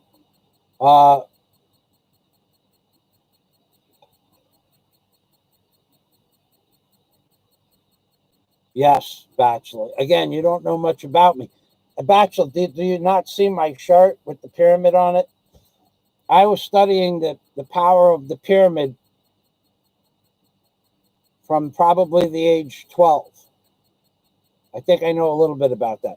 In fact, you're going to see a story, my friends, and you're not one of my friends.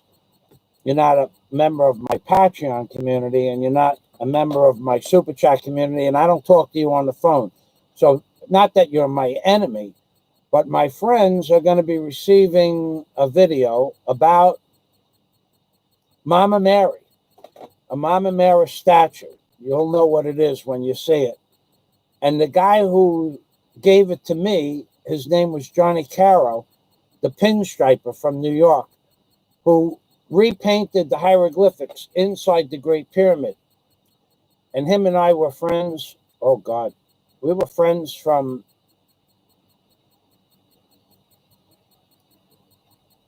the time I bought my Camaro in 1973 when he pinstriped it.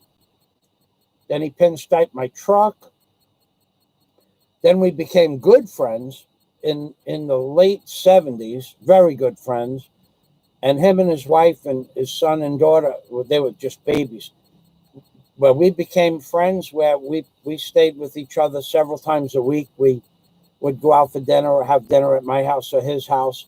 But he actually redid the hieroglyphics in the Great Pyramid, and he believed in all that stuff too about Egyptology and the afterlife.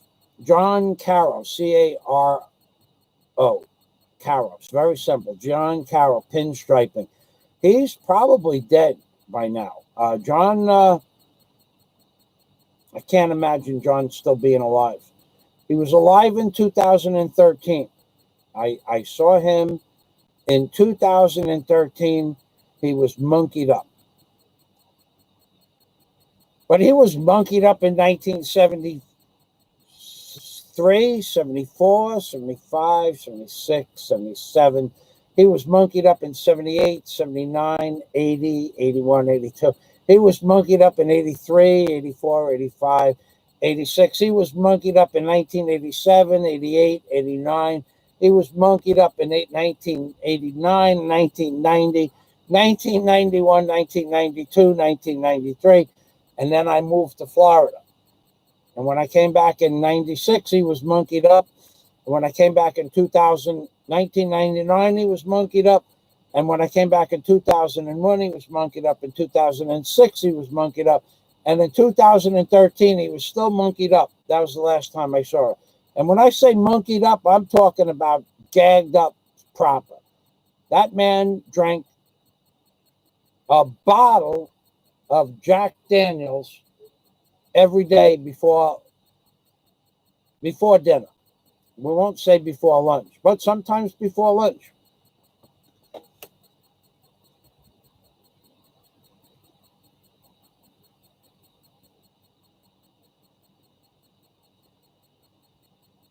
You're wrong about that, Bachelor.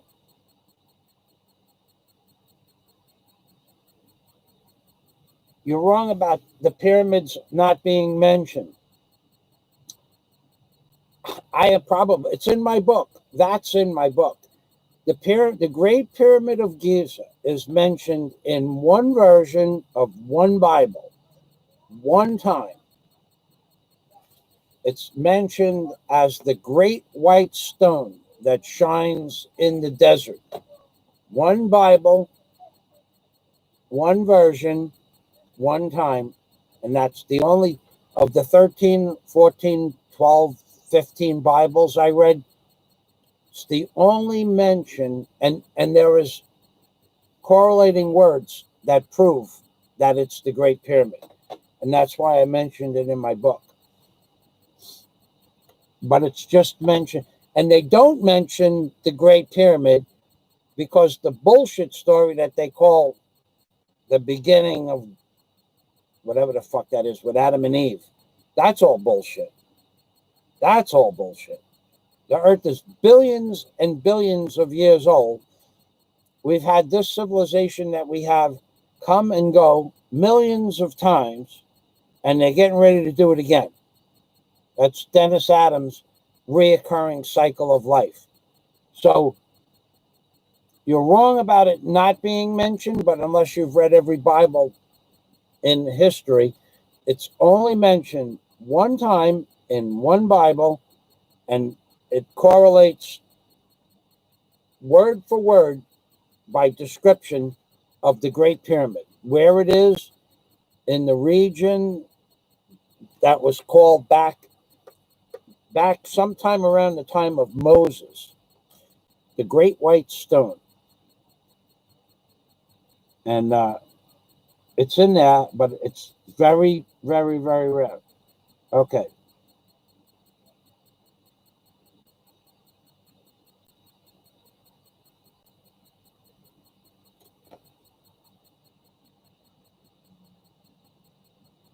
That's right. LaRue can bring you back to life. So, Bachelor, yeah, I've studied all of that stuff for years and years and years and years. And when you hear some people pontificating about life after death or what they think about life after death, it's because they watched a 6 or 7 minute blurb on a History Channel, which is bullshit. Talking about fucking History Channel. fucking yesterday. I could find that son of a bitch right now. I could find that son of a bitch.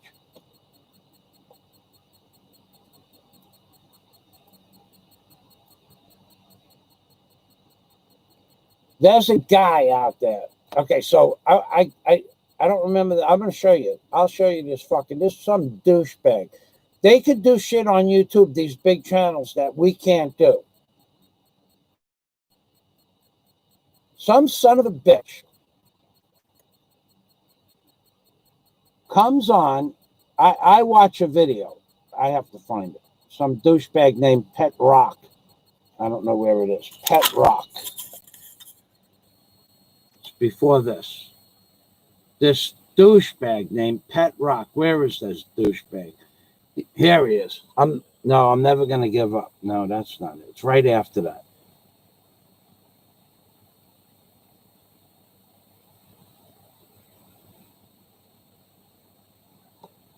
Where is it? Pet Rock Studios. Okay, so I'm going to show you the fucking video with this douchebag. There's douchebags on YouTube. They argue. This guy has 2 subscribers. 2. No videos. He's got a couple of playlists. Anyway, in this, and I'm going to show it to you in case somebody knows more about this than I do. But this fucking channel, this piece of shit that runs the channel, this is what this guy did to me yesterday. So, first of all, these big channels are big because they know how to advertise stuff. They're not big because, well, they also have good video and editing, but they're not really big. These are not like the people that advertise the channels. They're advertising campaigns. So here, I'm going to go to... Okay, stop. Okay. See this crane here? This is what I mean when people don't know what the fuck they're talking about. Extremely powerful machines you have to see. That's okay. So this is called a ring crane, R-I-N-G. So you douchebags that are out there in YouTube land, you might watch this video and believe the happy horse shit that it says in the video. So we are right now at the 47-second mark. Yesterday, from this whole area here, all this, everything that I just put in my hand, lifting capacity of this crane, 99,000 tons. What the fuck? It said it right here, right? It started here. Lifting capacity of this crane, 99,000 tons. That's fucking impossible. Nothing can lift up 99,000 tons. So at this time, at the 46-second mark, I said, I'm a crane operator. Get your facts straight, please. How many pounds in 99,000 tons? And I Googled it. And the answer is 221 million pounds plus. And then I wrote 229 million pounds is not possible. And then there's a crane called the Liebherr 13,000, which is one of the most powerful walking cranes and track cranes. There's 2 versions, and that can only lift up 3,000 tons. Now, if you look over here, this weight here, right here, that's 3,000 tons. Okay, so they're apparently they're doing a test. So I wrote to the owner of the channel, Tech Zone. I wrote them, please get your facts straight, please. And how many pounds? 221 million pounds. I wrote, that's not possible. And then there's another crane called Big Carl, which is a ring crane, and it has 5,000 ton capacity. But that's nowhere near 99,000 tons.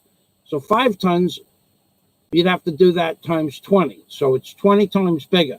So I said, nice music, though. So you got this fucking douchebag over here, Pet Rock.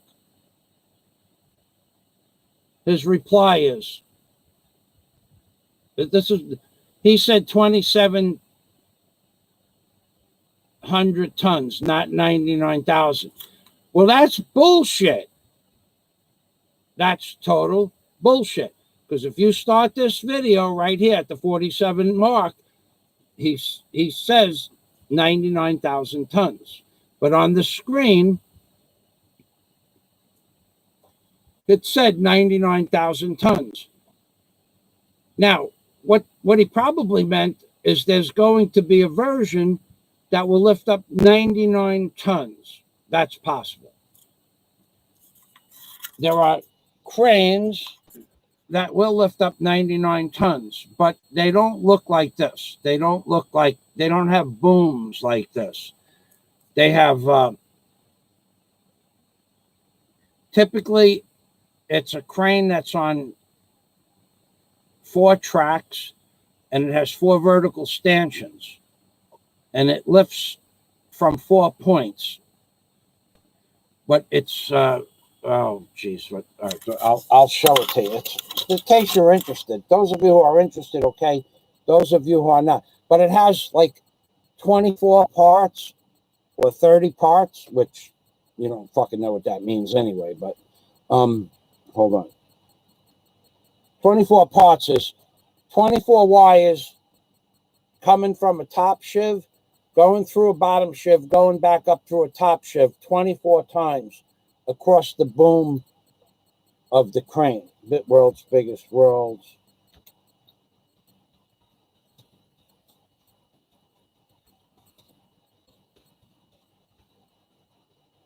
All right, the world's biggest crane. Let me see if I can find that crane. What is the largest crane in the world? The most weight ever lifted. The most weight ever lifted by any crane is 20 metric tons. Well, anyway, in that where I showed you in the video at the 49-second mark, the guy says 99 tons. So you get these douchebags on YouTube that watch this video. Now he's going to go around telling everybody, oh, they can lift up 99,000 tons because their fucking brains don't actually engage. Now, here's the fucked up part about that, and I'm being serious about this. On this video, it said, not the captions below, in the tags, you put your words on the screen. This crane lifting capacity of 99,000 tons. Well, that's fucking bullshit. By the time I wrote that, in the description box here, and this douchebag named Pet Rock Studios he said 2,700 tons. He did say 2,700 tons, but he said one day we're going to be able to make a crane to go to 99,000 tons. Yeah, one day 1,000 years from now. So I said, don't tell me what he said. The captions on the screen said 99,000 tons. And somehow the captions were removed in the last 12 minutes since I made the comment. Listen to the words at the 44-second mark, and he says clear as day, he says 99,000 tons. He doesn't say, he says 2,700 tons, and then he made a mistake of 99,000 tons. Okay. What pisses me off is somehow this guy has access to change what's in his video on the captions. Maybe it's a YouTube feature that you get when you get 100,000 subscribers. This guy has millions of subscribers, 3 million subscribers. Maybe not. But anyway, here's the video. So this is what these douchebags with the little brains that are using 2% of their mind, if that, this is what they see something on YouTube and they believe it without questioning it. So Ed Van Hagen saying he's a doctor, I wouldn't say he wasn't a doctor until I could prove he wasn't a doctor by simple deduction. If you don't know what the fuck distilling water is, then you can't be a doctor. You could be a doctor, but you'd be a stupid doctor. Maybe a fucking witch doctor. Maybe a fucking, I don't know what doctor, lizard doctor. I don't know. You're not a doctor. But all in fun. All right, so we're done. Thanks for watching, everybody. All you police out there, wait for it. Not only do I have 5 or 6 friends that are police, and police in other countries are watching my videos, and they love me and my sense of humor. For all the policemen out there in the world, let's bang a pot in the name of an upstanding and righteous job, being a police officer.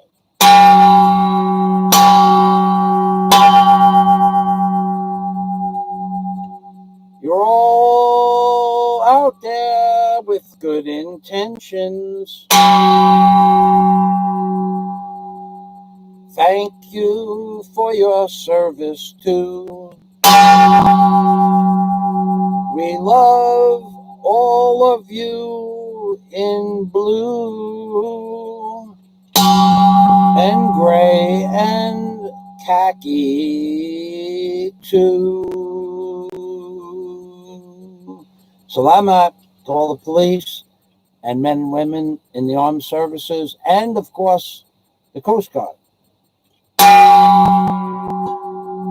Okay, that's it. We're done. No more answers for you, Ed Van Hagen. You owe me a Christmas present. You could give it to me now or in advance. Or now or in advance of Christmas. It's up to you.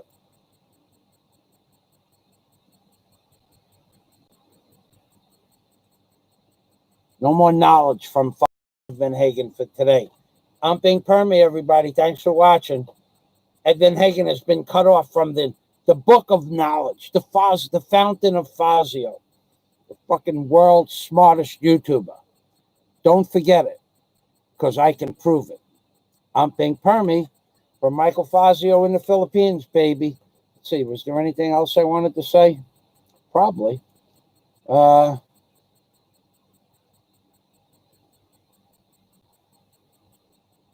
Probably was. I'll probably think about it as soon as if I start another live stream. Actually, I got something to do. It is now 3 o'clock. Time to go do something. See ya. Bye-bye. Hate to go. Like an old friend. It's like an old fucking bar rag. You hate to throw it out because it's just at that right place. That old bar rag that you have, or that old mop, where it's now just absorbing all the water and the fluid that just, the maximum absorption. But it's starting to look pretty shitty, that old bar rag. And it's like an old bar rag. Thank you, Ed. Thank you. Take care, Mr. Fazio. I'm going to go, seriously. I wanted to make the 5-hour mark, though. There is a party forming, Ed. There is. I see people more than I see. Maybe that's why I keep hearing that other guy's name. Maybe he's already there. Skate, Princess, bye-bye. I'll do the 5 hours. I'll go another minute and 15 seconds. I'll give you a full fucking 5, because I know there are people out there that sit there like this. Oh my God. The amount of knowledge that Fazio is giving freely could fill fucking volumes. That guy Fazio, he's the smartest motherfucker on YouTube. Don't forget it either, because there is nobody on YouTube. There isn't anybody that could come even close. In the Philippines, vlogging, jogging, genre, whatever the fuck you want to call it, There's nobody that comes close to my knowledge base, the vastness of my knowledge base. For anybody to even think that they could approach that, they better have not just an education, because a fucking simple education to be a doctor or a lawyer or something like that, you might be smart like that. We're talking about the shit that will get you through life. How to build a concrete house, how to build a house out of wood, how to do a roof, how to do plumbing, how to fix an airplane, how to rebuild the motor, how to take a motorcycle down and tear it down to the nuts and bolts, how to take motors apart, how to teach people how to run a business. You people out there, a lot of people have one skill. Yay on you. There's nobody that would compete with me on a grand scale of general knowledge. So in the world's simplest terms, anybody that thinks that's possible can wager me any amount of money that they have to lose. I will fucking bury people in knowledge from so many different classifications. It's unbelievable. Maybe one day I'll do another live stream. People say, "Oh, you're a little bit fucking, proud." Yeah, I'm fucking proud. Yeah, I'm proud. Okay. I can go out and look at any job and tell you how to do it better than you do most of the time, just from watching you. So people, "Oh, you live in a shack." Oh, I live in a shack. So does everybody else in the Philippines. But just remember one thing. Those fucking people out there that run off with their mouth, how come it is? Why is it that those fucking people that have fucking diarrhea of the mouth, and they tell you they're going to go someplace and they're going to kick somebody's ass. They tell you they're going to go kick somebody's ass. How come they never does that? How come it never happens? Now, I'm not saying, you've never heard me say I'm going to kick anybody's ass on YouTube, but there's people out there on fucking YouTube. I'm going to kick his ass. I could kick his ass. I know I could. Why would somebody be so fucking bold to say that they could kick another person's ass without doing it? Two people enter into a ring. One man exits. That movie, two men enter, one man leaves. In real life, you cannot kick everybody's ass. Nobody can. But smart people don't go around threatening other people that they can do this and they can do that, when they don't know that for a fact. Until it's done, it's not factual. So you people out there, that tough guys like that fucking asshole, the Wad, Johnny the Wad, I'm going to go. You're not going to do nothing, Johnny Wad. Not a fucking thing are you going to do. For 3 years, you were going to come and fuck with Fazio. Never happened. But if you do come, you're welcome. I don't give a fuck that you come here. And the other piece of shit, Johnny Warrior, I'm going to go. He never did anything. He never did a fucking thing. You guys are all tough guys. You're all tough guys. You're all number one, baby. I'm Bing Permy. See you, LaRue. See you, Princess Anne. God bless LaRue Seagrass. God bless LaRue Seagrass. See, that rhymes. God bless LaRue Seagrass. Starting to formulate, starting to percolate a party. God bless LaRue Seagrass. God bless LaRue Seagrass. God bless LaRue Seagrass. God bless LaRue Seagrass.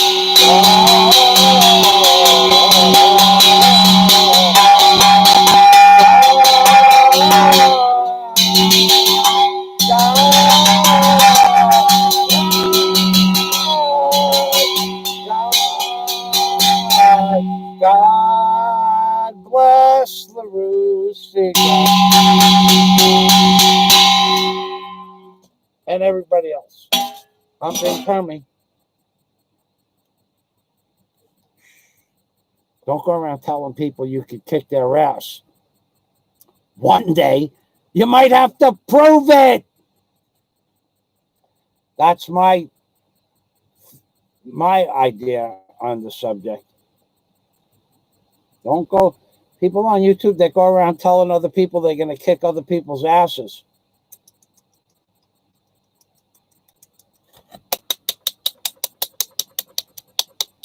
Bad. That's a bad way to think.